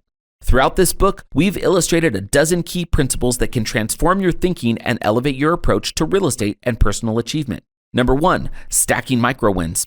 You can build your future one win at a time by investing in simple, conservative, single-family properties. Number 2, celebrating the journey, not the arrival. Every step in your real estate investment journey is a cause for celebration, not just the final goal. Number 3, reframing progress. Stop comparing your progress with others and celebrate each individual bit of progress in your personal portfolio journey. Number 4, the power of leverage. Utilize leverage in the form of 30-year fixed mortgages to grow your income-producing portfolio and your long-term net worth. Number 5, success mapping. Establish what you're working with. Determine what you are wanting to accomplish. Reverse engineer the path from here to there and take your first step forward. Number 6, success is earned, not given. Recognize the invisible moments and the knowledge and expertise that go into locating and investing in purchase-worthy properties. Number 7, keeping perspective. Choose the right market for your investments by maintaining a correct perspective. Number 8, success is magically formulaic. Through small, consistent actions, create income replacement with the best properties for long-term wealth building. Number 9, trust the experts to do expert-level work. Rely on expert real estate teams to provide expert-level real estate services for you. Number 10, do it now. The perfect time to invest is always now, so start today. Number 11, beyond the Benjamins. Achieve your definition of economic independence instead of merely chasing millions. Number 12, the power of one. Understand the potential impact of a single property on your financial future and its ripple effect on others. Each of these principles stands as a pillar in the Microwins to Millions philosophy. each contributing to a strong and stable strategy for building your real estate portfolio and your personal success. Remember, success in real estate is not an overnight sensation. It's a journey. By consistently applying the principles we've outlined, you can take each day as an opportunity to stack your micro wins, building your personal success story one small victory at a time. However, this book isn't solely intended to persuade you to invest in real estate, even though we think everyone should. It's intended to equip and empower you to map the way to fulfillment and achievement, no matter what that may look like for you. If your path does involve real estate, feel free to explore our website at dfy-realestate.com or reach out to us. We'd be delighted to assist you in navigating your way to property ownership and financial independence through micro wins. We're here to serve. We understand that done for you real estate isn't for everyone. If we're not the right fit for each other, we'll be upfront about it. Your success is our ultimate goal. Even if we're not the right choice for you, we're happy to share ideas that could help you achieve your real estate ambitions. So channel your inner Debo Samuel, Rudy Rudiger, and Billy Bean and swing for that single. All you desire begins with one, your next micro win. In conclusion, success is within your grasp. It is not about grand gestures or major leaps, but about the stacking of micro wins to create substantial victories. Micro Wins to Millions aims to guide you on a path towards success that is measured not in dollar signs, but in the fulfillment and independence that comes from smart, strategic real estate investment. As you close this book, remember that your journey is just beginning. Apply the principles, start investing, and celebrate every small victory along the way. After all, as we've seen, the power of one micro win can ripple through generations, creating a lasting impact. You are one decision away from changing your financial future forever. So do it now. Chapter 12 Ideas Summary. Understand that each decision, no matter how small, can create a ripple effect that impacts many lives. Your choices, especially in real estate, can extend their influence not only across various sectors of the economy, but also through generations. Recognize that buying a single property can have a profound effect on various individuals and businesses, including mortgage companies, agents, tenants, and yourself. The decision to invest in one property is a decision that can change your financial life and have far-reaching implications. Reflect on the importance of adopting a principle-driven mindset, one that prioritizes individual interactions and strives to create lasting value. Such an approach can lead to enduring success and fulfillment. Appreciate that success doesn't always mean grand gestures, but often involves stacking small victories or micro wins. Applying this approach to different aspects of life and finance can guide you toward more fulfilling and independent living through smart real estate investment. As you conclude this book, remember that your path toward financial success and fulfillment is only just beginning. You have the tools and principles to start investing and to celebrate every victory along the way. Your financial future is one decision away. Chapter 12 Micro Wins. Make a commitment to start. Your decision to start investing in real estate, even with a single property, is a micro win. Recognize that this single act can have profound implications and begin your journey. Adopt a principle-driven mindset. Choose to prioritize values and principles in your interactions and decisions. This micro win encourages you to focus on lasting value extending beyond mere financial gains. Acknowledge and celebrate small victories. Embrace the concept of micro wins in various aspects of your life, recognizing that each small victory is a step toward greater success. Celebrating these micro wins reinforces your path to fulfillment. Reflect and apply the 12 principles. Take a moment to reflect on all the principles you've learned throughout the book. Your commitment to applying these principles in your investment journey is a micro win, setting you on a path to financial independence and lasting impact. The end.